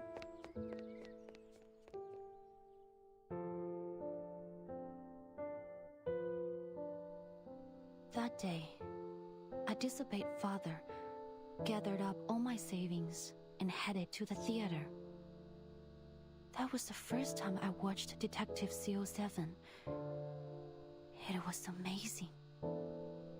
But I knew it was just fiction. Just an escape.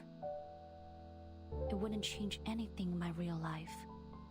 Once the movie was over, I'd have to go back to the same home I had just left. I didn't want to leave. So I stayed in my seat for the closing credits. But the lights didn't come on when the credits ended. Rather, the silver screen lit up again and played something.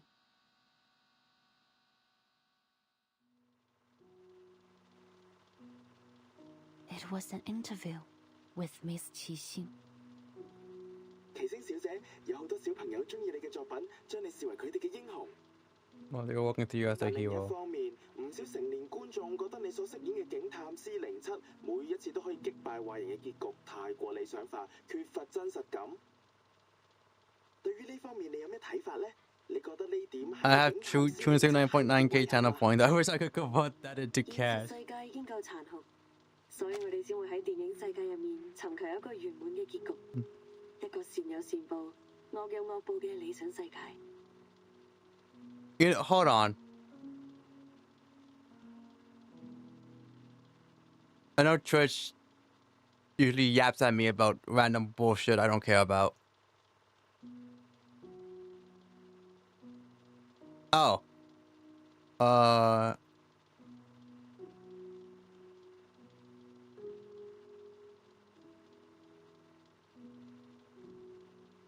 Okay, nah, never mind. Fuck it.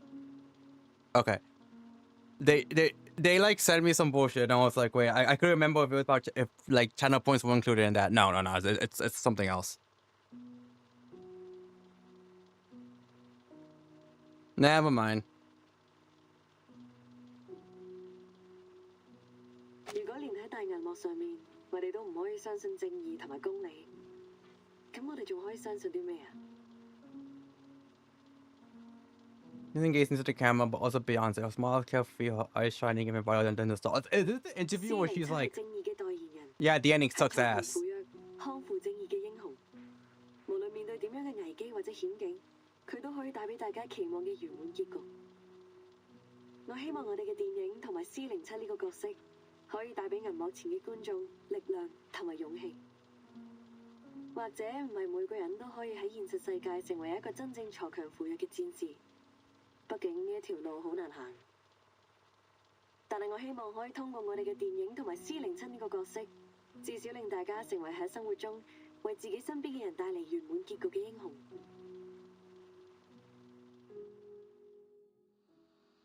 It was just a short interview like any other. but I still remember every word she said. As the master of Qiangliang, you must use your power to fight the wicked and dispel evil.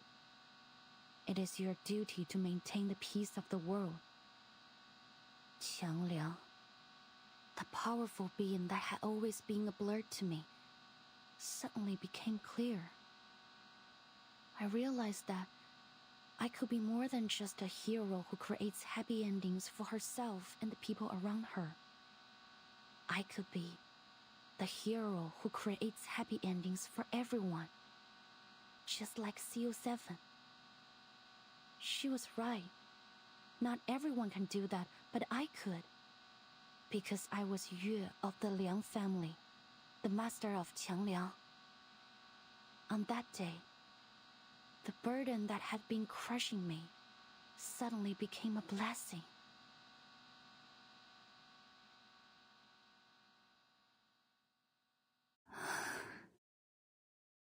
So, what went wrong?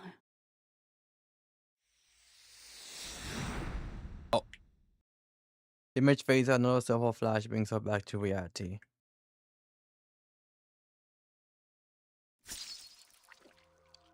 Sirens, an ambulance, blood, endless blood. It seems that the fabric of her uniform, drenching her hands.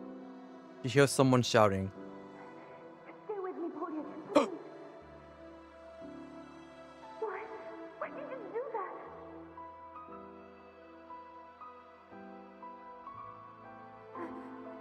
I thought you hated me. People always hate me.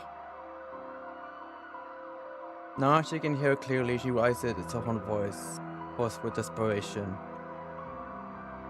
What did you say to her back then? Blood was from her mouth and nose with each painful breath. You could tell, huh? But that's in the past. Forget it. We just didn't know you yet.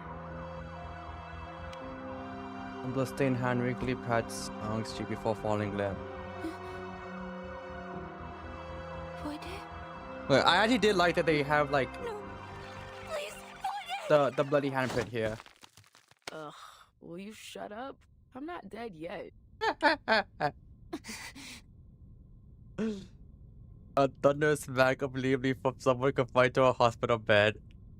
Turn Liang away from her nightmare.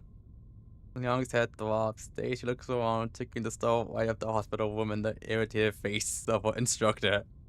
The hell are you doing sleeping on my thigh, huh?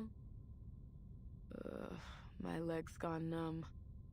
And clean up the drool on your chin. What? I'm sorry. Just kidding, boo. You're not drooling. But my leg do be numb, so fuck you for that. All right, turn on the TV for me. I was bored out of my mind waiting for you to wake up.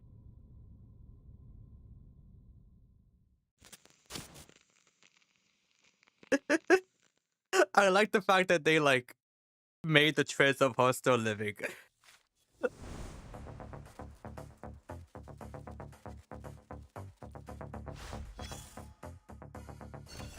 The arcade restaurant. May I take your order? Happens next. I passed out. He managed to drive off the night piercer. We didn't drive off. She eventually heard the sirens from the reinforcement card. Keep Erlen alive. Director knows you can control police and guide them to you. They allowed the man to reach you and Miss God in time to get you to the hospital. I think we owe her a big thank you. I couldn't stop. Sorry, Miss Body. I couldn't stop Miss Cheek. Do you think she took the reunion of the 3 swallows. This is all my fault. Don't beat yourself up, kid. Don't expect the night people to show up like that. How's Scott and Pug Dog holding up? Scott has been caught and is in custody. Miss Scott is stable after the emergency treatment, but she hasn't regained consciousness just yet. Doctors believe her coma, just like those other victims, were caused by reunion of 3 swallows. The department has officers guarding her, but until the case is solved, you can't provide any useful information. And for Director Noah, sorry I should inform you earlier. She is the one who tipped me off about the illegal arcane artifact deal. Though she participated in the deal, her honesty, cooperation, and lawless efforts convinced the department not to pursue her case further. Speaking of Hollywood, they can go from criminal to collaborator with just a few words. You talk to her again about Miss Kissing and about that or maybe there's more she hasn't told us.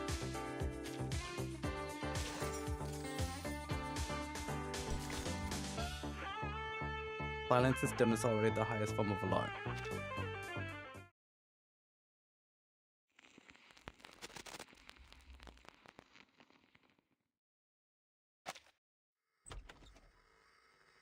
Tall officer, are you up? I got you guys Chinese food. You must be hungry.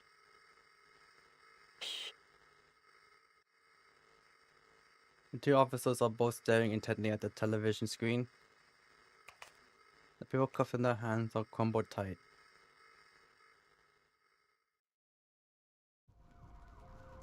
Almost 20 suspects in the holding cell were injured. Most were found unconscious at the scene and are now in critical condition at the hospital. Holding cell? The victims include arcane black market dealer Castor and Chicago gang leader Jason the Coyote, both of whom have since been acquitted of their crimes. Behind the report, thick black smoke billows from the scene of a car accident. Flames lick at the oil spill on the road, sending waves of searing heat into the air. Cameras out of the way! Out of the way! The ambulance needs to come through! We need banana bags stat! Or these people could go into shock! Ah, my skin! It burns! Help! Help! Whoever you are who did this, just wait and see! I'll tear you apart, you asshole! And a couple of those shoves past the journalists as they hurry over with the stretcher. A cursing and wailing of the deranged man behind the reporter echo in the background, sends a chill down their spines. The fire is speculated to have been started by a victim of a night piercer attack who displayed signs of mental instability. Oh. At the same time, similar incidents have occurred at the Lieber Street Detention Center and the Chinatown police station. The situations at both sites are similarly concerning. It has been reported that the Division of Arcane Affairs is considering the potential connections between these incidents. The mysterious figure behind the unresolved night piercer attacks remains their top suspect. As with the previous attacks attributed to the night piercer, the victims of these incidents are once again notorious criminals with extensive records. However, in light of the night piercer's escalating criminal activities, support for the figure is dwindling as concerns for safety rise. Oh. In response to ongoing skepticism regarding the lack of resolution of the night piercer case, Deputy Chief Eldon of the Division of Arcane Affairs stated during the press conference that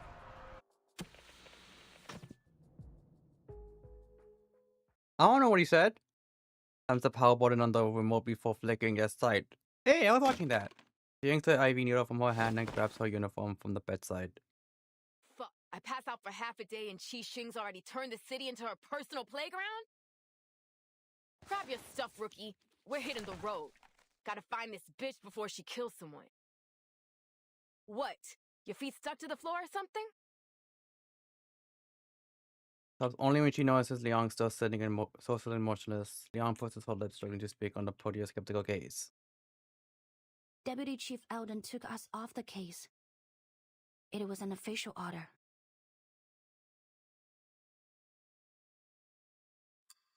A few hours earlier, the LA office for the Division of Arcane Affairs fell into an eerie silence.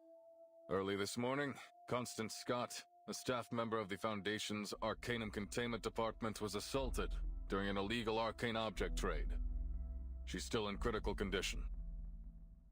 Forensic Services has confirmed that the arcane skill traces found at the scene of the attack matched those left by the suspect in the ongoing Night Piercer case. She's 29? I thought she was as old as Noor.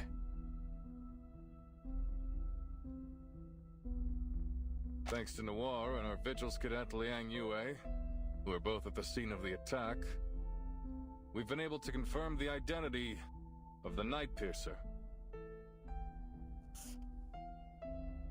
Name's Chi Xing, a 29-year-old former movie actress from Hong Kong.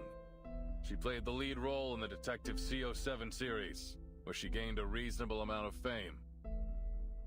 She was in a few more movies after that, but no big hits. She officially retired from acting a few years ago. The BAU's come to the conclusion that she's confused herself with her movie character, possibly a result of a mental imbalance caused by the setbacks in her career. She thinks she's the real-life CO7, the hero who fights evil and cares for the weak. In short, we have a vigilante on our hands. Thanks to a minor mistake from the Foundation's Arcanum Containment Department, we also have a dangerous arcane item. A cursed film reel called Reunion of the Three Swallows, somewhere in the city. Liang has confirmed that Constance Scott, the staff member who was assaulted by Qixing yesterday, is the perpetrator of the theft. As you're all aware, there's been an explosion in mental disorders in Chinatown. We now know that the source is the cursed film reel. It's currently in Qixing's possession, which makes her even more dangerous. Having learned about the history behind this arcane film, we have reason to believe that obtaining it was one of her motives. Since the film's been in her possession, there have been multiple assaults around the city, all matching the patterns of the Night Piercer.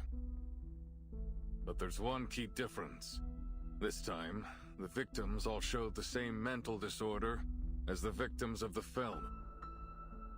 We believe that the suspect is able to control the film's power to some extent, and she's using it to commit escalating crimes at a much higher frequency. We need to act before the situation gets out of control. Reinforcements from the Foundation and the Vigils Bureau are already on the way. We will do whatever we can to protect our city before they arrive. What about Latham? He's just here as he sweeps his gaze over the officers before him. James, Carter, I'm putting you on the case. You'll be taking direct orders from me. The rest of you, stick to your posts.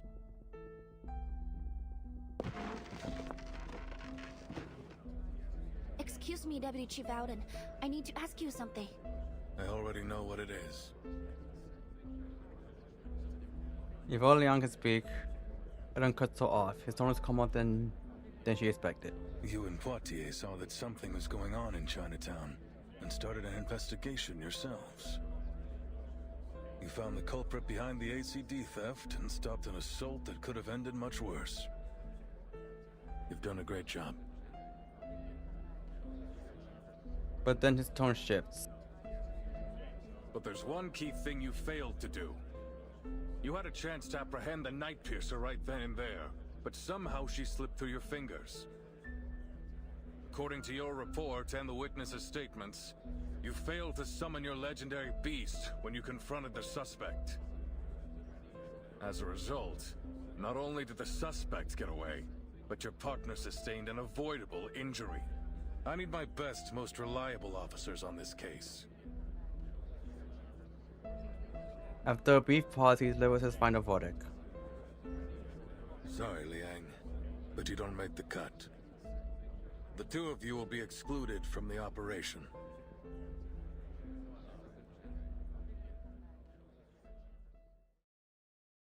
This is bullshit! He can't cut us out! This is our case! No! We're doing this! Calm down, Miss Putty.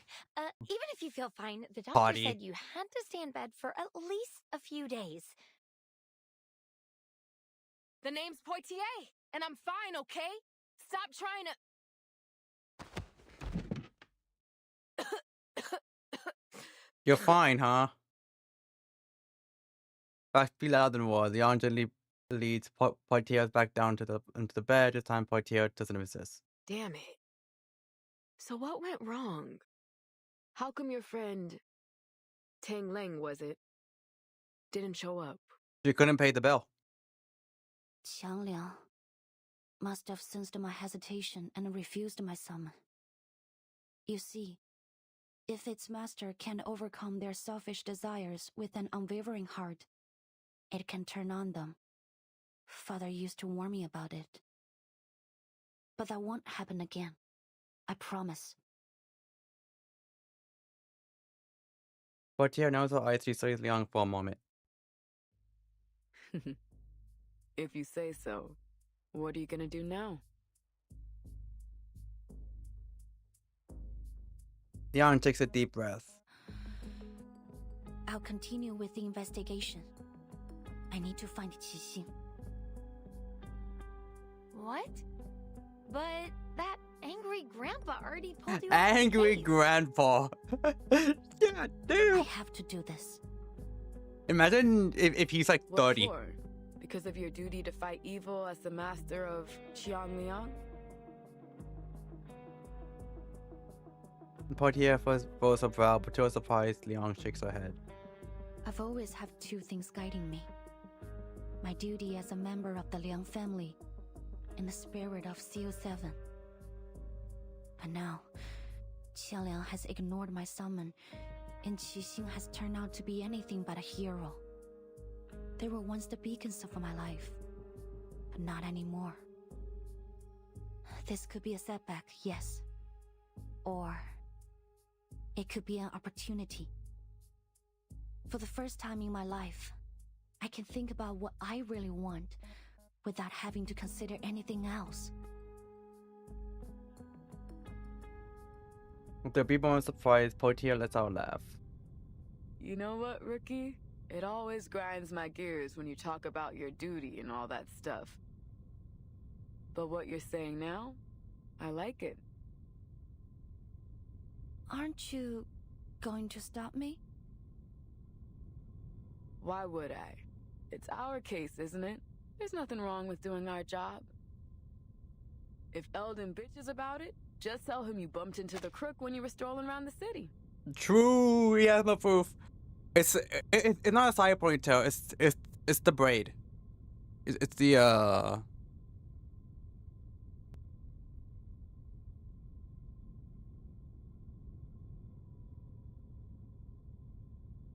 yeah, the motherly side plot. That plot.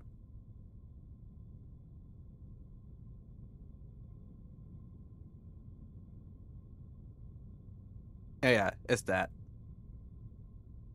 Yeah, it's a ponytail. My fault. Yeah, nothing wrong with that, is there? So what's the game plan, huh? What are you gonna do?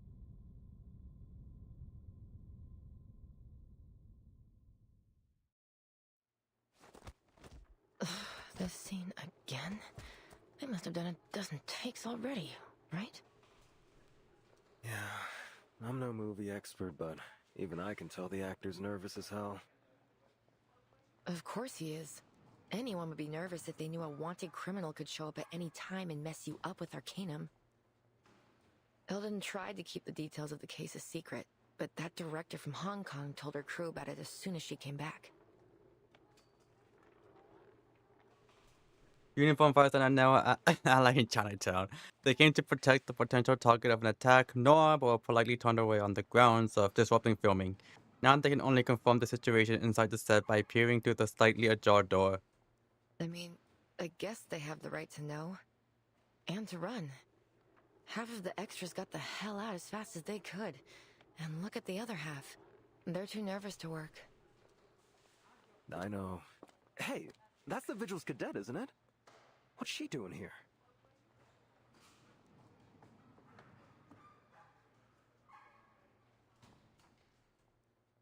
I too imagine she's just like, evening and just went straight inside. The officers said you're here to help, is that right? Excellent. We could really use a hand right now. Come, let's get you in costume. Naoki still gets with the usual amiable smile. Having mentioned agree with Liang to cooperate in an arrest, now has not been charged for her illegal trading of the arcane object. After being released from custody this morning, she immediately returned to filming. I'm more than happy to help. But first, I have something important to ask you. Noah pauses. Right to the point this time. I see. I love that our little doll moves with her. I don't think there's any need to tiptoe around each other anymore. Could you answer me directly this time? What happened between you, Qixing, and He Rijun, the creator of Reunion of the Three Swallows? How did she die? Why do you and Miss Qixing both want that film? And why is she doing this? No looks at Liang, who usual smile fading slightly. What do you plan to do with my answers? To Qixing, I'm probably just another fan. But to me, she and her character means something. I need to know why. I have to arrest her and find out the truth. Maybe I can still fix things, but Miss Noah. Yeah. I need your help if I'm going to do it. Inside Liang says exactly what she's thinking. She holds her breath as she waits to know a response. You mean you want to know more about her? To peek behind the scenes, learn what really happened behind all the movie magic. I told you it's not a good idea. We create works not just to express ourselves, but to entertain. And when we release them to the public, oh, I like we she open ourselves to all kinds of commentary. I like that she whether like they be picks it sweet up. or bitter. But the people behind the characters, behind the production, they are not for entertainment. Their lives are not fiction. Is that a no? I haven't finished. You raise an eyebrow, a hint of mischief going behind her smile. Though I don't advocate trying to cross the line between on and off screen, if we cast aside your relationship as fan and actress and treat you simply as individuals, saying I want to know more about you sounds rather beautiful. It's touching, really. I'll answer your questions, Miss Liang. Follow me.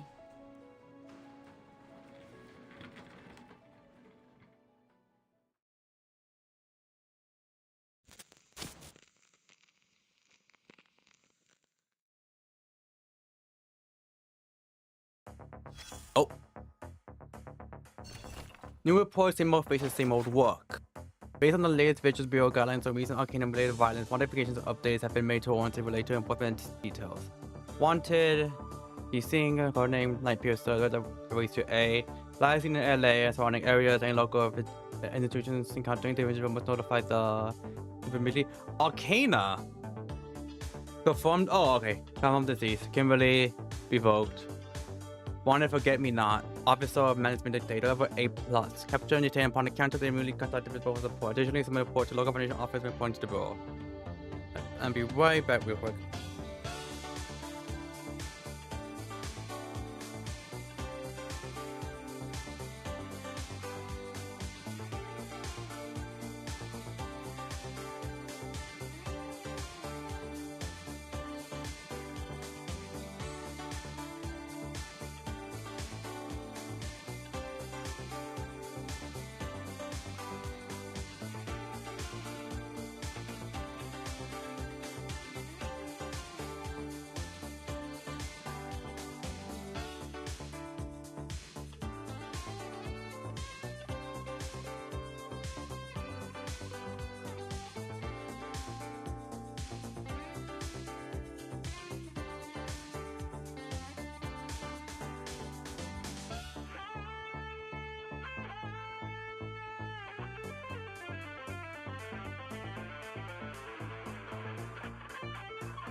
Alright, I'm back.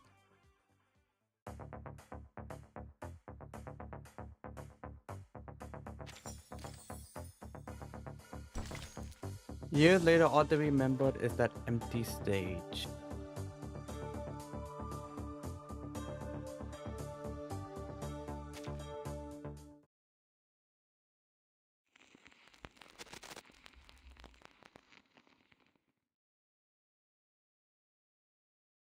Our story began 11 years ago. Life was tough, as it is for all young artists. But, like the beginning of many stories, there was a kind of beauty in it.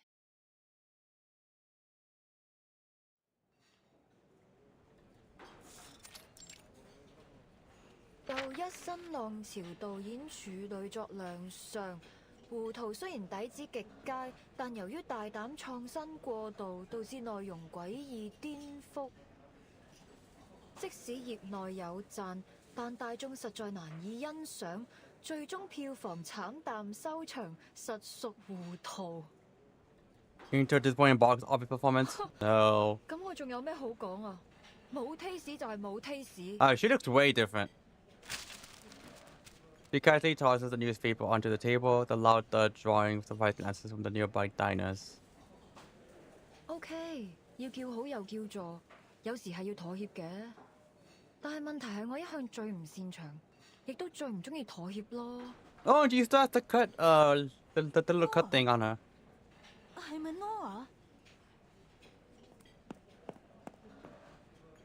估唔到會咁啱喺度見到你，好耐冇見。見返你真係好開心啊 Oh, that's how she looked like. 你係 Teresa， 你點解喺度嘅？你幾時返香港㗎 ？Teresa, or as you know her by 何日君, was a dear friend of mine, the scriptwriter of Detective CO7 and the creator of the cursed film Reunion of the Three Swallows.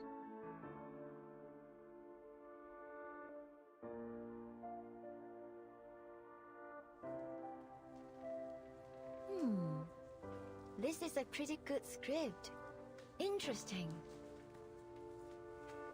Teresa and I met while we were studying abroad at the film academy. We took the same scriptwriting class. We didn't talk much at first. She always sat in the corner on her own. I only got to know her after our teacher showed a script to the class as an example of excellent work. I'm assuming it was hers. The writer's name, Teresa. Her stories could strike a balance between the details and the big picture. They were engaging, light-hearted, and warm. So, in that moment, when we met again at the restaurant, I realized she was the one I'd been looking for. At that time, she was an editor at a small press. I invited her to join my studio, and 3 months later, she put the first edition of Detective CO7 on my table.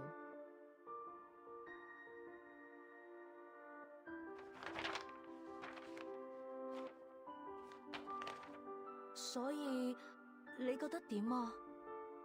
你覺得邊度唔夠好嘅話，我都可以改㗎。我諗緊主角要揀邊個。I'm thinking about who should play the heroine. 哦，你個劇本寫得好好，比我想象中仲要好。我哋就用你個劇本。Look at some small ass So we had the sunglasses. script, but we couldn't decide who would play the heroine. We held endless auditions, even considered some famous actresses, but none of them fit. Until that night.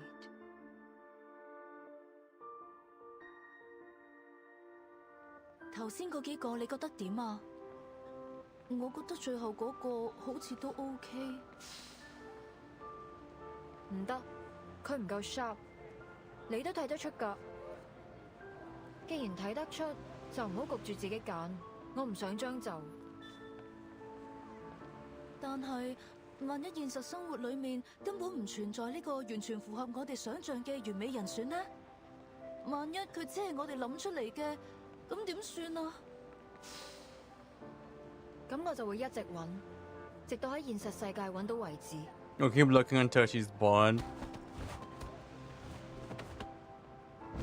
哎呀！你喐手腳做咩啊？我就係喐手喐腳啊，點啊 I'm kicking your 豬 ass. 手，呢度唔歡迎你哋啊！ I don't follow with that 仲唔 perverts. 快啲啦！你睇住嚟啊！我唔會放過你噶。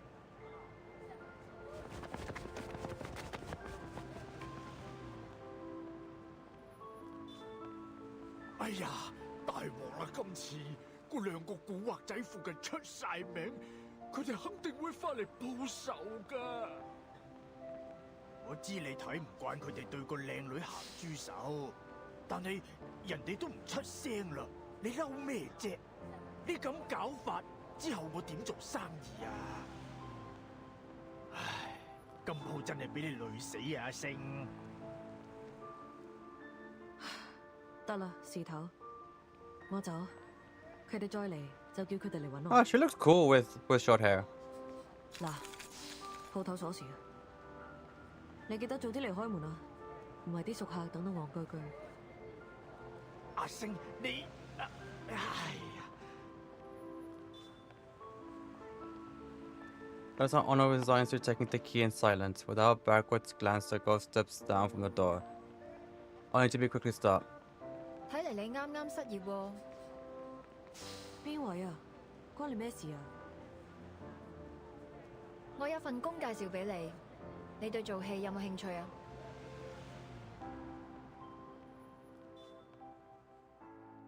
Damn, just like that? Ah Sing was surprised when I made the offer. She said she needed to think about it, so Teresa gave her a copy of the script. The next day, she knocked on our door and took the offer. Later, we learned that Ah Sing was born into a poor family. Her father was in prison, and her mother had mental issues. She'd been the breadwinner for the family since she was a kid. Her father's reputation would often get her into trouble, so usually she was either on the way to a job or to a fight. Sometimes both. Memory surface, loneliness, or a sentimental smile. The CO7 you saw always had a confident smile on her face, but in actual fact, Ah Sing almost never smiled at the beginning. An actor should learn to commit to the moment in front of the camera and come back to reality behind it. But Ah Sing didn't. She didn't come back to reality. She's never once stopped playing the role of CO7 since then. 24 hours a day, 7 days a week. She started to smile the way CO7 smiled. She went from brash and reckless to sly and methodical, just like CO7. The deputy chief and the BAU made a mistake. Ah Sing has not confused herself with her character. After all these years in the movie industry, I've seen a lot of actors get carried away by the glitz and glamour of their characters. But Ah Sing is different. She values CO7 even more than herself. So much so that, ultimately, it eclipsed her own consciousness.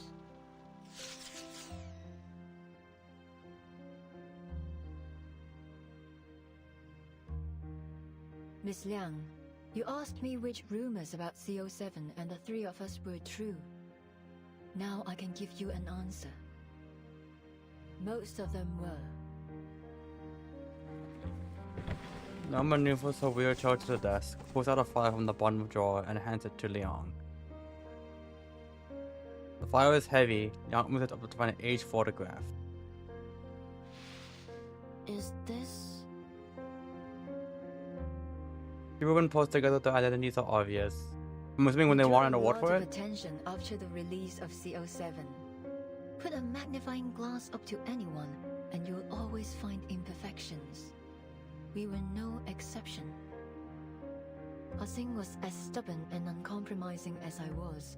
When we disagreed, it would blow up into a huge argument, neither one of us giving in to the other. Poor Teresa was always caught in the middle. I was too young, too bullheaded, to realize the consequences that this might cause. I tore a path forward, often ignoring the people around me. Teresa, on the other hand, was kind-hearted, perhaps too much so. She never got angry, no matter what people said. She just bottled it up inside and let it eat away at her. Now gazes at the smiling faces in the photo. Her expression changed with nostalgia and the faintest hint of sour. She didn't like taking photos. She was self-conscious about her appearance, so we only have a few together. This one was taken when we were shooting CO7 too. We were so close back then. Of course, we knew we'd have to part ways eventually, but we didn't concern ourselves with that. Even then, our shortcomings had started to hurt our relationship. But by the time we realized it, the damage had been done.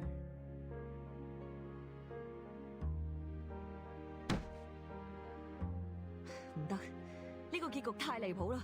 司靈真唔會咁做㗎。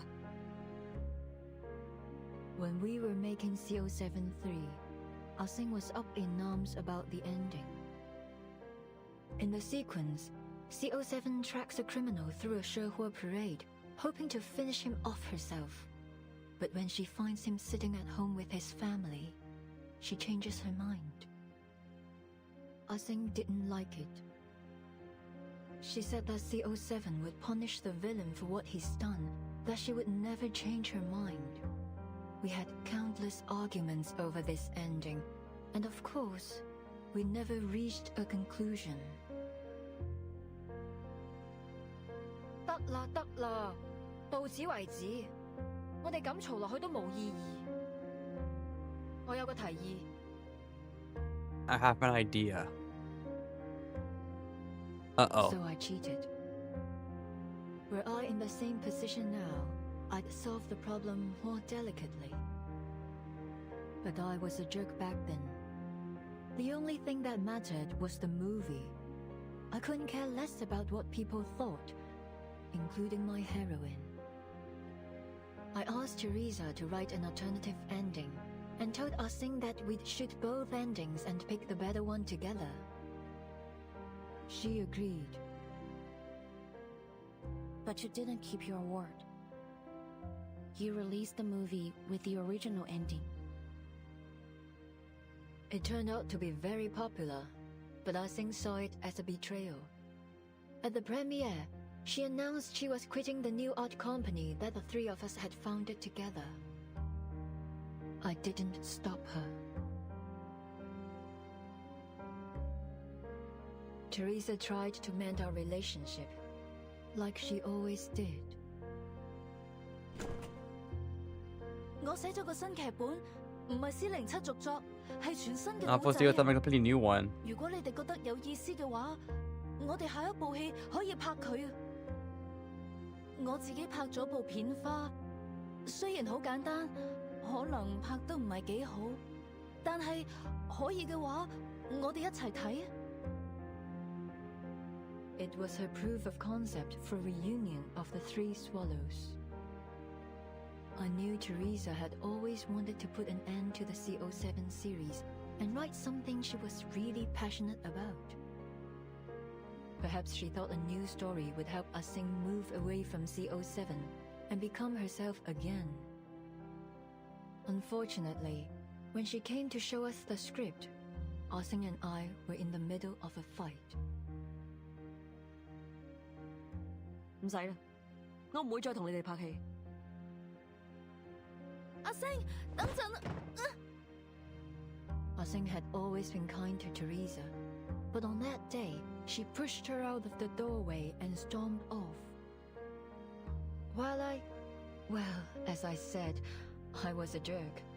I flipped through her script, and a flurry of harsh words left my mouth. 點解解仲係上次嗰個類型㗎？ This type of story 咪講咗 again. 呢種故事唔啱你寫啊！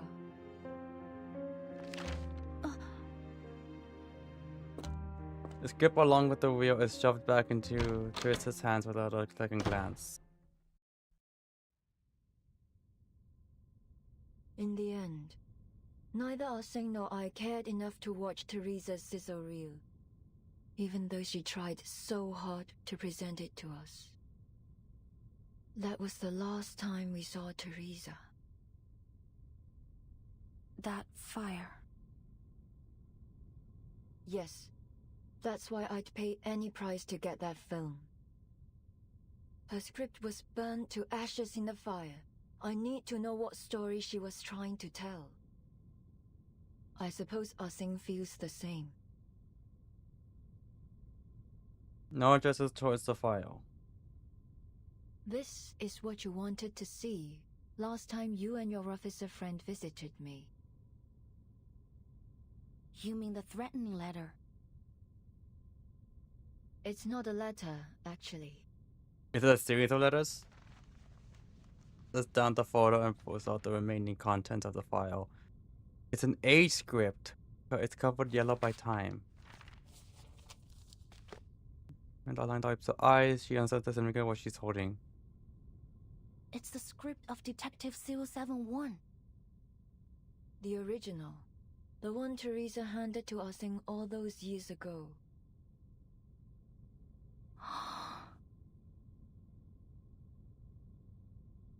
I never imagined that one day she would be holding the origin of the very film that inspired her as a child. There's no doubt she's honest which wanted to know her, but why? What does this mean? She flipped into her fingers and made an object tucked in between the pages. Is this a poster of the Shehuo parade? Oh, right. It's almost time for the Dushuo festival. With everything going on these days, I almost forgot. Wrong's expression suddenly shifts. Wait, is Miss Qixin going to... Your guess is as good as mine. They exchange a glance, then both turn their gaze toward the image of the Shehuo parade pinned on the poster in front of them.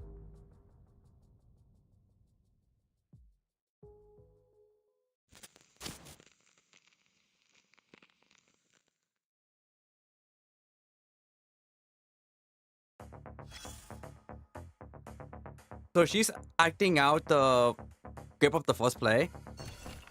I see a new clip between the warm-up of the Chinatown parade.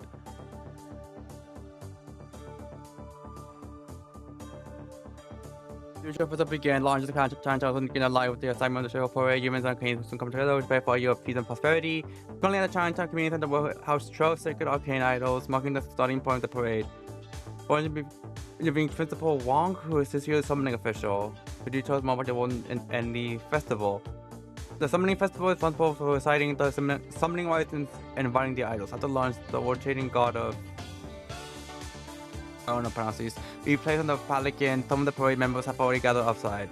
I think people carrying lanterns and flags around for the parade. Principal Wong, what's that large ammo lantern over there? There's a Lucio. Shangri? They all joined the Beast Lantern team. The parade will be led by 5 colored banners and the Yingye Pope, followed by the Shandao Beast and the Shangri creatures. Quite a spectacle. The Shandao Beasts are those legendary creatures said to ward off evil plagues. Exactly, during the plague managing segment, General Shan Mo would tell the command, and 3 young men during Shandao Beast Master would sing the plague managing song imitating the beast to drive out evil. The musicians will accompany them with gongs and drums, very gone until late at night, quite a festivity. Thank you for the Wong, though the parade has yet to start. You can see cars waiting already. Stay tuned as we bring you live coverage of the Shehuo parade. The fire they held high lit up the children's faces. Oh wait! Anan Lee is here. I completely forgot she was supposed to be here. She doesn't show up until like no 17? God damn!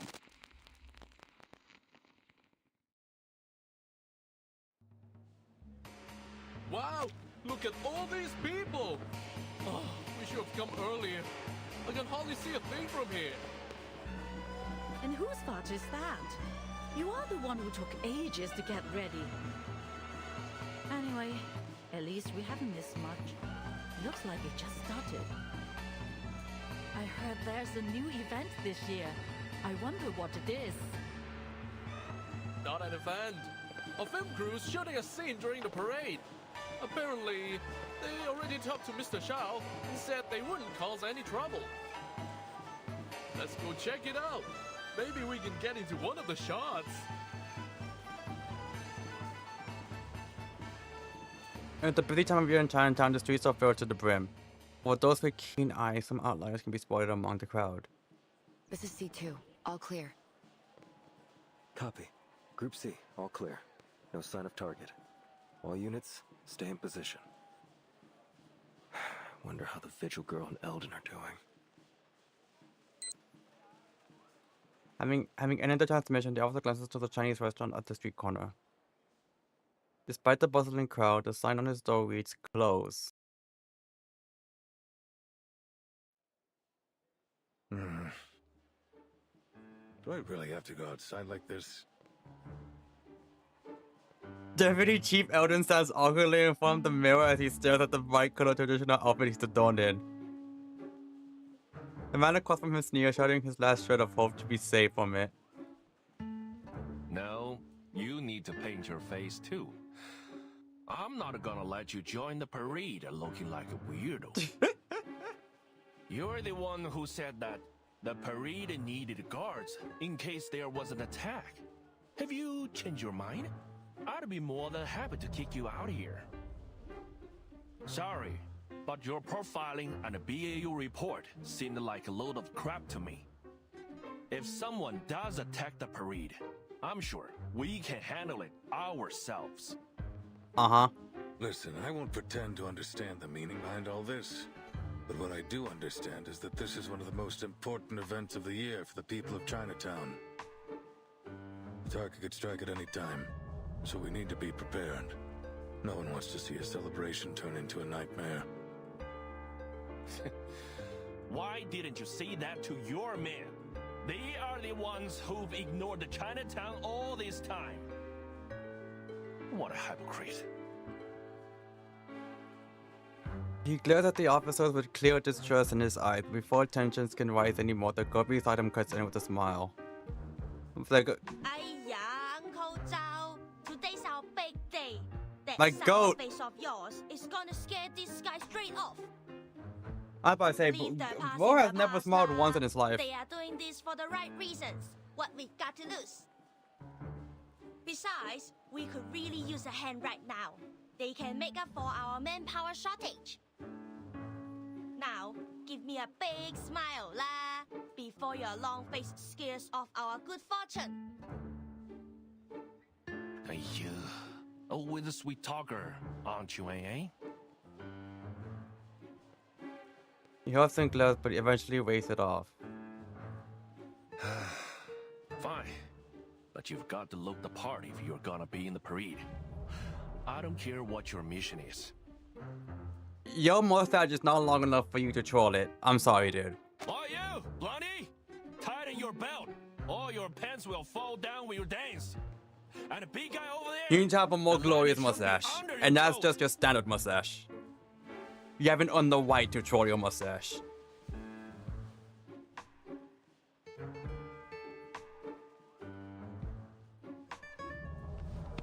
His old friend Marshmallow from before, Eldon removes his garish headpiece and turns to on. Thanks for all your help, Miss Lee. We never would have been able to join the parade unnoticed if you hadn't persuaded the residents to cooperate with us. I need to think, why does it remind me of someone? Oh, why do I do a vocalized English voice bank? Her voice actress is Chinese, so English is her second language, so that's probably why. You are welcome, lah, sir. Even though I only came here a few months ago, I've already gotten pretty close to the residents. So, it was pretty easy to convince everyone. Don't worry about it, lah. Besides, the Sehua parade is for everyone. whether they're here to watch or dance. We are always happy to have more people join the celebration. Uncle Zhou might be a little stubborn, but you know gala, that's just what he's like. Don't take it personally. This scares the fuck out of me. This little thing in her. Lily, I think that's her name. Turns her head, gesturing towards a few unfamiliar faces at the other end of the restaurant. These guys are arcane detectives and influential people around Chinatown. I told them to all keep an eye out too. There's a saying in Hong Kong, as stupid as the god of longevity who hangs himself. That will be Night Piercer if she comes anywhere near Chinatown. Eldon nods before gently shaking his head with a complex expression. I know everyone here will be grateful if Night Piercer doesn't show up, but then we'll still have a dangerous criminal with an equally dangerous arcane item on the loose. Nothing's more dangerous than an unexploded bomb. I want to eliminate the threat once and for all. The question is, will she come? Was the little vigil right?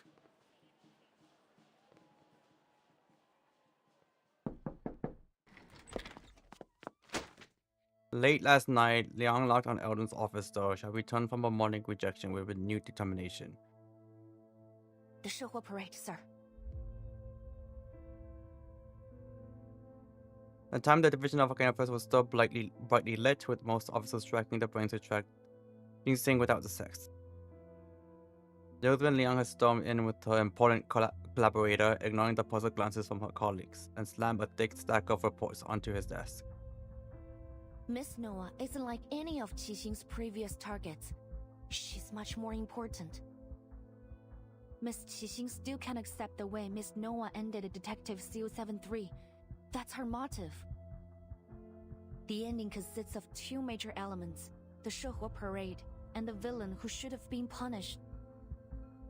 She now sees Noah as that villain, and she's going to attack her at the coming Shihua parade. That will be our chance to arrest her. The Shihua parade? Do you have any idea what you're suggesting? The sheer thickness of the report is intimidating. Arun scrims to it before casting a questioning look at the unexpected visitor Liang has dragged in. Is it Noah, I'm assuming? Visitor nods. Don't worry, sir. I'd be happy to cooperate. As fate.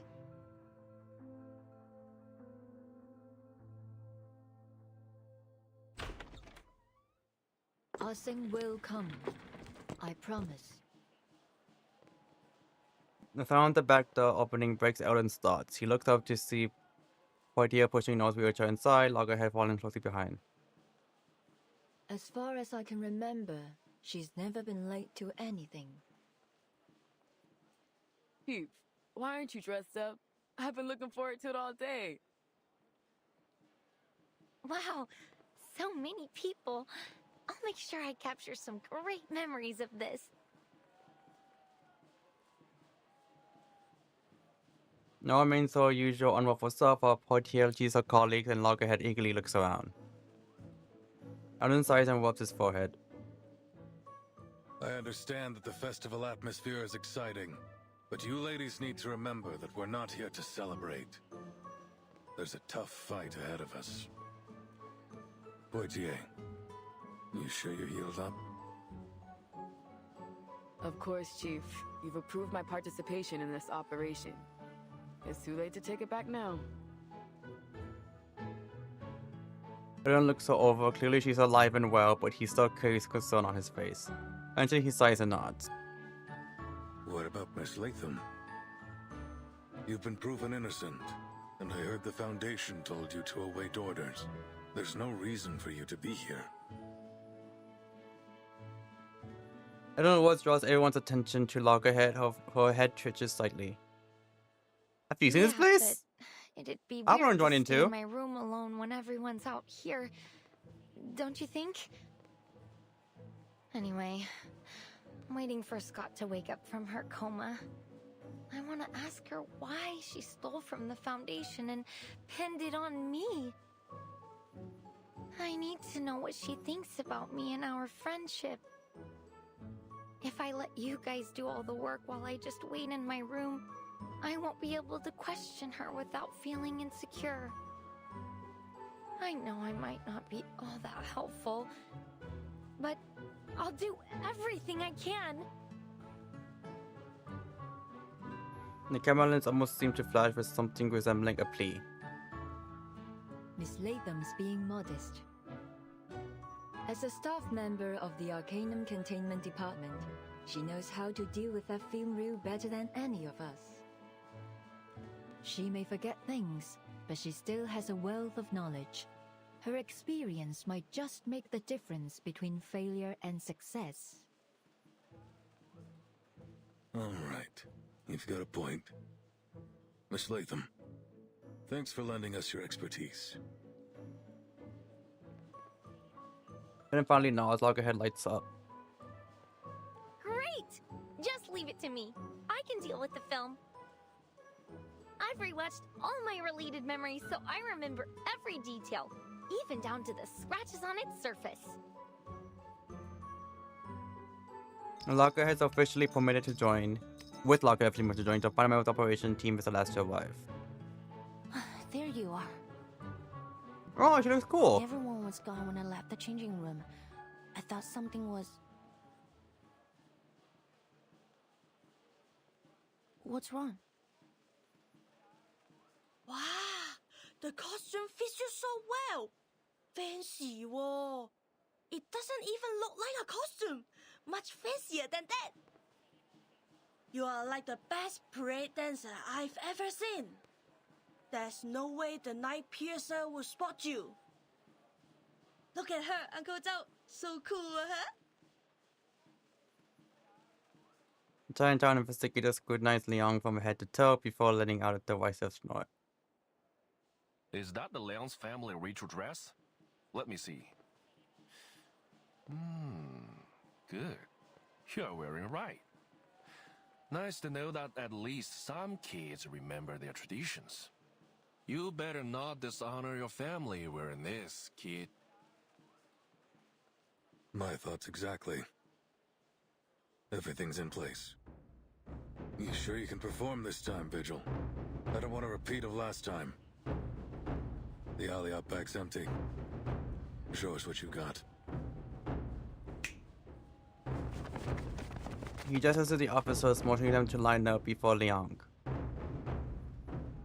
Each officer then stands and posing, forming what feels like a solid wall before Liang. Refusing to shy away, she squares her shoulder and meets their gazes head on. Yes, sir. I will prove myself to you.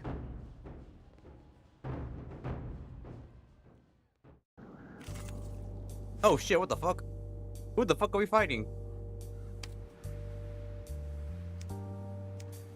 What? Huh? Now see, that's a mustache. Qualifying struggles. The process has been far from smooth. She has acknowledged the young Vigil recruiter as more than capable. But now comes the final test. Your chief, reluctant to dress up, dressed up in brightly colored costume in the code of honor is waiting for a show. It makes even the usually decisive chief hesitate. Will there be time for a nap later? You're putting on the outfit. When Chief insists that you start crying out to wipe your nose on your new uniform. I see if I'm up against a powerless little girl or a real challenger. Understood, sir. I will go easy on you, damn. Give it a little kiss here. Fate has revealed itself to you. Now, Alright, look at this shiny thing.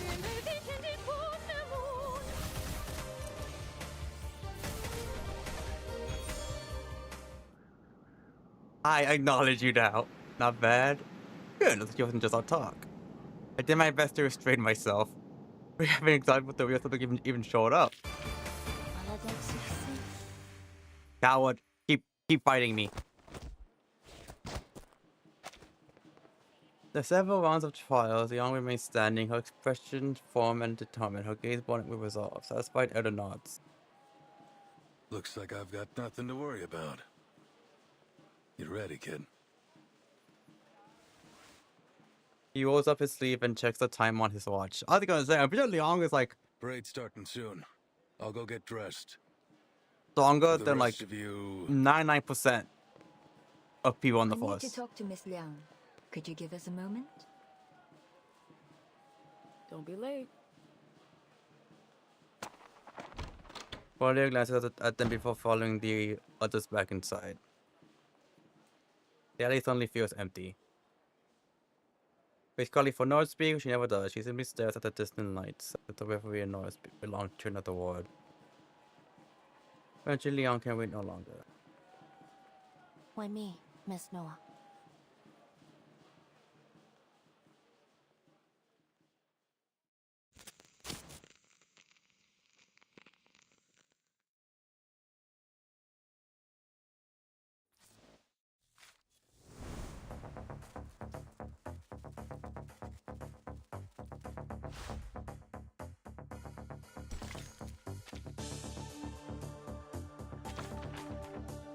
Okay, so 19 seems to be...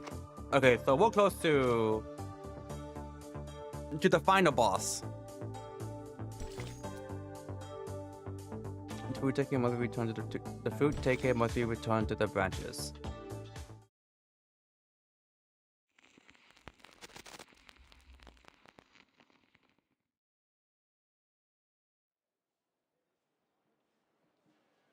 The cheer and laughter of the triumphal parade echoed through the alley, muffled and distant. You could have just told Eldon about what happened between the three of you. You could have shown him the threatening letter. Maybe then he wouldn't have made the order to shoot the target if necessary. Yes, Miss Qixing has committed multiple assaults, but she hasn't killed anyone. I don't think she deserves to die. So, as I promised, I will do my best to catch her alive. That being said, if...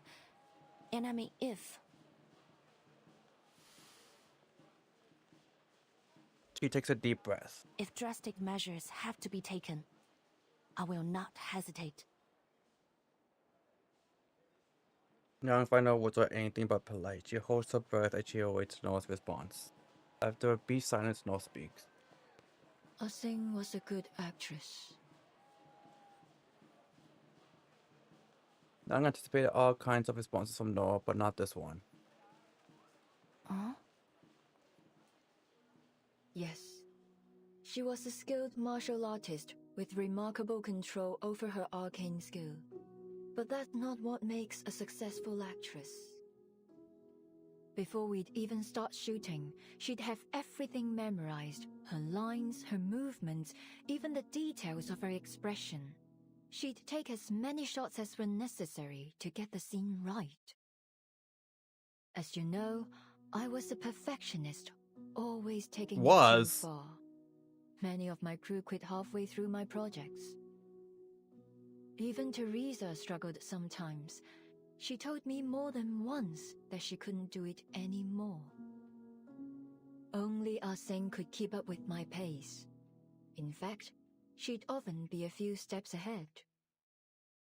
Because she shared my vision, that drive for something better, no matter the cost.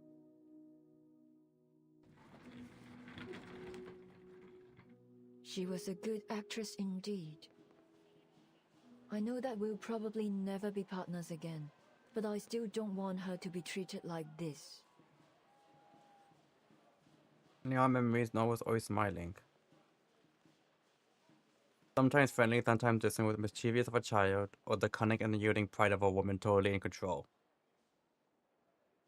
By this moment, when she turns her head, there is no smile. What burns quietly in her eyes is something akin to rage. You said you were going to figure out the truth. Well, it seems you and I agree that things aren't as simple as they appear. The Arcanum Containment Department's security system should be almost unbreakable. So how is it that Miss Scott, a regular staff member with no special skills, managed to break through it? And why was she selected to go after Miss Latham? What was she about to say before that needle pierced her neck? Hello, how's it going? Don't make sense either. After all these years, why has she decided to take revenge now? Yes. Hello, Angela. How's it going? Because she found the film? New new with us, 1999 streamer. Nice. Thank you. I've been streaming with us for quite a while now, since I don't remember, January, maybe. Main story wise, I'm caught up. Main story, I'm caught up. But all the I forgot what it's called. Memories? These type of events. I'm still very far behind. I've only done the necessary ones that I had to do for the main story. There are simply far too many coincidences. If one of my writers wrote a script like this, they'd be fired on the spot. And when I came back to the game and saw that this one was like had 2 days left to finish, I was like, oh, I gotta do this now. You mean there's something else going on behind all this? No gives her a look of approval. The scene has been staged. I can feel it. The lights, the cameras, the cast, they're all in position. And when the clapperboard claps, the movie will begin. And this time, I'm not sitting behind the camera, but in front of it. Miss Liang, I've been holding back. I apologize for that. I hadn't figured out which role you'd play in this movie. If you're saying this to try to get me to talk about the behind the scenes of my life, I'm afraid you're a bit disappointed. No, of course not. You got me wrong. She waves her hand dismissively, her expression is slight, but her eyes still blazing. So what has she been holding? I'm a director. I don't act in movies made by others. So she said, Miss Latham, Miss Scott. The camera's focused on them too. But none of us know where the story will go. So she said, there's so many coincidences. And she mentioned Scott and all that. You mean Miss Qixing's being manipulated? Ah. I've considered that possibility, but who's the one behind the camera? What do they want? Especially since there's been like a epidemic. I think that's the word. It's almost 2 a.m. where I'm at. My brain don't be working good right now. Of people having like memory loss and all that, and being manipulated, possessed, all that stuff. So her being one isn't out of the realm of possibility.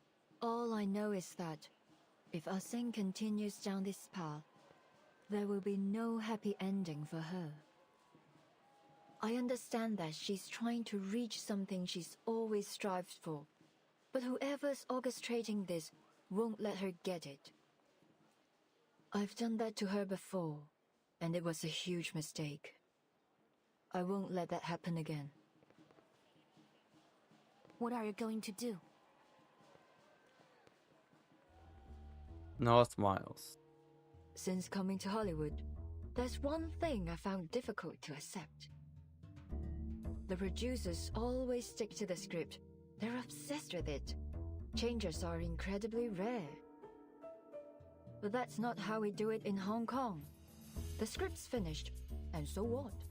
Things will always come up during shooting. You have to be flexible if you want to make truly great art. If a moment of inspiration were to strike me and I weren't allowed to add it to the movie, then you may as well just kill me there. I like her. Leon takes a moment to understand all this. You want to change the script? Precisely. But we have a small issue. Now gestures to her legs resting on the wheelchair. As you can see, I'm not exactly ready to jump to my feet and into the action. I'm better at working behind the camera than I am in front of it. I don't have you. But I've seen some of your gameplay. Don't you just spam alt? So, that's really I all you a need. protagonist. One who's as eager as I am to change the script and find that perfect ending. Are you interested? He reaches a hand out to Leon. It would be an honor. Leon takes it in her own.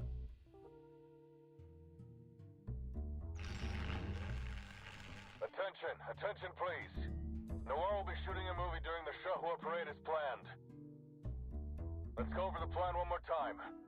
Group A will hide among the cast. Group B, cameramen. And Group C, you're in the crowd. Once Xixing appears, close in and arrest her as soon as possible. Got it. They're all set too. Good. Everyone, take your positions.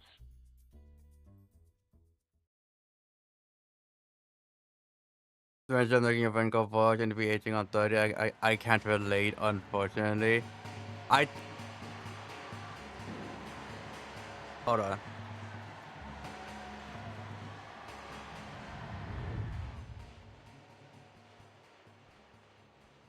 All right, Noir. The time has come. This will be our final scene.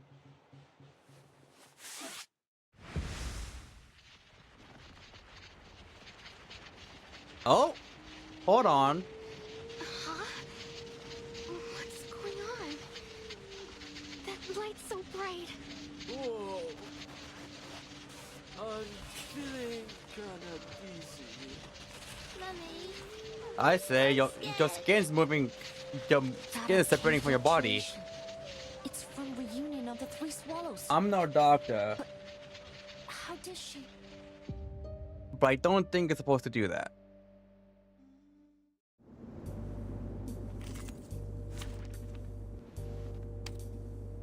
Okay.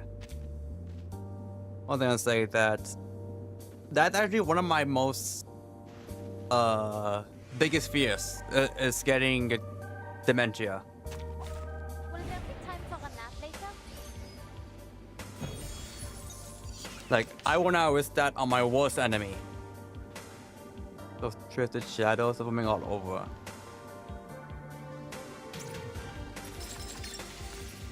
It is here. It is here, they said. Okay.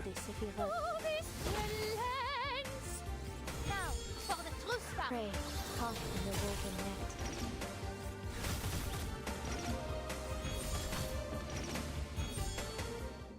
The source of these malevolent spirits is nearby. Don't stick around for a fight you're bound to lose. And I leveled But up. if you win, run fast. I don't think I need that 120 energy, but thank you. Lights on the east side of the street below, putting the night sky, turning into a swirling mess. It's as if everything inside has been tossed into a painter's palette and smeared and blended. All definitions have been lost. What's happening? Is this part of the parade? How'd they do that? Wait! What's this? Stand back. Young officer watches forward, positioning herself between the unknown monster and the Chinatown residents. Head down!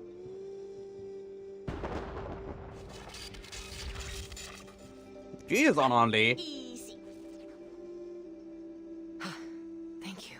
Did you use your art? In Hong Kong? That thing's nothing like the critter you are used to dealing with. Is there a genetic thing in your family that you know of? I Like that. don't know. Like, genuinely, I don't know. You're totally out of your league. I'm just afraid of getting it, What else was I regardless. Even if it's genetic or not, I'm just afraid of getting it. As well as whatever's not giving Moxie had planned, looking around at the eerie figures shifting in the shadows. They look like ghosts, but there's something different about them. So, Little Ghost Hunter, can that machine of yours tell us what they are? 1 second, Uncle Zhao. Lily's working on it. On the border gate of the officers, the young ghost-conscious human-headed Lily lets out a chilling, eerie laugh. Anna's expression changes. What? You mean that was a living man's soul? Oh. Just got confirmation that this thing's covering the whole of Chinatown. Comms are down, and we can't seem to leave either. Mods, take your soul. Don't seem to be critters of the beyond. Must be some kind of arcane creation. They're everywhere and immune to regular bullets. Arcane skills and specialized bullets break them apart for a while, but then their bodies just morph back together. No casualties so far, but people are panicking. What do we do, Chief?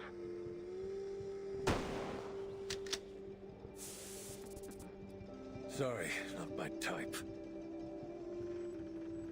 Visualized bullets successfully repel the shadowy beings, but the supply is limited. Eldon has to fall back, yelling into his chameleon calm as he does so. Everyone keep calm. Groups A and C, protecting the public is your top priority. These things seem to follow anything that moves. Lure them away. Miss Lee, Mr. Joe, gather as many civilians as you can and guide them to a safe place. He expected the private investigator to fire back with his usual sarcasm, but to his surprise, his response is immediate and to the point. No problem. They know us. I'm sure we'll be able to calm them down. I'll tell them they are special effects. They all know that a movie was being shot here. That should help. At least long enough to get them to safety. That means you guys are gonna have to figure this out yourselves. Show me what you've got. Arcane affairs. We won't let you down. He takes another deep breath, feeling his body with renewed strength. Group B, hold your positions. Target's probably trying to distract us with these monsters. What's your status? Report immediately. This is Portier. Same thing's happening at the rear of the parade. Noir's fine, though. Keep it that way. The rest of you keep your eyes peeled. The target could appear at any time. Camerahead, any idea what's going on? Camerahead.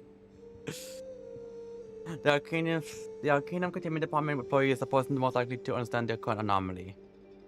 Well, he's like, I don't know. Chinatown's been sealed inside an arcane barrier created by the film. There's nothing in the records about this, but these arcane fluctuations are definitely from the film. What about those ghost things? I don't remember the file saying it could spawn spirits out of thin air. Well, I don't know. Reunion of the Three Swallows can play and record, that's for sure.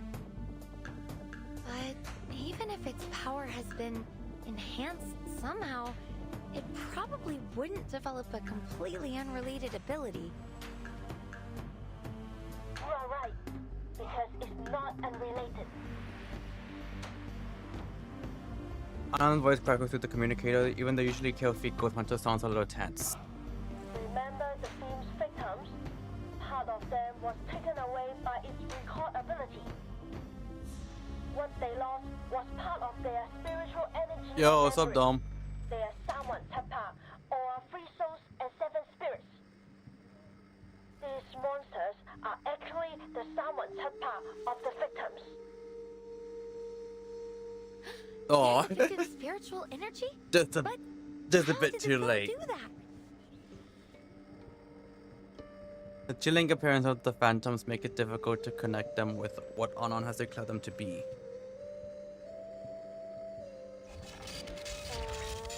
I'm not sure, but Lily's never wrong. So, let's not try to eliminate these things. I need this film reel just so like when I take the souls, I can be like, your soul is mine. Or the victims will never get their Sawan Tapak back. Anand's voice transmitted to the DAA communicator reaches Liang's ears. Essentially, she's holding everyone in Chinatown hostage. We certainly weren't expecting that. Oh shit. Liang looks at the figure standing just a few meters ahead. Hi? I'm just a dancer.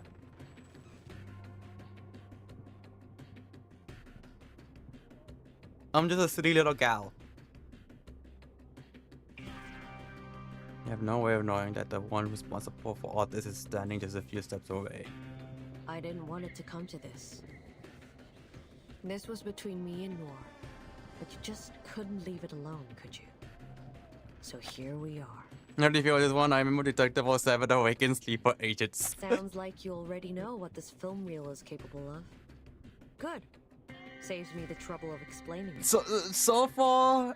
Now, bring me Noir. I have to think on it more a bit, but so far I'm liking it. The only problem I've had is they introduced Anandi very late. they like mentioned her once, and that was it, and didn't bring her up, and then like didn't show her until like what, the last node.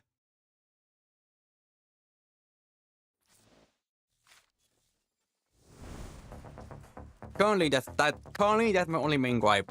If I sleep on it, my opinion might change. Maybe I'll like it more. Maybe I'll hate it more. But so far, I like it. We just can't resist sharing the hearts with strangers. I share some of my stories with you. Why would you tell me some of yours? Always on the lookout for good material. I'm curious about your past. Your once-in-a-generation talent, the one who summoned Qian Liang, the Showdown beast that hadn't answered the long family call in 300 years. That was all just a misunderstanding. Today I summoned Qian Liang, I learned his name and glimpsed his memories. 30 years ago, Qian Liang was gravely injured during his last summoning. I was recovering ever since. I had entered the Liang family's cause. That made summoning when he was finally healed. Family thought Qian Liang chose me, so they placed high expectations on me. But I have no choice as one. I was just lucky. Since the family know about this, I never told them. Then I want to disappoint them.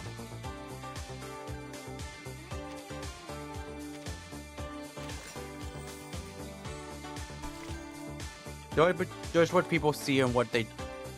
Between what people see and what they judge. Okay.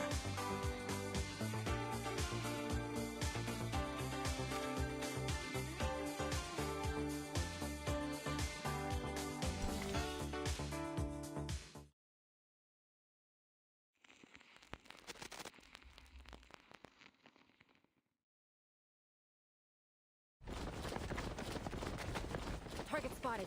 I repeat, target spotted. It's happening alongside another story, like on a part of the main story, or like another event. Kind of like how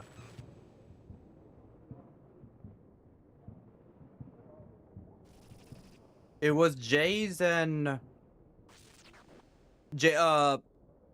was it the Haunted Highway and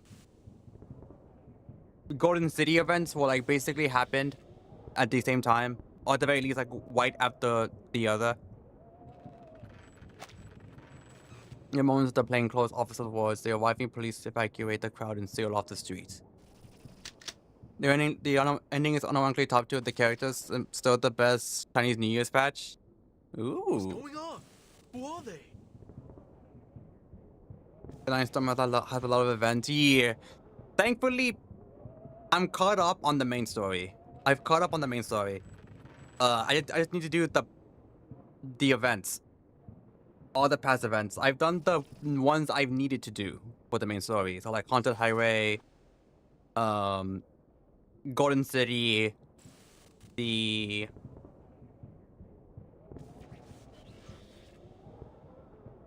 other one. I forgot which one was it. I'm blanking on the name. But I don't like those 3 because those 3 were like were practically main story. But they just didn't make them main story for whatever reason. And then afterwards I've gone back and I've done the first 2. The Wimlet Cup and the Power Team one.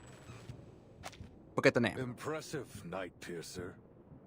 This is a whole new level, even and for that's the latest one I've done. Tell me, what did you pull to take control of that film reel? I didn't pull anything, officer. It chose to fulfill my wish. That's all.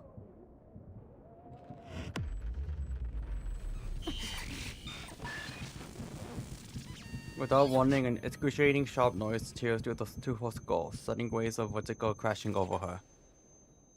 For several agonizing seconds, she can hear nothing but the distant groans of the officers and bystanders suffering alongside her. It's a fight just to stay upright. The assault on her senses finally subsides. The first thing she registers is a voice coming from her communicator. Kid, something bad's happening. Urgency in the officer's voice set Liang's nerves on edge, but then her tone shifts. Wait, maybe it's good. Those things, they stopped moving. They're not attacking anymore. You kidding? Liang and Eldon exchange a puzzled glance before scanning the surroundings. The shifting shadows have indeed stopped moving, and the reason is obvious. The wary gaze is turned to the target. She's standing calmly in the middle of the street, unfazed by the array of loading firearms aimed directly at her. I never wanted to get innocent people involved. As I said before, this is between me and Moore. Now, may I see my dear old friend? If you're worried about her safety, the little visual can tag along. Liang and Eldon exchange a look. It's too dangerous. We've already put Noir at considerable risk, but pushing her right into the hands of a criminal, I don't think so. We can't put a civilian in danger like that. Besides, hold on. Why would Xing let you go with her? You're walking right into a trap.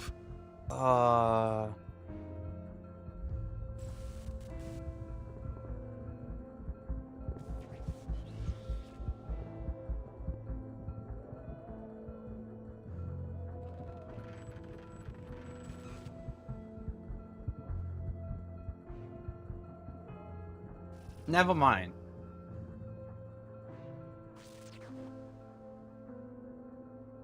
Actually. Okay, low-key kinda. I was over here thinking like, why does he look so familiar? And I think I might know where I'm getting that sense of deja vu from. He kind of looks like a young Soldier 76. Trap or not, I'm afraid we don't have much choice. Her voice isn't loud, but its high-tension stand-up slow and measured cadence feels completely out of place. What do you know? Your forward, squarely. Portier, what are you doing? I told you to hold position. No, it's just a hand smiling as she cuts off Eldon's rising fury. Please don't blame Officer Poitier, sir. I forced her to bring me here. What? What the hell are you thinking? It's time I put an end to all of this. No need to worry, officer. Our reliable vigil will keep me safe, isn't that right? Yes, of course. I will ensure Miss Noah's safety, Chief. Leave it to me. Eldon studied Liang's face for a moment before shifting his gaze to Xing, and last he realized. Target in check, Liang. Keeping his eyes on his target, he leans in close to Liang's ear and similar low warning. James and the others are working on how to break this barrier we're in. Camerahead and that ghost hunter are helping them. Stay calm. We want to resolve this peacefully if possible. Haven't forgotten what you learned in negotiation class, have you? Fuck, I threw out my notes. Sir. I got straight A's. Okay, never mind. Maybe she don't need the notes. But here, Link takes the young's hand and rests a form. Up, rookie, and straighten your back. I get why you want to wear this outfit, but you can get things done with or without it. Isn't that right, partner? Right, ma'am. I won't fail. Before pulling away, Claudia gives Liang her usual pat on the back, but somehow causes Liang's stiffness to melt away. Taking a steadying breath, she moves to Noah's side. Let's go, Director. Time for the final scene. Before we fight, maybe I'm like commentator cussing myself, But I did like the twist they did where like Podia looks like she's gonna die. Only to reveal no, she lives. She survived. Accompanied by Liang, no reals to the story world before them. There's ever surreal nightmares unfolding before their eyes. Look around you, Noor. Look at what we've done. These things gaze wonders over the bleeding lights and flickering shadow over her as she scrutinizes the cracks and distortions in the twisted realm unleashed by the cursed film wheel. Her expression holds no trace of admiration. This is what her film, the very last work of our dearest friend, looks like now. Tainted, twisted, and wicked. All of this is proof of our guilt. The blood on our hands. So, what are you going to do about it? Teresa's never coming back. She's dead. No one doesn't shy away from the word, though a note of sorrow lingers in her tone. She says it with a sudden cold detachment. And you, playing hero, punishing those you deem evil. Does that make you feel better? You kill me and then what? Kill yourself? That's how you'll atone for your failures. Forgive my bluntness, but how laughably naive you are. Noah's voice has an uncharacteristic sharpness to it. Her kissing showed no signs of wavering under her scrutiny. Then she smiles. Atone for my failures? You're way off. You're right about one thing, though. She is gone. The person who cared for me more than anyone in the world. Dead. When she gave me a shoulder to lean on, I pushed her away. I left her to die alone and in pain. How could I ever atone for that? How could I ever expect her to forgive me? How selfish of me to even ask for that. Now falls about in suspicion. Then why can't you let it go? CO7 is the hero who brings the happy ending, no matter what she's faced with. What you are doing now is anything but that.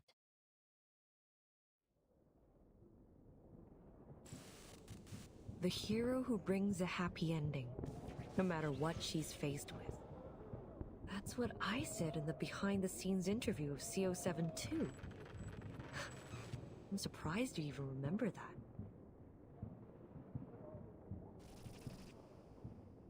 After a brief pause, she smiles again. But there'll be no happy ending for me.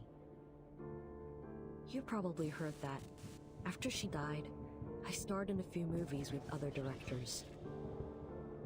But they all went south. Not because they weren't commercially successful or popular, but because I couldn't shake that feeling of disgust. I'd never felt that playing CO7. The cameras, the boom mics, the spotlights, the sight of them made me want to throw up, scream, do anything to run away from it all. Eventually, I retired from acting. But that sense of disgust never left me. It haunted me wherever I went, whatever I did. I kept asking myself, why is this happening to me? Why can't I just act? Why? Day and night, I wrestled with these questions. Until one day, I found the answer. Her gaze burns with intensity, and yet it carries a bone-chilling cold. But bone-chilling coldness. It is fixed firmly upon Noah. It all began with a dire mistake. One that needs to be corrected. Everyone yells streaked through the air in a sudden downpour. Miss Noah, get back!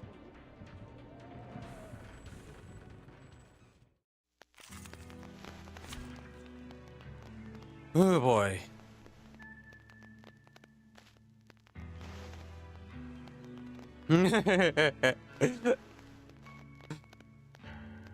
Oh boy, let's see.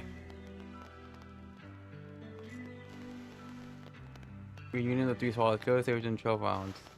I don't want to click on it because I want to see what reunion of the three swallows look like.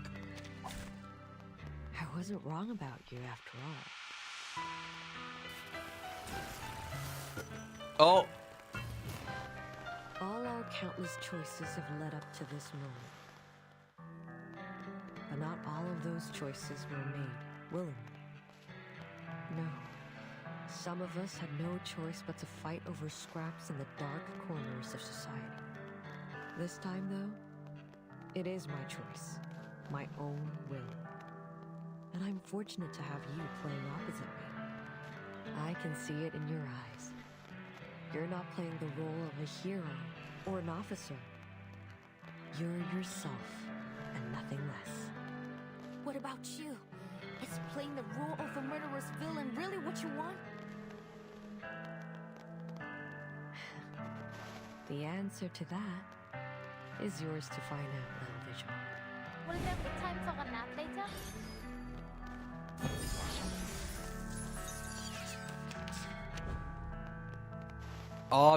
Enemies periodically launch powerful attacks on targets holding primary target. You still flame strategically to evade the attack.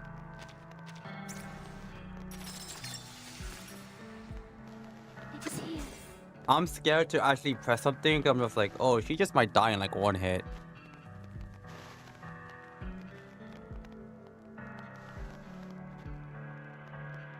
It's the referee's watches I to kill, not to kill. Well, thank God I don't have her. Did you take a break to eat? I did not. Actually, I did not. I very rarely eat something on stream. It's very rare. Like if I'm eating something on stream, it's because I'm streaming for like 8 hours or something. Let me handle the pain. Terrible le flot des séphirotes. Now, for the truth spout. Please, stop this violence. Fate has revealed itself to you.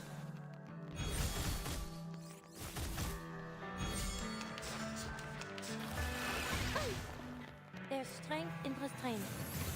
I understood, but we've reached 6 hours. That is true, but we're almost gonna finish. Because there's like 22 stages. So it's like, okay, we're close. Oh! I've been waiting for this.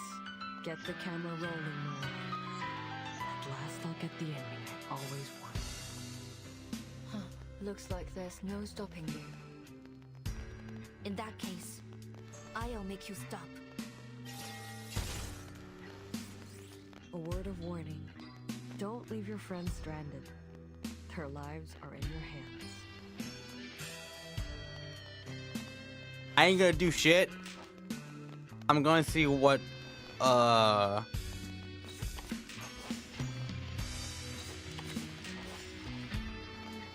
this does.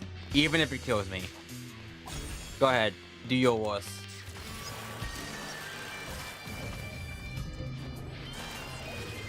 Ow. Right. Oh, another addition to my collection. Soon, you'll all be tucked away in my flame.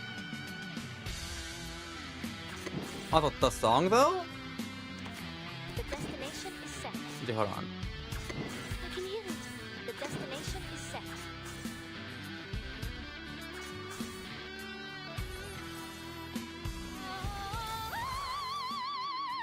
Oh wait, I just realized Marsha's like right there too.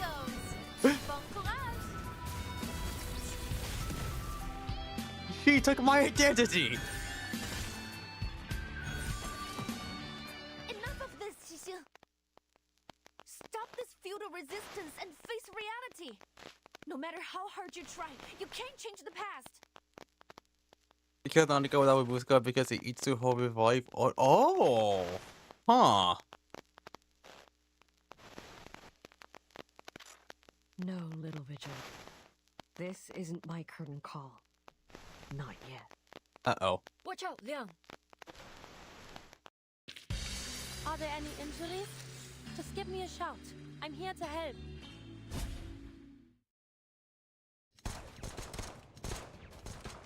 Ammo's running low, sir. There must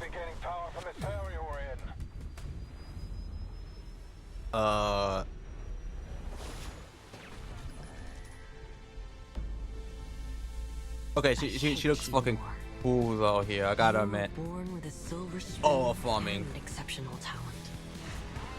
You took everything for granted. You looked down on everyone else. I've always hated you. Miss Noah, hold on! That was close. Miss Jixi, is this really what you want to do? Are you really going to kill Miss Noah? You have to stop! This is completely meaningless! Meaningless? No. This is exactly what needs to happen. Every story must have an ending after all. The past has held me prisoner for far too long.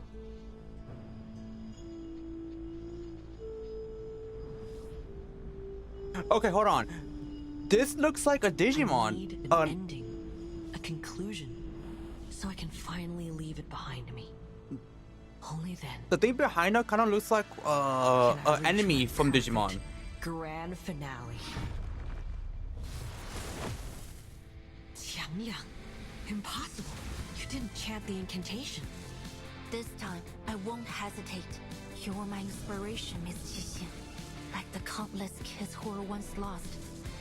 I found myself in CO7, and that's exactly why I have to stop you. Grip and fears, banish all evil and clings his place.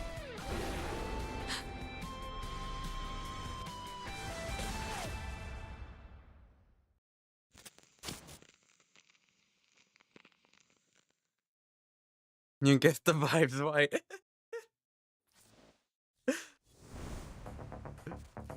Forgot the name. What does the fucking Digimon cyber through enemy that looks just like that thing that was behind her? Well, like kind of.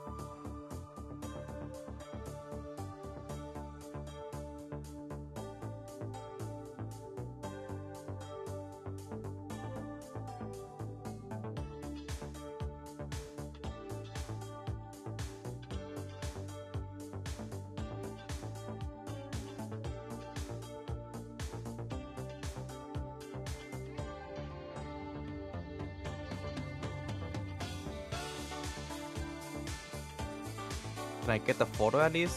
Damn.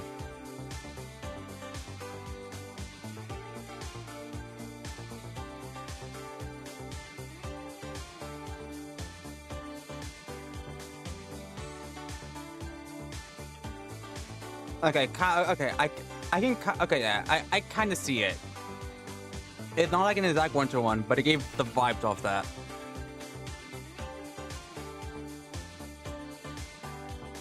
I thought it's better than a hero. It's a crazy one calling out. A newly born consciousness formed from fragments within a chaotic sea of thoughts. Unknown house contested by sworn sisters. Wait.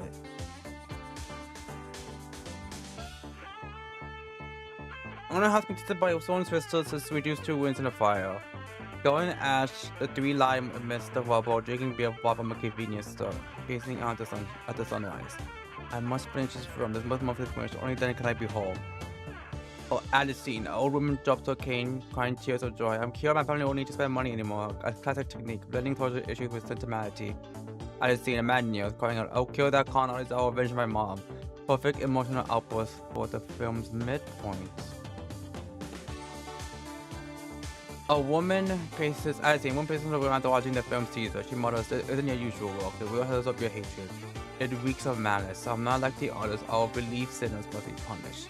This time, I'm sure your film has a perfect ending. Forging sin with death, that's perfect. Just right for the finale." This happened to that dude. That happened early on in the event. I don't know what this is. And this is probably her.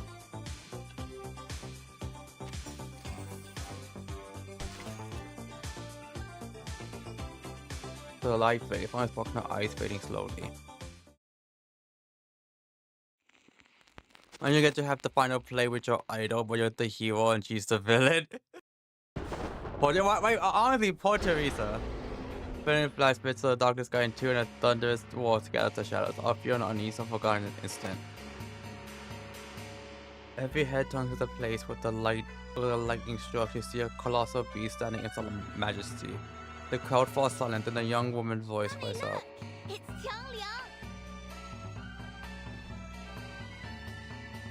It's just like the painting on my lantern! It's adorable! Evil Captain Beast bears no resemblance to the mighty guardian towering in the distance. There's something in its stone round ice face carrying something of its righteous spirit. As the crowd shifts their gaze between the small people lanterns and the guardian, the voices finally return. You're right! It's the legendary Showdown beast! Look! It has the I don't think this man is enraged. And the head of a tiger! He doesn't sound angry. Like the illustrations! Has the legendary Qiangliang come to save us? Does that mean that girl is this Zhangzi? What are you two yapping about? 显道 beast? 正直? Those are just fairy tales. Didn't Mr. Zhou say this was all part of a film shoot?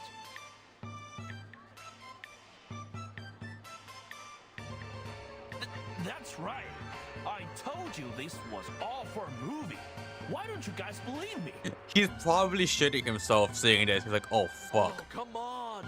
You're always full of hot air. That said, there's no way this is real. It must just be some fancy special effects. So, I'll believe you this once. Wait, so all those things were fake? I almost freaked out when those ghosts came out. Costumes and makeup were so real looking. Man, am I glad I came to Chinatown. This parade's been insane. I gotta take more photos. The fear that once filled their hearts gradually fades. Those who understand the truth exchange knowing smiles. Wow, that's Qiangliang, huh? Looks totally awesome. I heard that a descendant of blinks? Zhangzi joined the Features Bureau, but this is the first time I've ever seen Qiangliang in action. I didn't know it blinked. Oh, looks like they got that actor lady under control. Now all we need to do is grab that cursed film reel and break the barrier. And the victims will be sane again. It'll be happily ever after for everyone. Before she can finish speaking, her optimistic prediction is ruthlessly overturned. Overtime. What, boy? This again? What's going on? Didn't they finish the job? Anomaly even greater than the last crashes up down upon them. Startled cries rise from the crowd. Look! iPhone! Something's wrong with it! Something is very wrong indeed. What was assumed to be a mere optical distortion is now starting to seep into tangible reality. It's undoubtedly interfering with the physical world. Is that archway melting? It kinda looks like a burning piece of film. We looked at each other, finding the same alarm in each other's faces. Wait! The barrier was created by that spooky film reel, right? Then, this means is... It's falling apart. We need to get out of here. Get everyone away from the edges of the barrier. The further they are from those twisting buildings, the better. Understood. But what the hell is going on? I thought you had the target locked down. We do, but clearly this isn't over yet. Miss Latham, anything you can do? Yes, sir, but I'll need a few of your men. I can use the containment incantation they taught me at work, but I don't think it'll hold for long. Just do your best. In the meantime, we'll eliminate the problem at the source. Ben's furious gaze lands on Xing. All right, Xing. Whatever you're doing with the reel, stop it now, or I'll make you stop it. I'm not doing anything. She stands a head a few feet away. Her body slumped against the wall behind her as she barely manages to stay upright. She forces a quick grin. It's the film reel. It's reached its limit. From her coat, she pulls out the object responsible for all this chaos. Liang now once held the film reel herself, she might not have recognized it at all. The reunion of the three swallows. What's happening to it? Wait, there's something else here.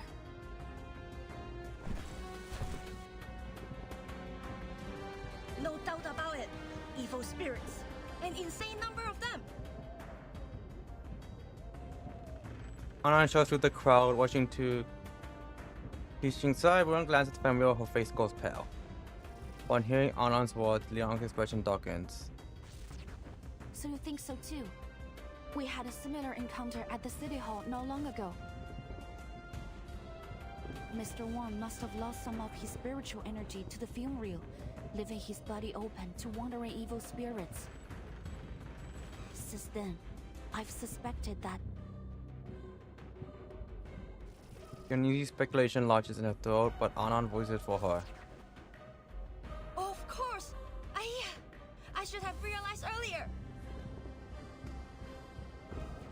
The ghost hunter lets out a long, frustrated sigh, then follows her brow in thought, her expression growing increasingly grim. Obviously, evil spirits would be attracted to the film reel. It's like leaving a pot of honey in front of a wasp's nest. A living soul is a wandering spirit's favorite meal. So with the number of souls scattered in the film reel, it's like a total feast. All that evil spiritual energy must have the film reel bursting at the seams.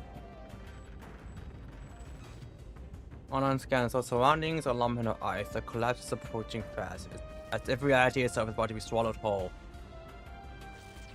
Yet neither Liang nor Anan can see a single wandering or evil spirit. Her sudden attention takes Liang, her gaze snaps to Xing, while Monsters are out in shock. Miss Xixin, your hand!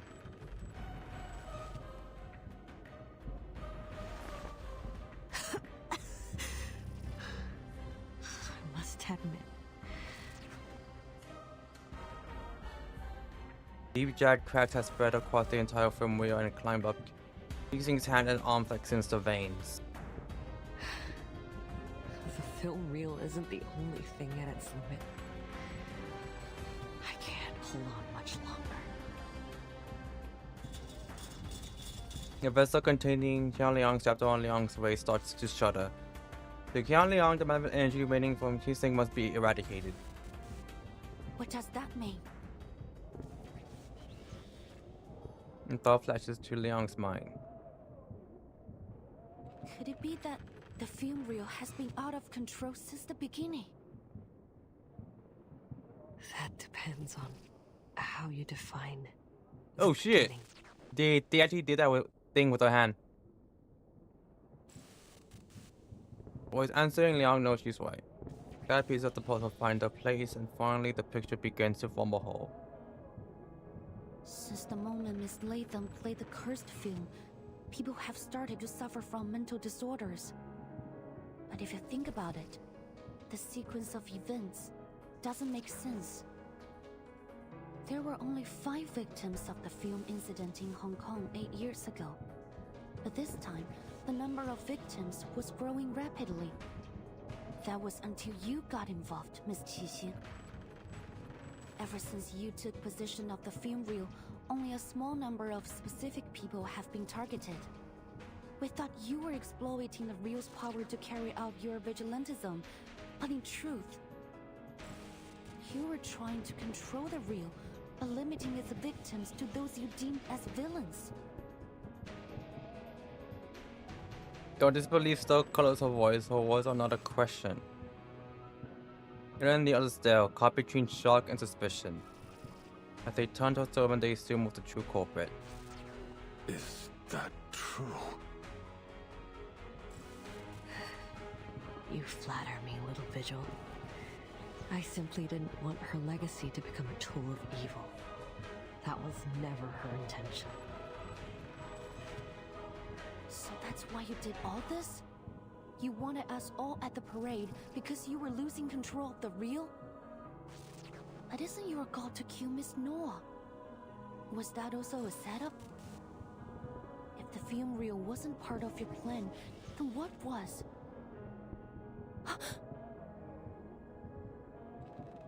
The conclusion she herself once stated resurfaces in her mind, and she realizes she made a critical error. Miss Qixing still can't accept the way Miss Noah ended Detective CO73. That's her motive. The ending consists of two major elements, the Shehua parade and the villain who should have been punished. She now sees Noah as that villain.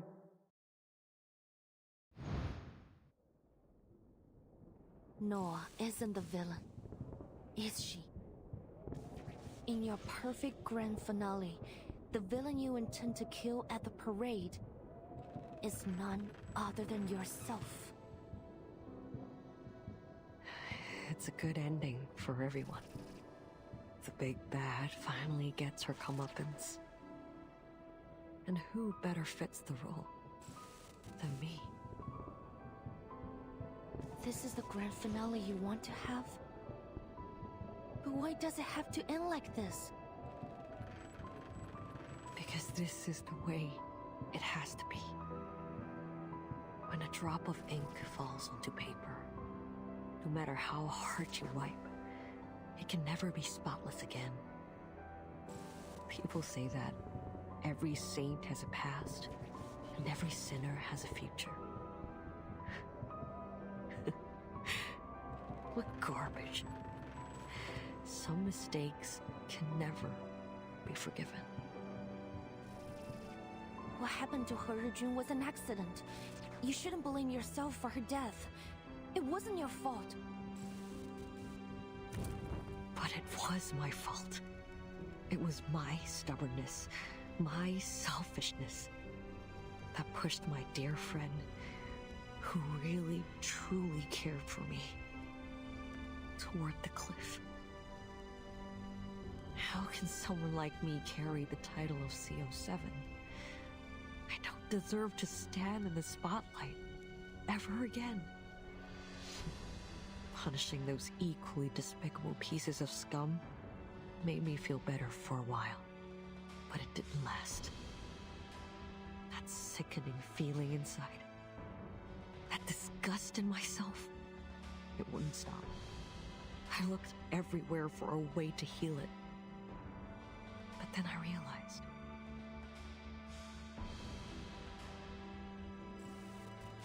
that the biggest piece of scum was me.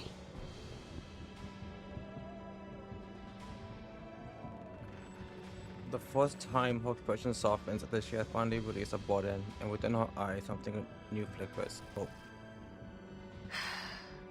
The answer was so simple. I can hardly believe it took me so long to see it. And now, it's time to put an end to this nauseating nightmare.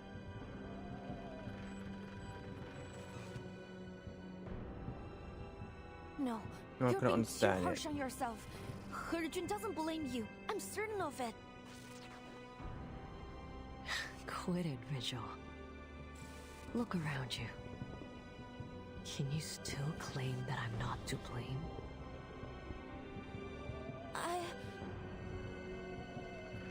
Well, I can. And let me tell you, Teresa was much stronger than you say she was. Now turns to see Podia helping Noah back into her wheelchair. Yes, Teresa would cry often, but that made her no less determined of an artist. And before long she'd be at my door saying, "I made some edits. Take a look." You know that's what she was like. Do you seriously think she gave up dreams, her life, just because of a few harsh words? No, I could never have a coward like that as a partner. Noah's face is twisted, the fury Liang had never seen before. It sets a fire in the woman's beneath her glare, making her frown in turn. Whatever you say. Director or not, you can't tell me what to do anymore. I will have this ending. Come on, officers. Finish the job. I'd do it myself if I had the strength. Her voice is unwavering. I've learned a lot these past years. If you want to save this city, you'll have to kill me. Those spirits will disappear, and everything will be back to normal. A perfect grand finale, isn't it? So what are you waiting for?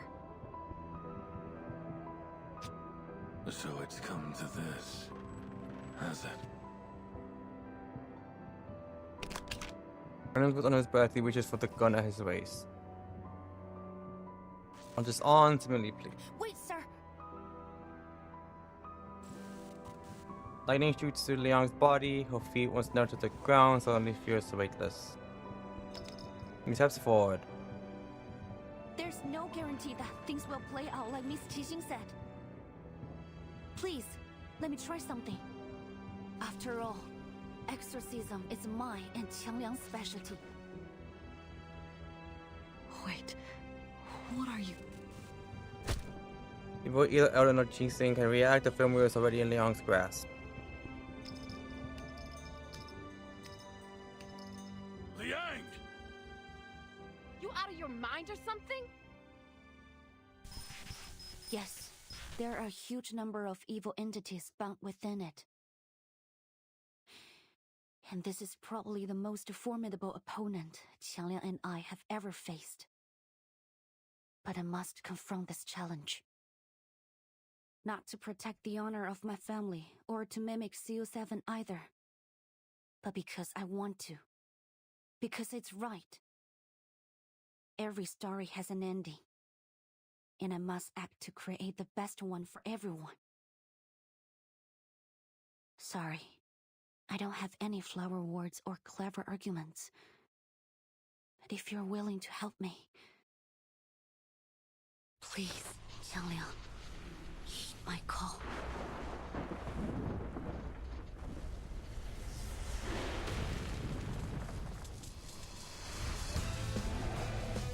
Oh?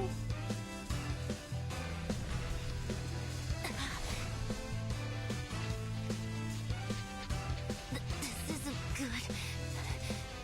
Is this the best I get? Qiangliang? Oh shit, he's getting fucked up.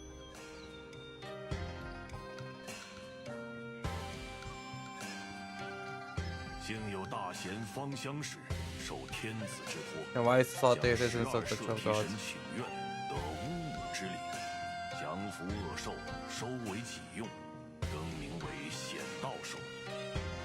然而，显道兽一时能庇护的范围终究有限，一时人间仍有诸多邪祟诡异肆虐，非人力所能敌。但那时的百姓们却从未放弃过抵抗，因为他们知道，只要心怀希望与斗志到最后一刻，显道兽必将现身。 逐除恶鬼，还人间一片太平。Qiangliang, no!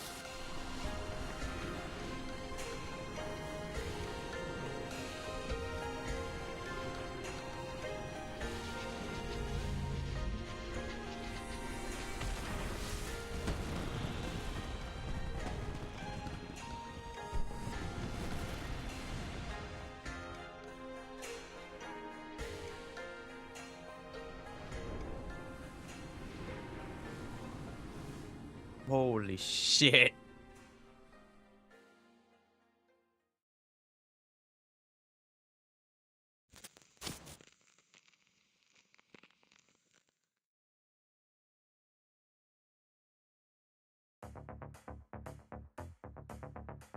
How the fuck are they gonna follow it up with the 21st node? actually thinking about it, what's gonna happen on the 22 node?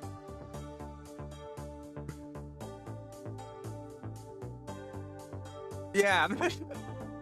The same, Dome, same. You'll always love the story, but it remains still unchanged. Rescreened.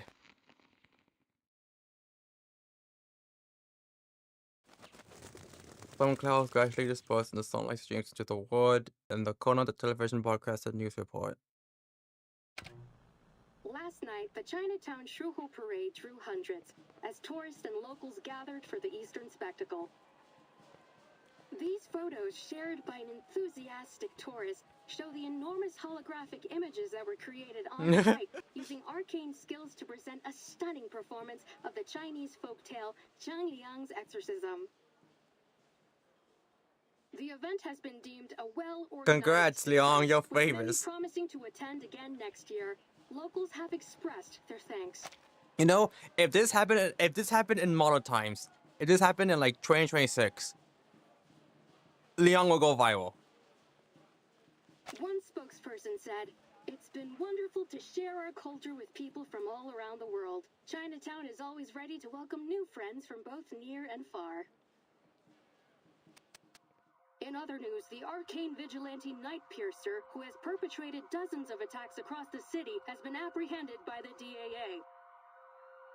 Night Piercer was revealed to be Qi Xing, a former Hong Kong movie star.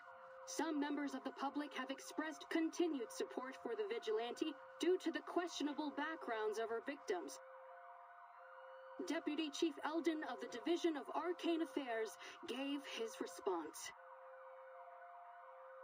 Vigilante justice is incredibly dangerous to our society. No individual has the right to bypass the law and enact their judgment on others. Taking the law into your own hands will only lead to chaos, violence, and potential harm to innocent people. We urge the citizens of Los Angeles to place their trust in us as we continue to dedicate ourselves to maintaining a safer society for everyone. If you share our passion for justice, we encourage all citizens to direct their assistance and feedback to the Division of Arcane Affairs. The LAPD has just announced a plan to add a number of positions for Arcane Affairs officers in the coming year to address the DAA's staffing shortage. The St. Pavlov Foundation's Vigils Bureau training program is also set to begin in the coming months. To apply, please dial... I always forget that they're like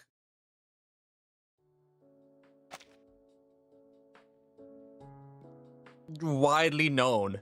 It's not like a secret. It's like common to know someone who like works for the foundation in some way. Hey, they're hiring Arcane Affairs officers.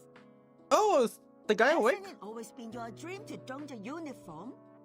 Looks like they accept all the applicants too. Why don't you give it a shot when you are better? Knock it off. I've been a greengrosser for 20 years. There's no Yeah, way oh I could yeah, be a he's cop, better. right? When he's off his wife, what he does, he turns to the man beside him with a nervous look on his face, expecting the idea to get shot down. But the reaction he gets is unexpected. What are you staring at me for? If you want to do it, just do it. I'm sure the neighborhood will be glad to see you wearing the badge. Besides, I spent some time with the officers at the parade. I'm sure that you will be just as capable as them. You're gonna have to toughen up a little, though. Dude, stop twirling your mustache. Your mustache is not nowhere near magnificent to justify doing that, okay? Keep growing it out for a bit more, and maybe you on the way to do it. Liang, who has been wanting to exchange smiles. Mr. Wan, you're strong, healthy, and have a natural talent for arcane skills. With a little training, I'm sure you'll become an outstanding officer. Yo, when are we gonna get him as a playable character? But I believe what matters most is the heart to pursue justice and the courage to protect others. The doctor said you can be discharged soon.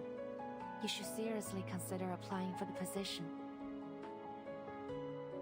Well, in that case, I'll think about it. Thank you so much, young lady. I heard you were the one who got rid of the crews and saved everyone. You are our hero. He has Liang's hand tightly in the warm grip. This time her hand is steady. Liang returns the handshake. You're too kind, madam. I was only doing my job. And I didn't do it alone. It was a combined effort. Well, that's that. No more cursed film crazies. Almost all the victims have recovered. Most of them have already been discharged too. Just a few poor saps who got hit hard are still around. But they should be out of here before long. Same goes for the victims in the parade. They've all regained their what's it called again? Anan gives a hopeless sigh. It's 三魂七魄啊 madam. Just call it spiritual energy or something like that. I heard that those crooks who were taught by a thing or two by Qi has also recovered. Well, mentally they are pretty physically messed up, so they will have to stay here for a while, I think. So many victims and not a single death. That's a blessing. Qixing pulled her punches, apparently. I guess deep down she wasn't the deliverer of justice she claimed she was. Well, no use wondering about it.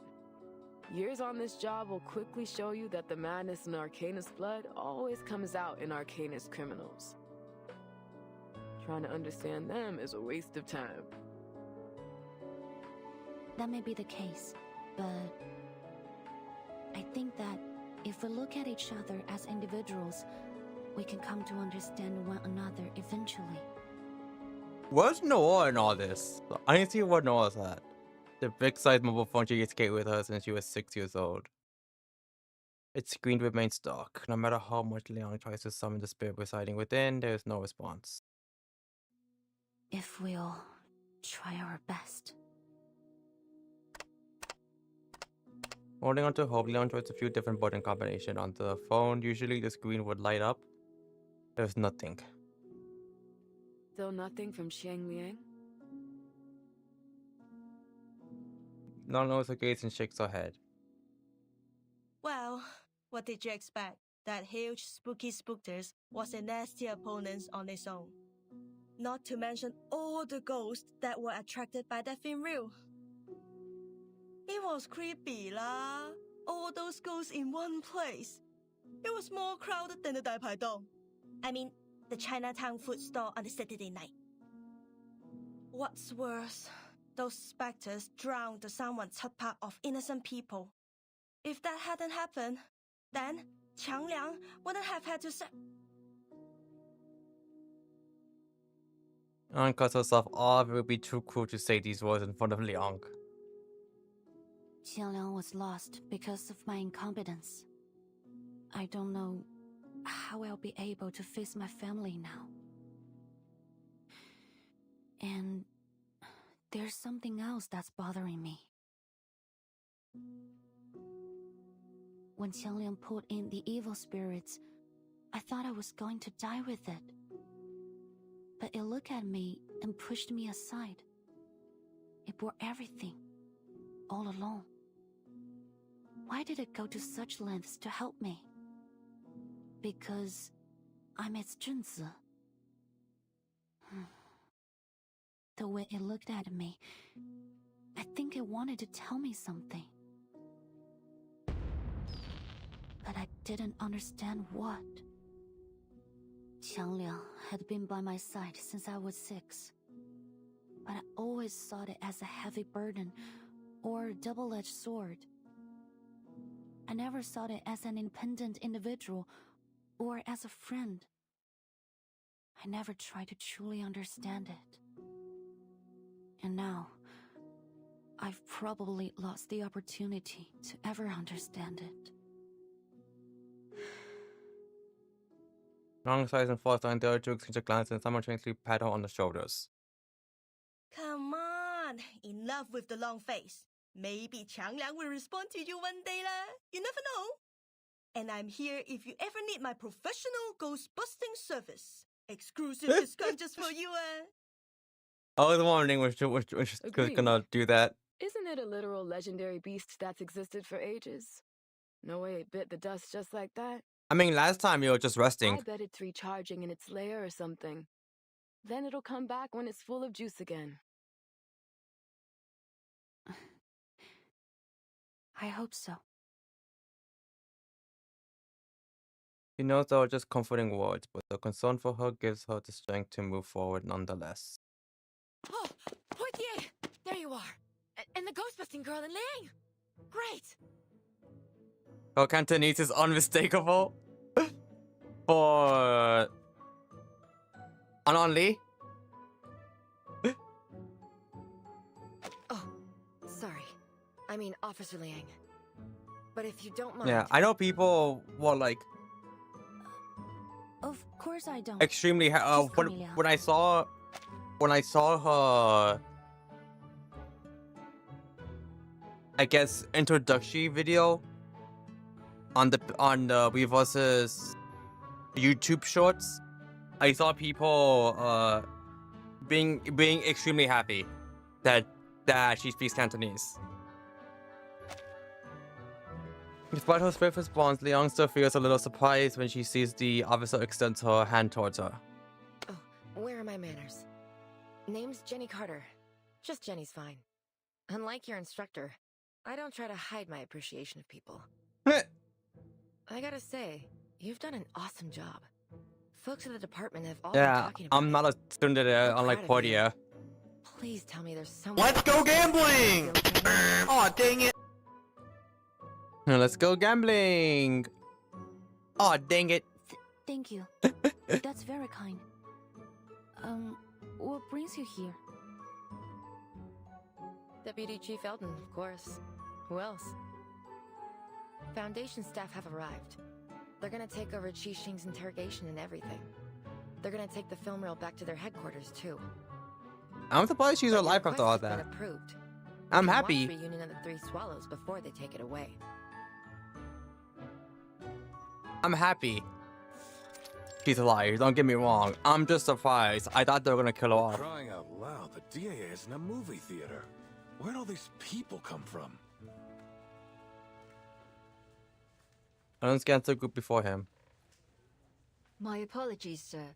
I invited them. This may be the only chance for Teresa's last work to be shown to the public. I want as many people to see it as possible.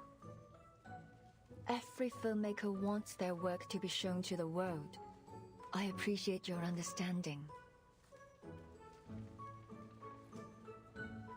What I can respond on unconcerned. Come on, sir. It's no big deal. Everyone here knows what really happened. We just want to know what the film's about.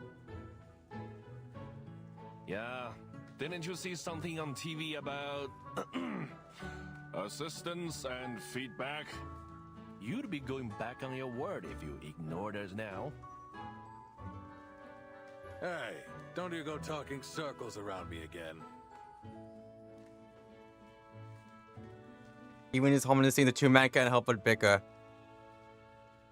I need 3 seasons and a movie about the Joe and Eldon. And it ends with them getting married and have like 3 kids. No need to worry, Deputy Chief Eldon.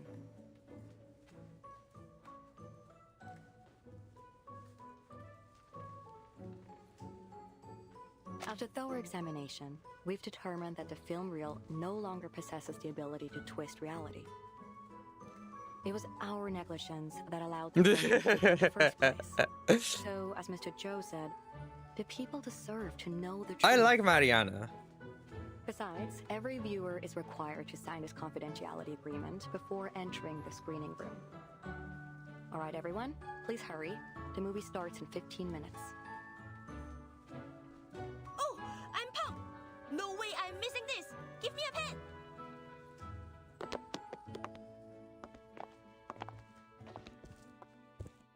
Follow suit. Liang and Neo, on the other hand, hang back. They already signed the confidentiality agreement. After all, they are the ones who drafted it. You have my thanks, Vigil. If it weren't for you, I doubt Ah Sing and I would have had this chance to watch our good friend's swan song. I also have to thank you for helping me stop Ah Sing and for helping me keep my promise. Wait, she's here? Your promise? Noah pats her head, her hands on her thighs. Yes, I swore on these two legs. In the past, all I cared about was making the best film. I saw everyone, even my actors and writers, as tools to reach that goal. But I was wrong. There's no such thing as a best film, only a better film. And to make a better film, I need a team around me. What matters most is the people who make the film, not the film itself. She turns her head and looks towards the bolted door at the other end of the room. But as long as we're living, there's still a future. Maybe I should hire a good lawyer for Ah Sing. They can probably secure a shorter sentence. When she's free again, both physically and mentally, perhaps we can make a movie together, just like old times.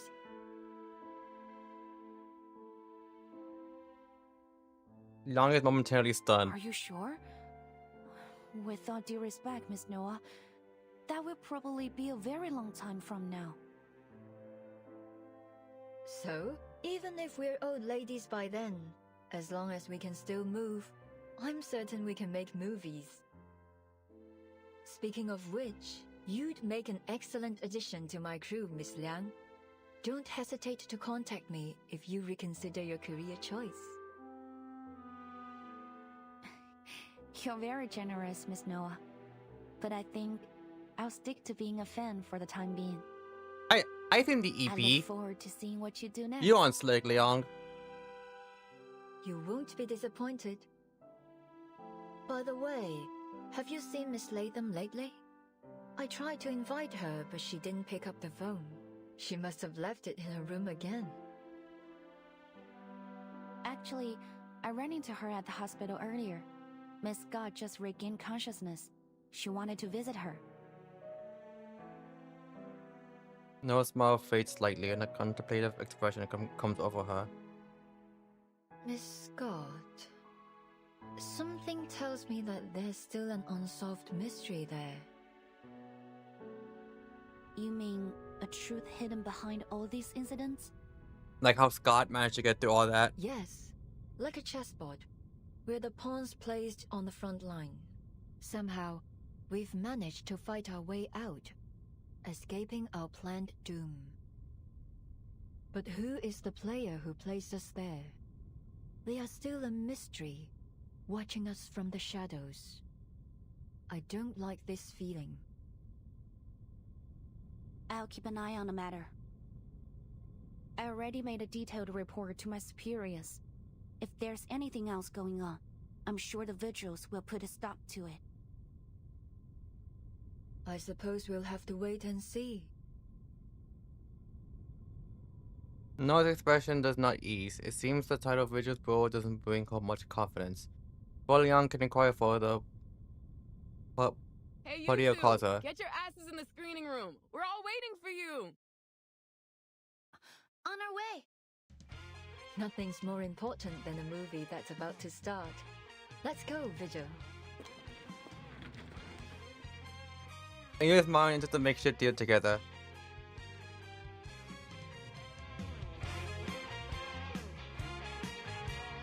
Pass! Liang, you already know, loggerhead. Yeah, Padilla.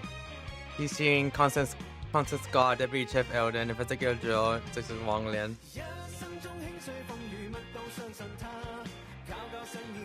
I didn't expect him to actually have this song here. I mentioned the EP.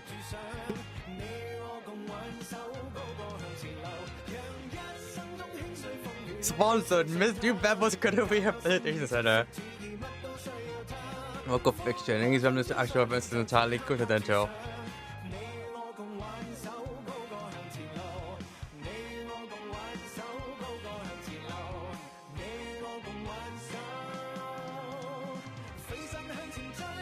The end.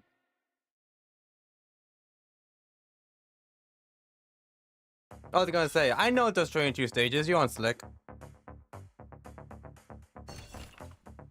Good interview with cast members. That morning, we lay at Mr. Warren's, and Sis handed me a bottle of beer. Suddenly, I understood. I already had the whole war, just hadn't bothered to look. If we cut out the helicopter footage, it could be a great film. It's so Teresa, house can be rebuilt, and the gaps between friends can be mended. She always loved life. Don't you believe if you had to think there's a Teresa like this would have never taken her own life? You're right.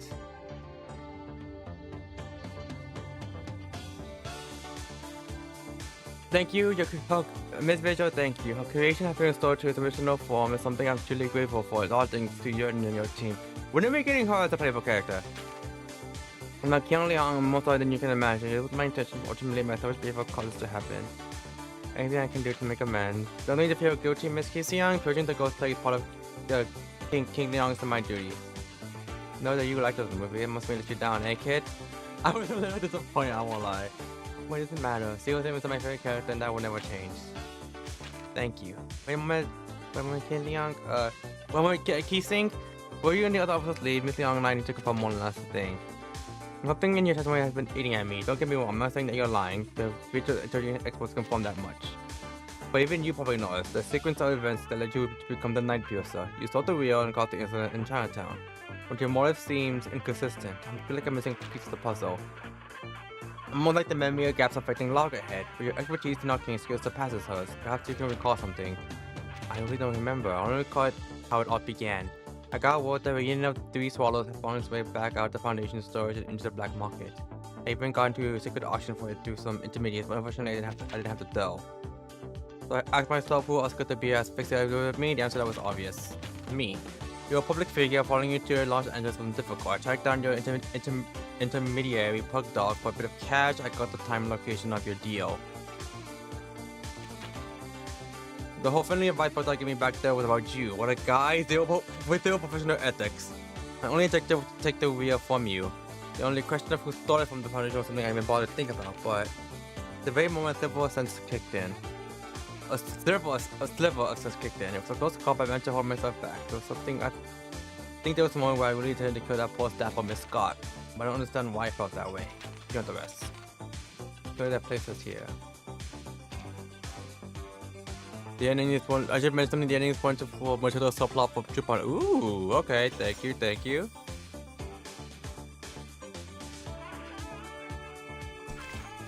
Unhonored visitor. Bouquet left by the comforter, wilting away.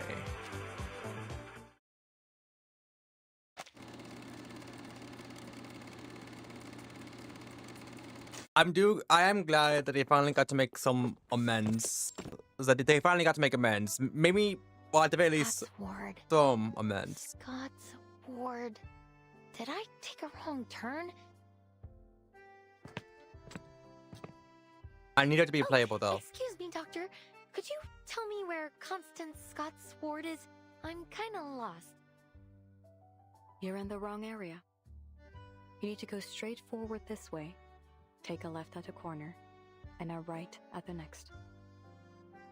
Forward, left, then right. Okay. I'll remember it now. Thanks for the help. Sure. Logger makes her way down the hallway, muttering the directions to herself as she goes.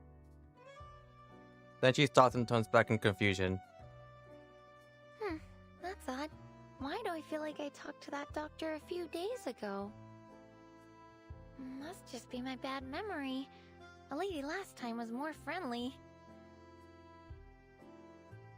He tilts her head before quickly deciding to let go. Had she talked to her? I don't remember. Wait, she probably which did. way did she say again? Loggerhead. Come on, girl. Lock in. Sorry, Doctor. It isn't time for the routine checkup yet. You're right. But yesterday's medical report showed some concerning fluctuations in the patient's data. It's probably nothing serious, but we should conduct a clinical check on the patient, just in case. Please wait a moment. Let me verify this with your superior. Of course, officer. You can never be too cautious, especially when the patient's involved in a sensitive case. Yeah. Thanks for your...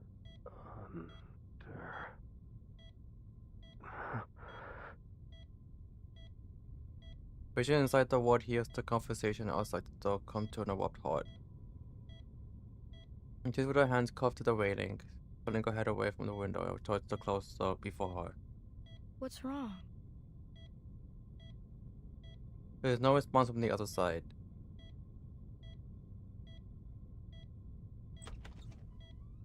Several seconds later, the doorknob turns. Standing in the doorway is a doctor. She looks vaguely familiar. Good afternoon, Miss Scott. How are you feeling today?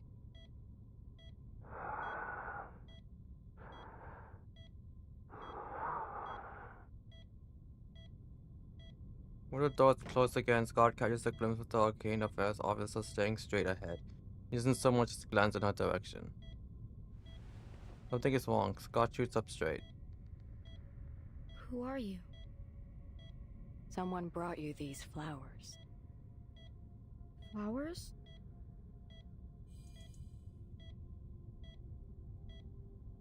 Only then she knows the doctor is holding a glass vase filled with pure white flowers, fresh and delicate. No, something's not right.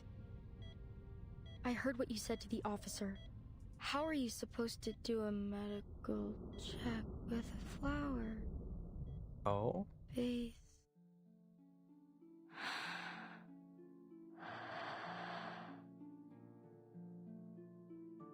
God vaguely hears her own voice being swallowed, but somehow she doesn't care. All her attention is locked on the vase.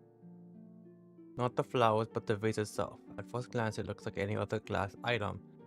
Now that it's under the sunlight, it is shimmering like crystal, refracting dreamlike colors around the ward. Is this crystal? The area plugging off her memory suddenly bursts. It's you, madam. You said you wouldn't contact me unless something bad happened. Is there something wrong with the object you bought? No, it is perfect. You have been of superb help. It was my honor to serve you, madam. And I must say, you have incredible foresight. The vigils caught me, but they couldn't get any useful information because I can't remember any. But you still seem to be in a rather precarious situation. Is this Beryl? Yes, but you needn't worry. I can handle this myself. That is good to hear.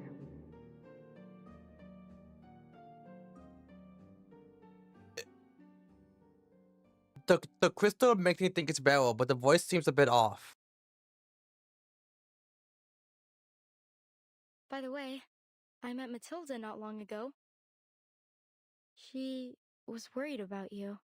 Have you not contacted her? Wait, so it actually is Beryl. That is not necessary. Were she more perceptive, she would have already discovered me herself. She will find me when she's ready. The voice on the other side shows little interest in the topic. Scott smokes to herself but struggles to find another excuse to prolong the conversation. The moment has already passed.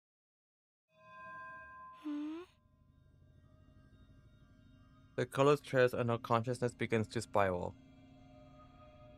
What was I doing again? I am contacting you to express my gratitude. Merci beaucoup, Miss Scott. And please believe me, you are far more gifted than you think. The woman's voice rings out from a particular distorted and colorful spot in the room. It's elegant, dignified, and strangely familiar. Who are you? The voice does not answer. However, those black dogs have a keener sense of smell than I thought. I am afraid our relationship has come to an end. Adieu, Miss Scott. Huh? Wait.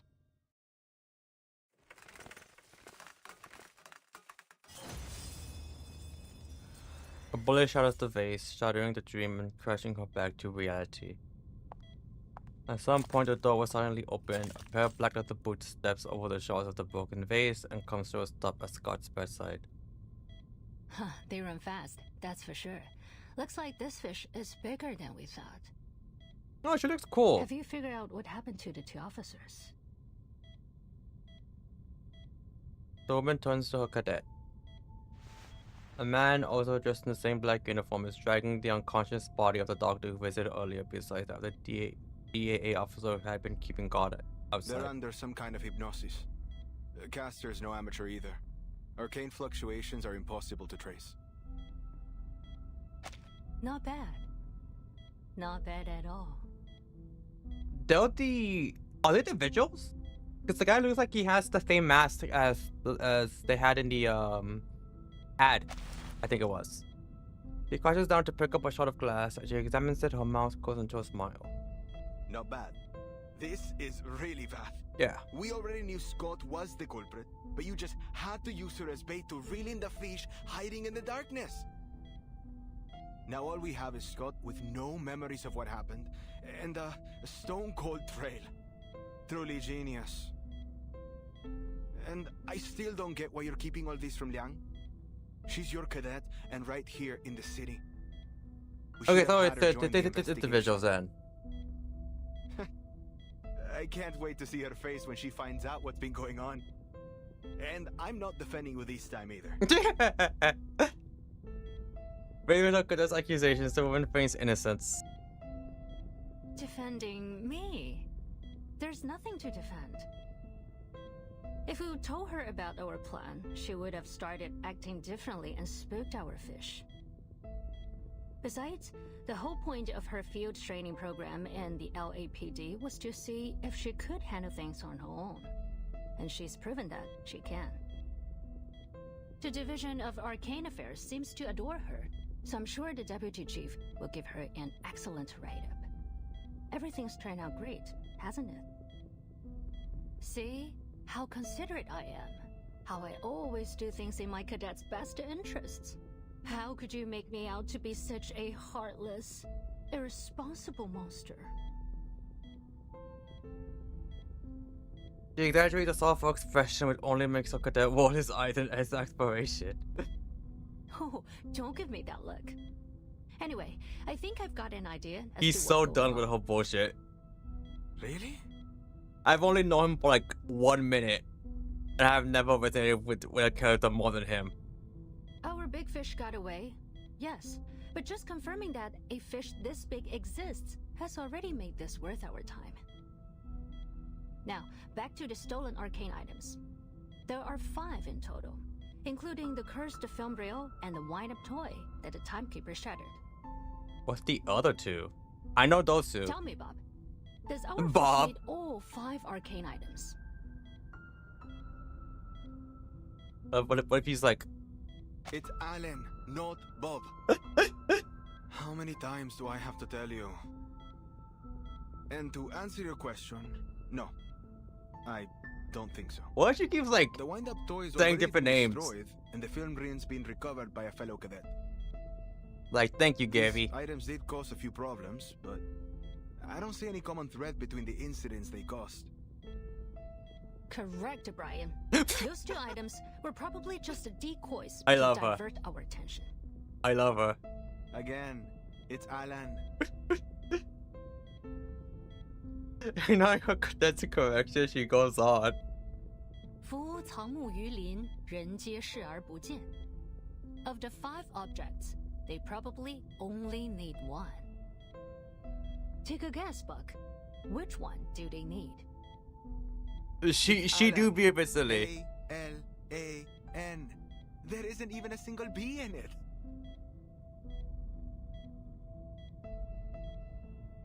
Nah, that suck. Not scientifically possible.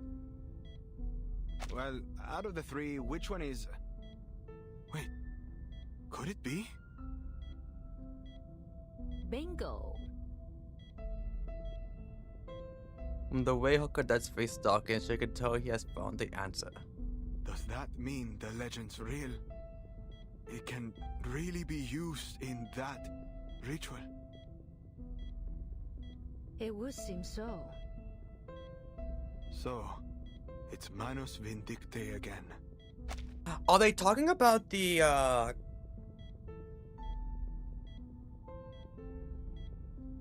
forgot what it's called, but the wheel that we use to summon?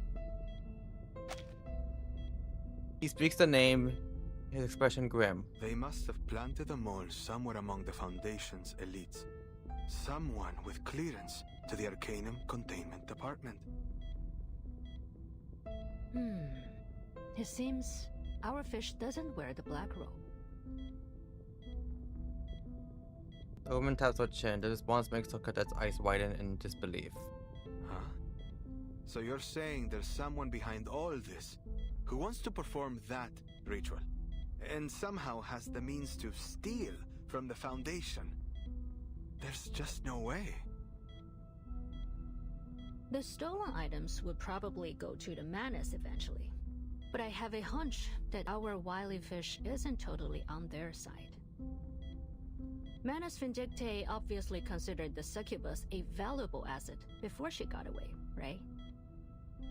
So if our fish was a die-hard loyalist, they would have delivered the wind-up toy to their master straightway, rather than letting it be passed around all over the place. While our fish is in collusion with Manus Vindicte, they are swimming in murky waters. They may be pursuing their own agenda. He curls her lips into a smile and flicks the shot of glass from between her fingers. Things are starting to get interesting, aren't they? Like I said earlier, not bad at all. With that, the two figures in black vanish out the door.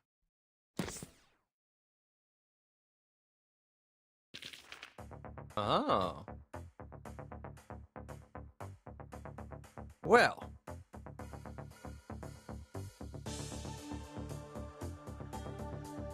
That had to have been Beryl, right? Because of the crystal? Or the crystal and specifically Matilda. I don't know French, but I'm going to assume she is also speaking French. So it's more likely Beryl. The only reason why I'm just like, I don't know if it actually is because her voice seemed a bit different. Like, obviously, distorted effects, all that.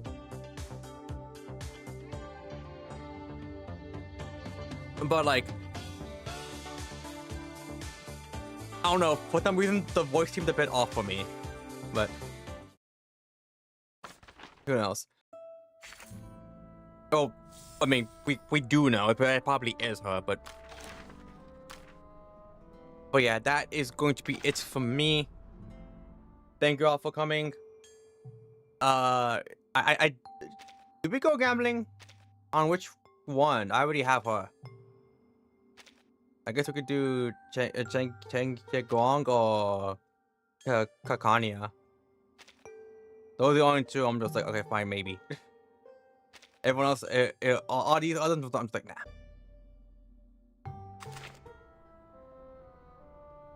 But that's gonna be it for me. Thank you all for coming. 7-hour stream, which does not surprise me at all. These events, these usually go a bit long, so I wasn't surprised at all that it was gonna take forever.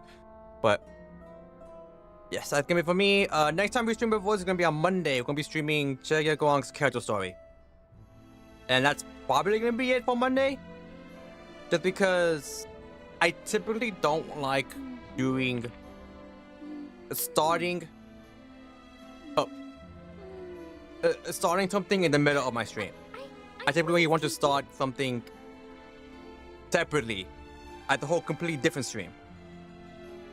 So that's what I'm going to be doing for Monday. Just do his character story and then Boom, but we out. Oh yeah. Thank you all for coming, and I shall see you all on Monday. Bye bye.